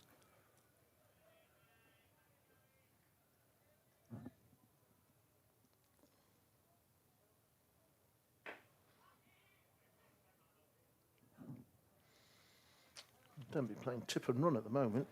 Just hit it at the fielder and go. Yeah. And to be fair, Sandiacre look as though they're quite happy for that to happen. Yeah, I think, you know, you're required at 1.4, we're at 1.2. Both teams are probably reasonably happy with, Yes, with each of yeah, those. well, you can get into that situation. There's another one just dropped down to short third man, brings a single. You can get to that situation where both sides are happy with what's happening Yeah. because they both think that's going to take them to victory. And of course, only one side's actually right. Yeah, indeed. 28 for 2 anyway at the moment.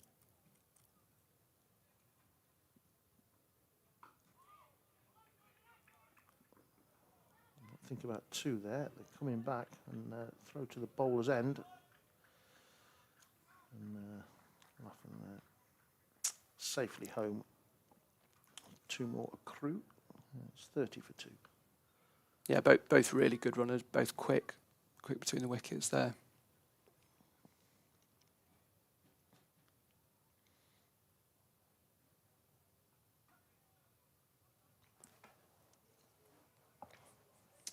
Just one more, 31 for 2. The light really has dropped quite quickly. And yeah, very much playing under lights now. After 25 deliveries, so a quarter of the innings gone.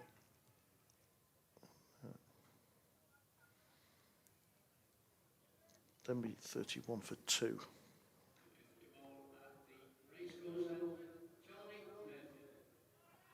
Charlie Murphy on from the racecourse end. Young lad who came from Shipley Hall last year. Yeah, played against Charlie a few times. He's a real good bowler. Yep. Yeah, really nice. Good action. It's nice to see him getting the chance in the Prem.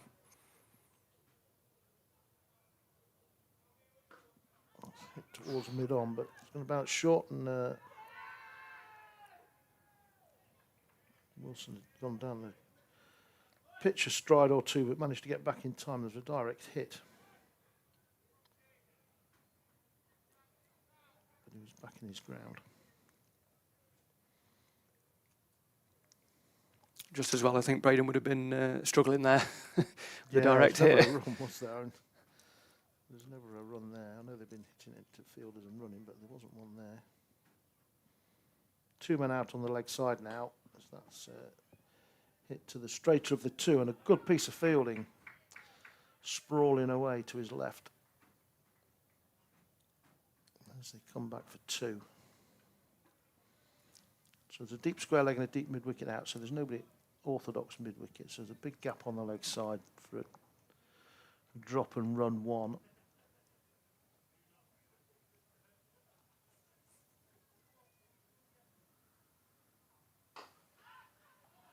And that's hit away over extra cover. That'll go for 4, I think. It will. Cries of catch it, but it was over his head at extra cover and away. Yeah, I think you can see, you know, Charlie's natural away swing there. Yeah. With that gap in the leg side. You're trusting your bowler. Interestingly, he sent the mid-on back to long on and brought the third man up now.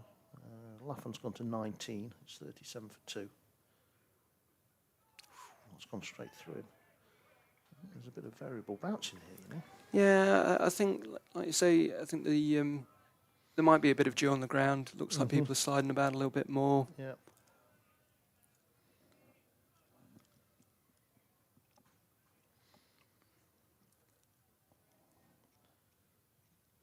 So Laffan has 19 to his name now. That's a good ball. Very full from Murphy. And completes his little block of 5. So that's 30 deliveries gone now. 37 for 2.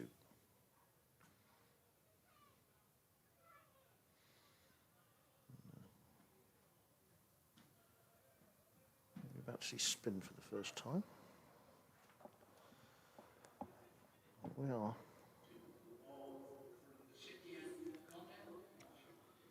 It's Marshall.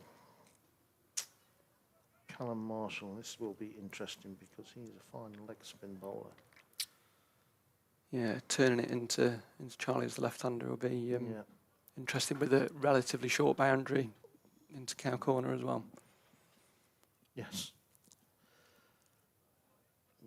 I say relative to the enormous one on the other side. Well, yeah, so I guess this is something else that the players don't tend to play on grounds as big as this either, really. I mean, Denby's quite a large ground, to be fair, but yeah. Sandiacre's not overly big. Long and narrow. It is long and narrow, yeah. Yes, but it's certainly not got the width that this one has. No, and you can see that does make a difference. Yeah. Anyway, first ball pushed up to mid-on. And they'll take 1. So the throw comes back in. 38 for 2 then. Wilson up to 6.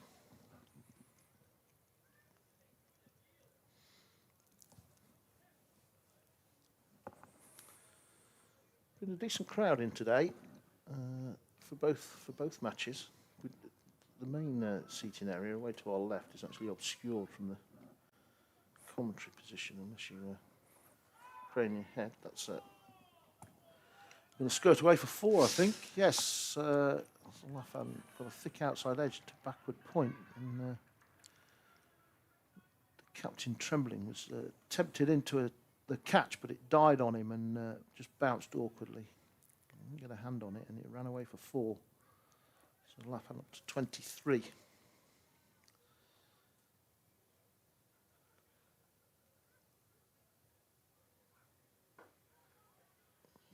Should just be 1 up to long off again. For Laffan, he'll go to 24. Yeah, so there's a fair crowd in the seating underneath the gateway pavilion, as I always call it. I'm sure it's got a different name now, but You've probably got about 7 or 8 names, I'd imagine, from that's what it is to me. And there's still there's a big appeal from Connor Marshall, but not out. Still a fair smattering of spectators in the temporary temporary stand at the far end.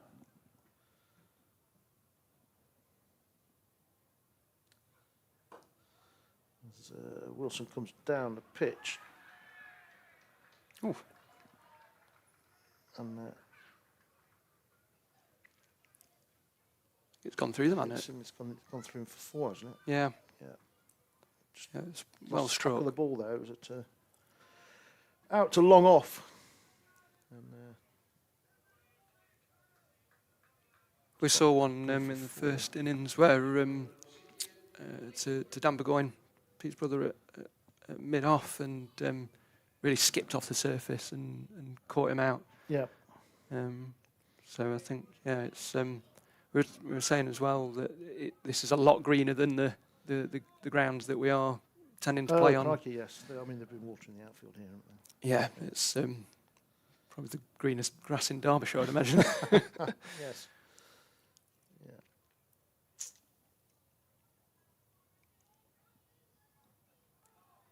The new bowler is Ollie Flindle.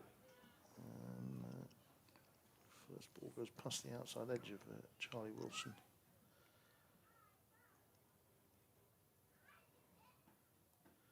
47 for 2 then after 36 deliveries.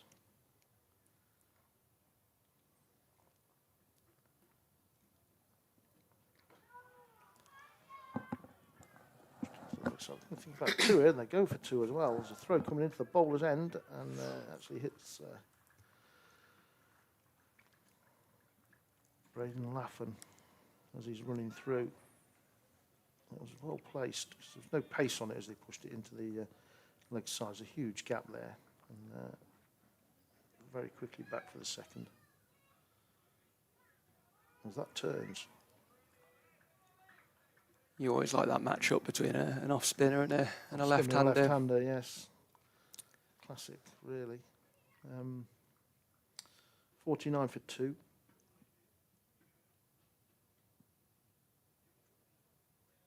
The ball was a bit short and it's pushed away into the offside, but only for 1.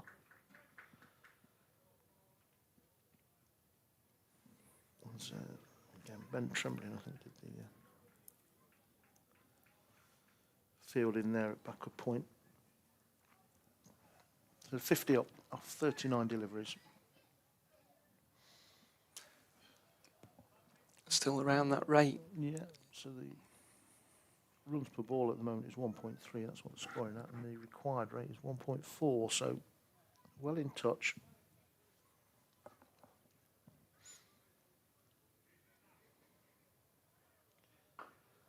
It's smote out, and that'll be 4. Again, hit up to the Old Lund Pavilion. And I can rather fetch that from outside the off stump, but found the gap between the deep mid wicket and the long on. He's now up to 28. Wilson has 13. Denby 54 for 2 off 40 deliveries, and the runs per ball is equal to the rate required now at 1.4. Although that is a bit of a rounding.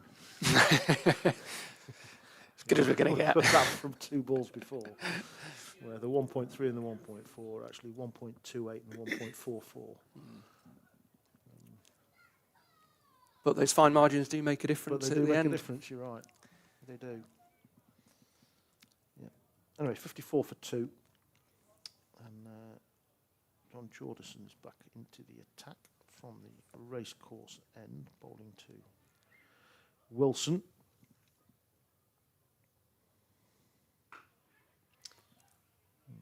Hit that down into the ground and it bounced over Jordison's head by a distance. For 1. At the moment, Denby playing this right, really, just not doing anything daft, just ticking the board over and staying in the game. I think you're in a final. You can sometimes that big night energy can. To let it get to you, Yeah. yes, yeah. Just need a cool head.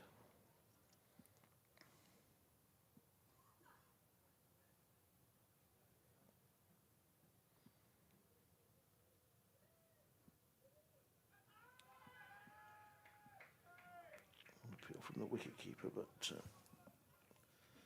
not from anybody else. Umpire Chris Smith decided that it was not out either as well. Remains 55 for 2.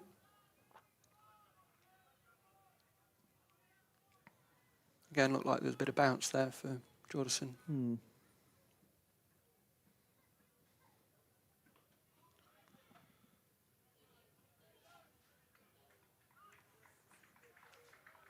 Scrambled single takes it to 56 for 2. I'm not sure what it'd be like facing a pink ball under lights because of not something that I've ever done. It's not easy picking it up from the commentary box. No, absolutely not. I'll say that. No, very, very difficult.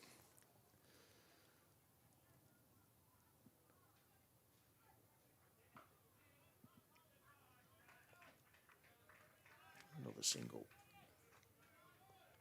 I'll be interested to see the condition of the ball as well. It's been ran around a lot. Might not be too bad because of the lushness of the, or comparative lushness of the outfield. Yeah, the first first 10, 15, 20, stay really hard, and then Good sometimes, delivery from Jordanson. sometimes can find that bit of that zip goes, but I don't think I've ever played with a pink ball, but I've seen them, and they do look very hard. They do fly. Yeah. They do, don't they, in comparison to a normal cricket ball? They are like little blocks of concrete. It's incredible. They do, yeah. Very, very different from your Saturday match ball, that's for certain. Yeah. It takes some getting used to, really. And that's gone. And Laffan has gone. Flicked Jordison behind. And he is caught for 29. And that could be a crucial wicket for Sandiacre and indeed for Denby. 57 for 3 now. After 45 deliveries caught by Bill Anderson. And that is a big wicket for Sandiacre. You could hear what it meant to them. Yeah, they know that was a key moment.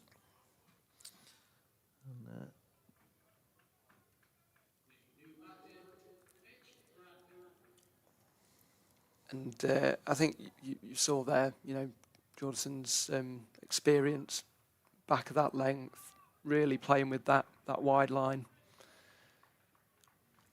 It was a bit of an indeterminate stroke, really. He was trying to just get it away on the offside, really, into a gap. And it wasn't really there to play the stroke. And as a result, got a little tickle behind, and that's it. So he's gone for 29. And Denby 57 for 3.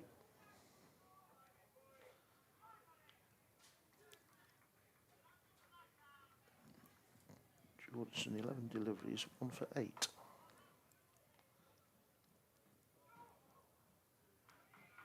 We said earlier on, a few good balls makes a big difference, and Yes. we've seen that rate jump now. Those few, that set from Jordison and that wicket, feels like it could be quite a pivotal moment. That I think.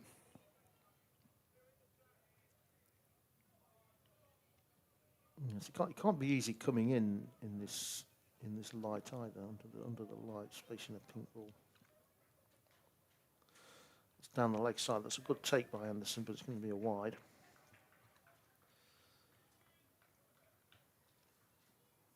$59 for 3.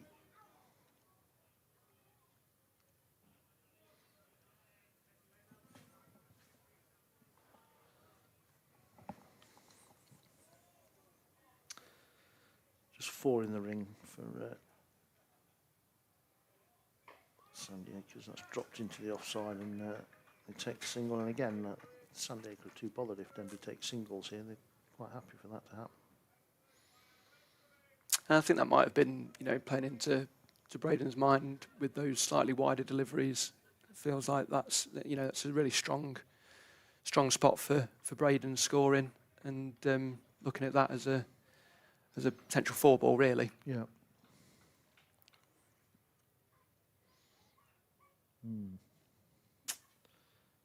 It's not up to him now. So, Jordison fielding off his own bowling, 60 for 3.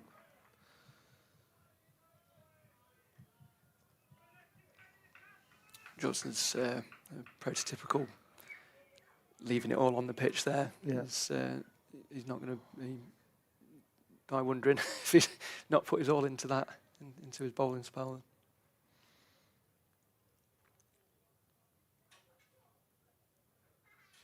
That's hit straight up in the air. It might drop safe, actually. It's gone very fine down the leg side, and indeed it'll go for 4. 3 people chasing that, including the wicket-keeper. But it was a top edge that went very fine. And as it hit the turf, spun away as well. So 4 to finish that little set from Jordison, who's bowled 15 overs for 15 runs and taken a wicket. Wilson up to 16 now. Was that Bradley? It was Bradley, yeah. Bradley, That, actually, who's, wasn't it? yeah, Mitch, our league first team captain. Yeah. He's up to 5 now. Really experienced. 10,500 play cricket runs, 143 high score. And this year has been going pretty well as well. 284 runs, 67 and not out.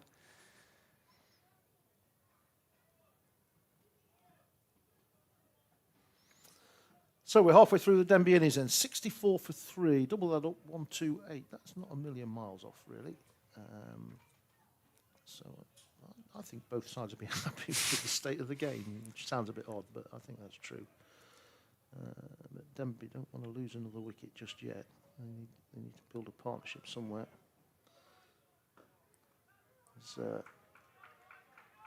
Connor Marshall is back into the attack.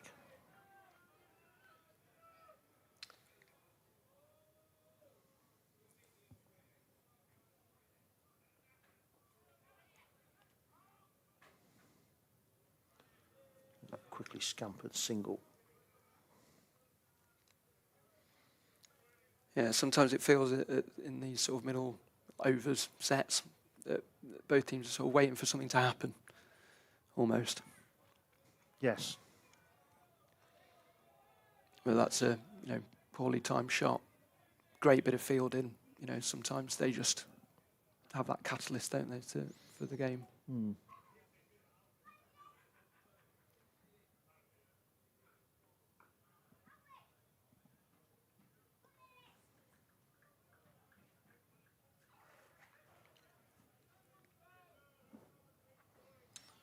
One more.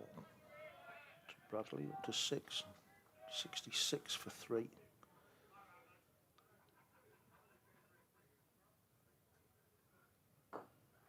Down the pitch and hits that out to long on, but just for a single.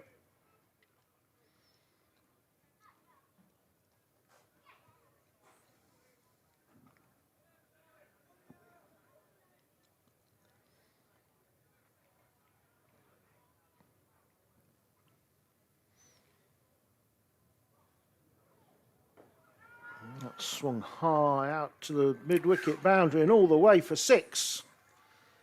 Big hit to the longest part of the ground. Swept away. And that's just the hit that Denby needed, really. 73 for 3 now. Yeah, it's really come out the screws, that one. It has. There's a hit over there. And premeditated as well, stepped across. Yep.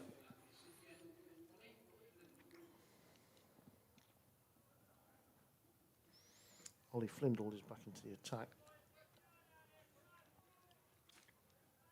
And again, that rate yo-yos back slightly in favour of Denby. Well, still in touch. There's the shot. Yes, he went way outside his off stump and just caught it right. He went straight. There is a man out on the rope there. It went straight over his head. There's a reverse sweep and appeal for LBW, and could have been a run out as well. Anyway, the net result is no runs and not out. A lot of shouting for not much. A lot of shouting and a lot of running around, and nothing happened really. But yeah, just come back to this 6. It went straight over the man at deep mid-wicket's head, and he must be 80 yards away. 75 yards is a huge hit. And he's down the pitch, and he's hit that for 4 as well. 6? 6, actually. Bradley up to 18, 79 for 3. Could this be the moment Denby push on? 2 6s in 3 deliveries.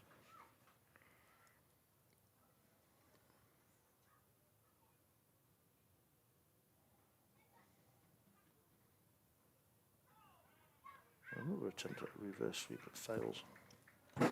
Doesn't really need to be playing that stroke at the moment, particularly. Yeah, there is a bit of a gap. I think what he's looking at is it's the shortest boundary, and the 2 men are in the ring, so if it's past them, it's 4. He's gone for the big hit out into the mid-wicket area again on the first bounce this time to a fielder, and it is 2 runs. Didn't get hold of that like he did the first one that went for 6. Bounced short of the man out there.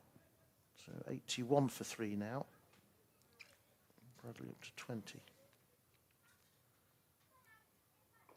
And, this one is mown out to deep mid wicket again for 1. They're going to come back for the 2. Throw comes into the wicket keeper's end, but Bradley's back again. He's up to 22. And, Denby 83 for 3 after 60 deliveries.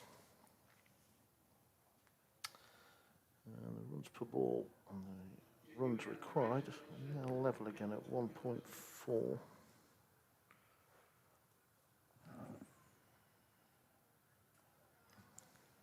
55 or 40 deliveries now, which is gettable. Yeah, absolutely. Seven wickets in hand.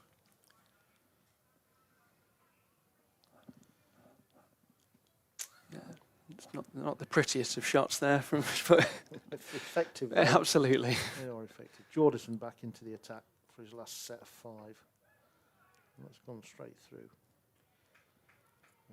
Wilson. A good stop by Bill Anderson, the wicketkeeper. Yeah, Jordison looks as though he's getting that ball to tail back into. Possibly been the pick of the bowlers, has he, John? I think. Yeah, I mean, I liked him over the wicket to the left-hander, Charlie, there. I don't know why he went around the wicket, to be honest, but there is this fashion for right-handers to do so, right-armers to do so.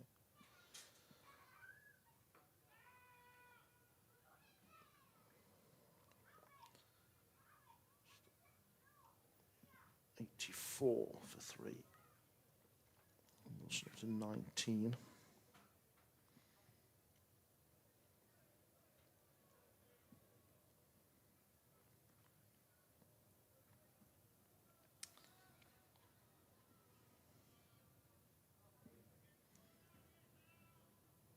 Bradley on 22 of 10 deliveries.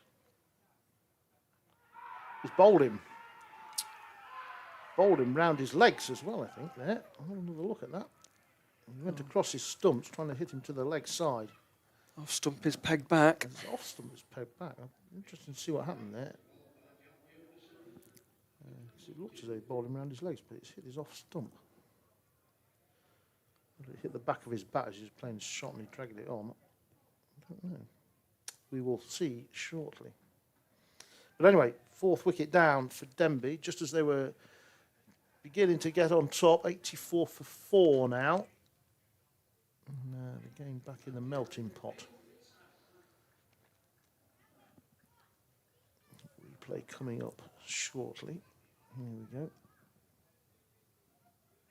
No, he bowled him straight round his back of his legs and it off stump. He'd gone a long way across. Yeah, that's a... went too far across, really. Well, obviously went too far across if it hit the off stump, but... You're bowling Didn't need again. to go there, really. It's an unnecessary stroke again, I guess. But he was in the zone. 22 off, as it turned out, 11 deliveries. 1 or 2 lusty blows. And we are now bathed in darkness here, other than the lights. It's, Yeah, real Friday Night Lights territory here. it is a pleasant scene, really. City and darkness behind. Jordison's in. The new man is Sadler, who's fiddled this away to a very fine third man, and the third man is very fine as well. He's almost in a sort of a non-position down there, really. Backstop territory, I think. Yeah, very fine. But anyway, he saved 3 runs. So 85 for 4. Yeah. Now, still 36 deliveries to come. That's driven straight back down the ground. There's a man at long off. He will field and get the ball in. Yes, good piece of field and a good throw. 1 more to the score, 86 for 4. That's the end of Jordison's spell. 20 deliveries, 2 for 18. 7 dot balls in that, so that's a good effort from him. That's tight. Yeah, if you can keep, as a bowler, if you're keeping them to 1 a ball, Anything less than Yes. that, you're Yeah, very, that's a very good pleased. effort. Yeah. Particularly at the standard that we're playing here, isn't it? It just again shows that experience from Jordison there. Murphy's going to bowl the next 5 deliveries.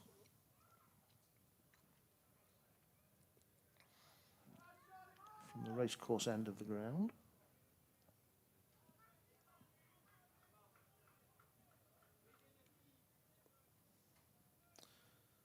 Interestingly, 3 in the offside, saving the single. And that one's on the money. Yeah, so 3 saving 1 at short third man, backward point and extra cover, and then there's 1 short fine leg as well. So those are the 4 in, and then there are 3 boundary riders on the leg side, 2 more on the off. I think Charlie could be difficult to get away at this point in the game.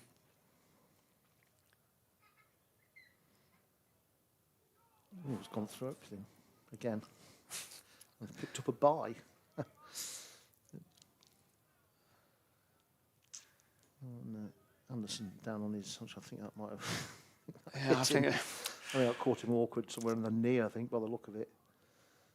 Could be one of those little nasty ones because it bounced again in front of him, didn't it? And, Yeah.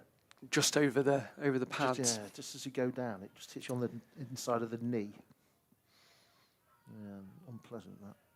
Anyway, it was a bye, 87 for 4. Yeah, so it'll be a big innings for Charlie here now.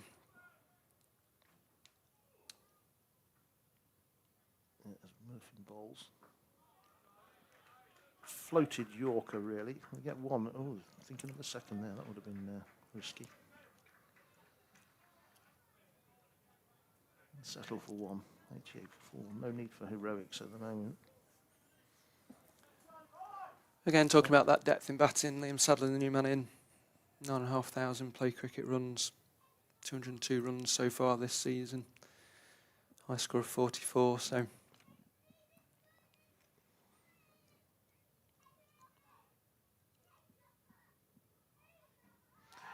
Bowled him. Big swing at that from Sadler, and his leg stump has been knocked back. And that may be a big wicket there for Murphy. It was a bit of a wild hoik, if I'm really honest about it. And again, didn't really particularly need to do it. I think psychologically, you get yourself past 100. And then you have a look at what you need from there, really.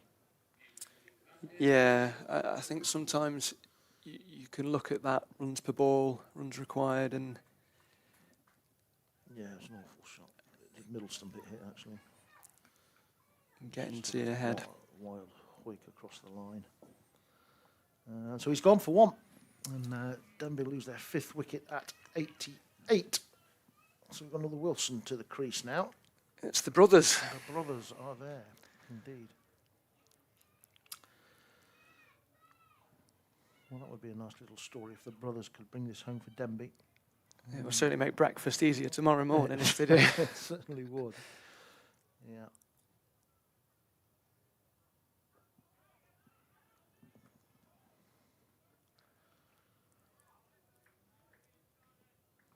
One more. Jamie Wilson's off the mark. Yeah, Joe really, Wilson, sorry. Yeah, my error. really good set there from Charlie Murphy there. Yes, he bowled really well, which is not particularly quick, but he bowled a very straight line and a very full length. And made it difficult to get away. And also picked up that wicket as Sadler tried to hit him away. Yeah, interestingly, they're not going for the anti-Bazball technique of the keeper stood up to Murphy, which No. In fact, the wicketkeeper's been stood back for Sandiacre more than any of the other innings that I've seen. But you're right, he certainly could do that, couldn't he, really, to Murphy. Anyway, Marshall's back into the attack now.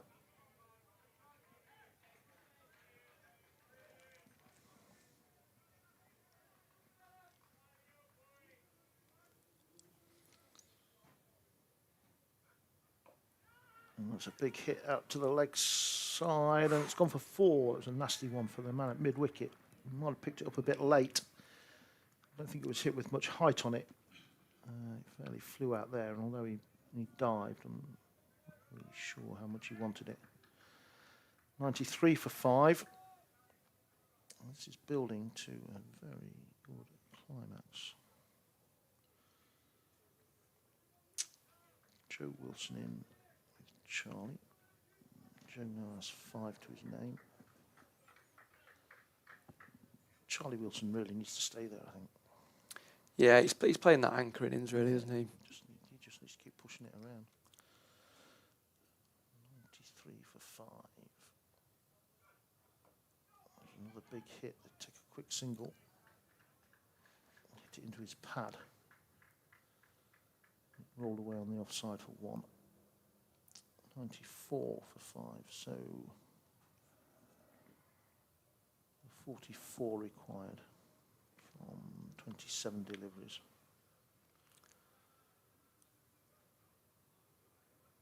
Sounds quite gettable when you say it's 4 and a bit overs. It sounds like a lot all of a sudden. That's it down the ground. In the air, will bounce in front of the mid-off, who fields and throws back for a single. 26 for 5. But yeah, particularly at this point in the innings, you really want, at least one set batsman in there, don't you? Yes, you've got to have somebody who's going to see it through, I think, really. And he's hit that down the ground. That has gone a long way. Wow, that is 6. I think that's gone out of the ground. That is a huge hit. That's gone out of the ground at the city end, over the permanent temporary stand. And Denby's 100 is up as well, off 75 deliveries. And 101 for 5. Yeah, I thought the 6 as well.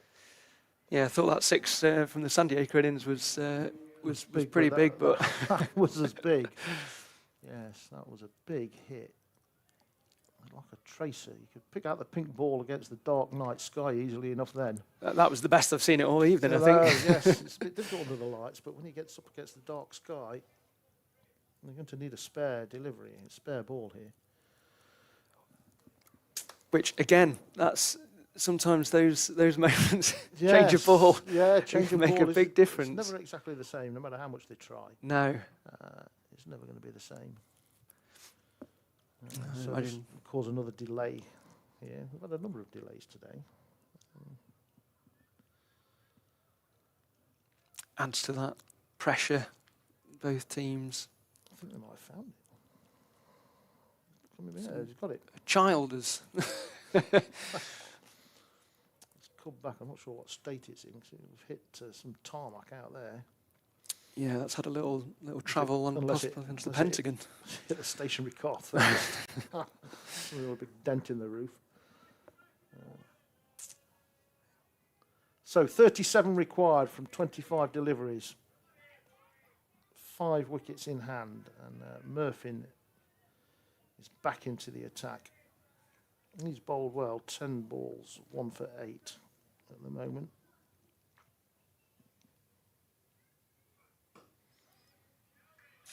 He'll be happy with that as he's pushed up to long off for a single.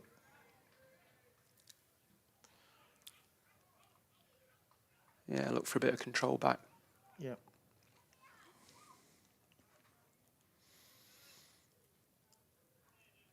Yeah, hopefully a captain's innings from Joe here.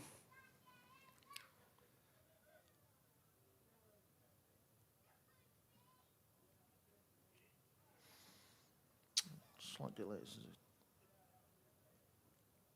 Young lad standing behind the bowler's arm. That's hit down the ground, and that might go away for 4 as well. It does. That's hit out to wide, long off. And fielder out there couldn't get around in time. It's 4 more. 106 for 5. 32 required now from 23 deliveries, and that sounds more plausible. That's 8 and over.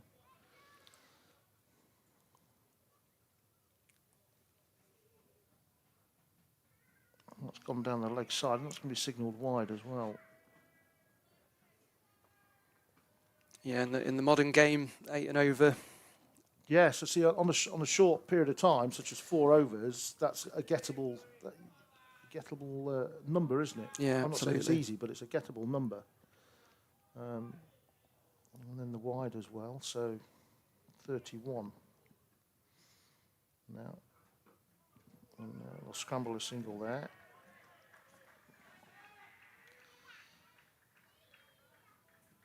And it's 30 off 22, so really it's a run of ball and a couple of big blows. Kind of gets you there, isn't it, really? Yeah, and moving into this part of the game as well, spaces open up for you on the field. Yeah, can't be easy to pick the ball up as well if you're fielding. Well, that's hit big. Is that out? That's not going to carry. And it's gone. Ooh, it's gone. Just carried the fielder at deep mid-wicket, who tried to catch it while staying inside the rope and couldn't quite get hold of it. And it has gone for 6. A big hit again from Joe Wilson out to that deep mid-wicket rope. I think Joe's heart with a minute in his mouth there. Well, yes, I mean, you could have tossed a coin on it, really. But it went for 6, and there's 114 for 5 now. Murphy got up his sleeve. And that's down the ground. And that's gone again, and that's gone for 4 more. And Joe Wilson may well be taking Denby home here. 118 for 5. And it is 20 required off 20. So run a ball. And Joe Wilson scored 23 off 8 deliveries. And would appear to be the innings that's turning this game in Denby's favour.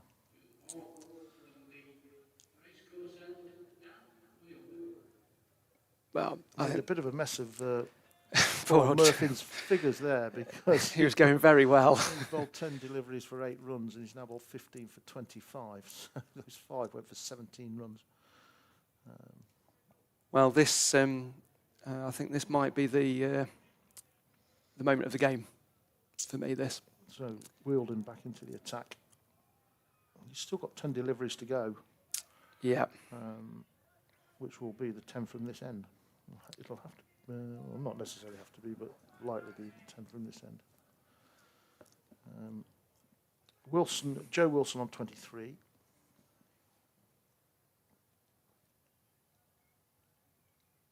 It's the Wilson for now. A run. That's all they need.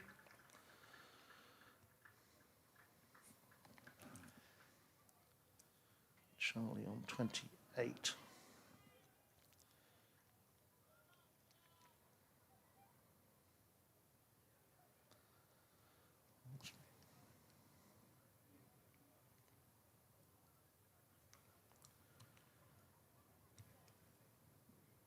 There's nobody leaving, that's for sure. This is a good finish. 119 for 5.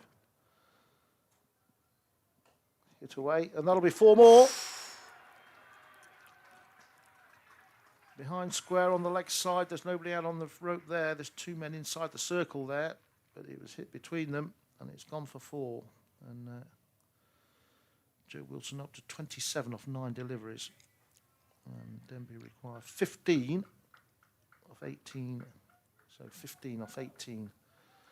Actually 15 off 3 overs. And just keep the heads here. They should get home, really.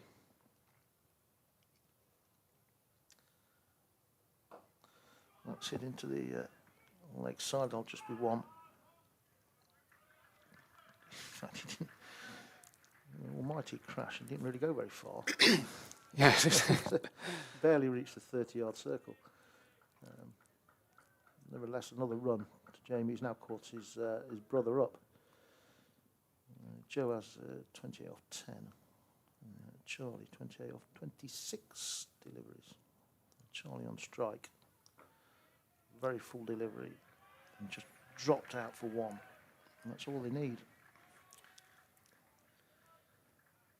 And again, at the stage in the game, with men back out on the boundary, there are a lot of gaps for ones. Yep. Well, you almost get to the stage where Ben Tremblay will have to ask whether he can stick or twist really here.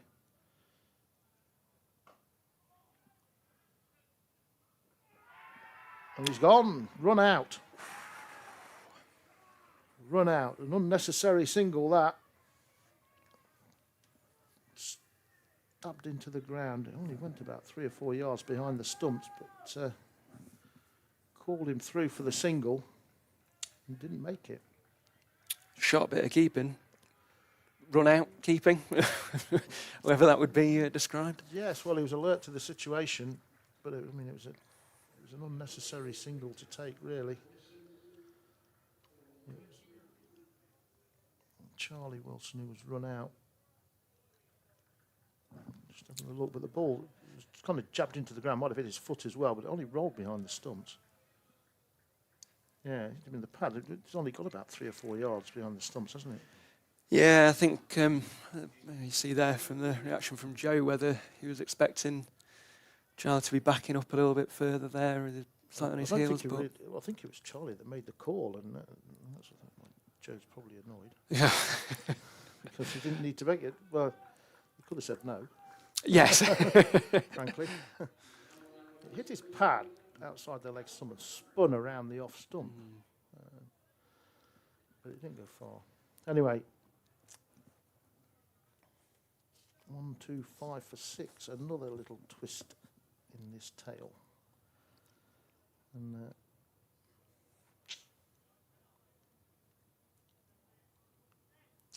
Burgoyne is come through. It's Dan, is it? it is. Yes, Yeah. Dan is Pete's brother. Yeah, Daniel Burgoyne. Come to the crease. 13 to win, 15 deliveries. Doesn't sound a lot, but when you just come in at 9:20 at night under lights, the cup final to win, and Callum Cameron's back on to bowl, and that's pushed straight up to short extra cover, and they'll take the single. And he literally pushed it straight at him, really. Well, he's thrown the ball away as in there. It's not a very clever thing to do. Actually, run another one on that. If it was sharp enough. We always say this about batting deep and the experience that we have in the Denby side. Yeah. Dan Burgoyne, former first team captain. Yeah. 8,400 runs, played cricket 104, high score 60 odd runs, high score this season.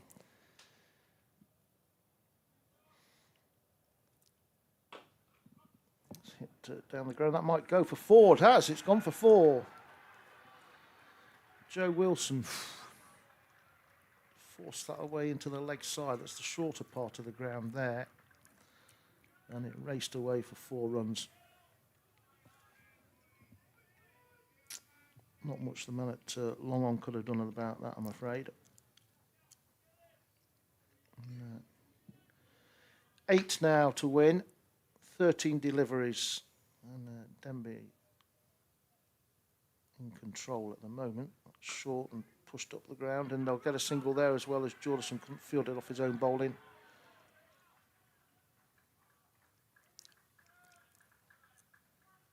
I think Joe Wilson turned to Dan Burgoyne and said, "You're not coming back for 2, no matter how much you want to." A loud you shout are not of no coming there. back for 2. 131 for 6. 12 deliveries remaining. Left-hander Dan Burgoyne.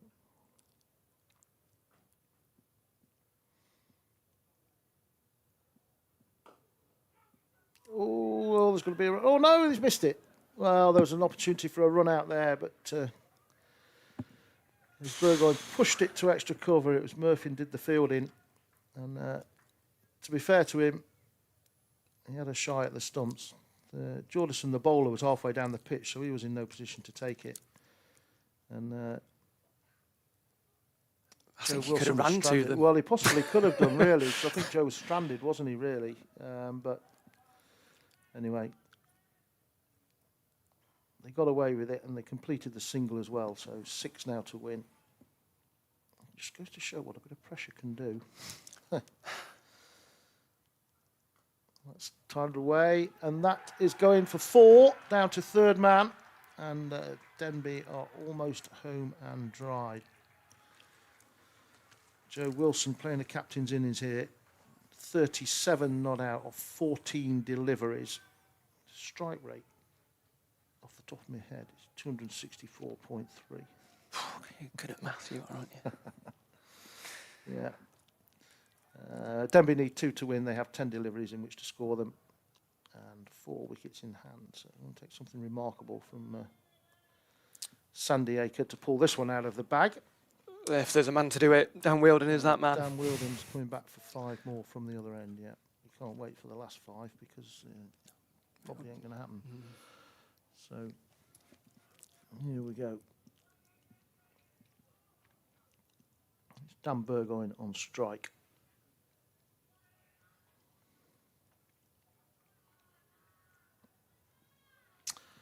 Well, it's been a good game, and until this blast from Joe Wilson was very much in the balance, but he's made it look easy. Well, it's not quite done yet. Dan Burgoyne facing. 2 to win. Plays the first one back. No run. All the field up now. There's nobody on the rope, and that kind of makes sense, really. You might have one out for a slog if you wanted, but you're going to stop 2 runs somehow. And that is that. Pulled away for 4, and Denby have won the Jackson Cup for 2026 by 4 wickets. Dan Burgoyne with the winning stroke for 4. He finishes 6 not out, but the innings that took Denby home, really, played by the captain, Joe Wilson, 37 off 14 deliveries, which turned a match that was very much in the balance into a handsome victory for Denby. 140 for 6 they close, beating Sandiacre's 137 for 8. They've done it with 8 balls to spare. Joe? Yeah, it's fantastic innings there from Joe. Really, really good. You know, he's the captain. He's skippered him to the T20 Prem Cup a few weeks ago, and what can you say? That 6 over the stand, I think, will be one that will live long in the memory for Denby supporters who've been here tonight. Yes, yeah, huge hit. We saw 1 or 2 big hits today, but that was the biggest of the lot out of the ground. So a tremendous win for Denby there. They have won by 4 wickets, 140 for 6, beating Sandiacre's 137 for 8. They are the OJ Jackson Cup winners for 2026. Joey, thank you very much for your time. Thank you very much. Thank you very much to all those else who joined me throughout the course of this afternoon and this evening, including the Mayor of Derby as well, Jonathan Smale. Thank you all for listening. I hope you've enjoyed this coverage. Brought to you by Derbyshire County Cricket Club, it has to be said. It is their feed, and I've merely been adding a few words on top with everybody else. Thank you very much for listening. Spondon second team won the Butterley Cup. Denby first team have won the Jackson Cup. From Dave Jepson, it's good night.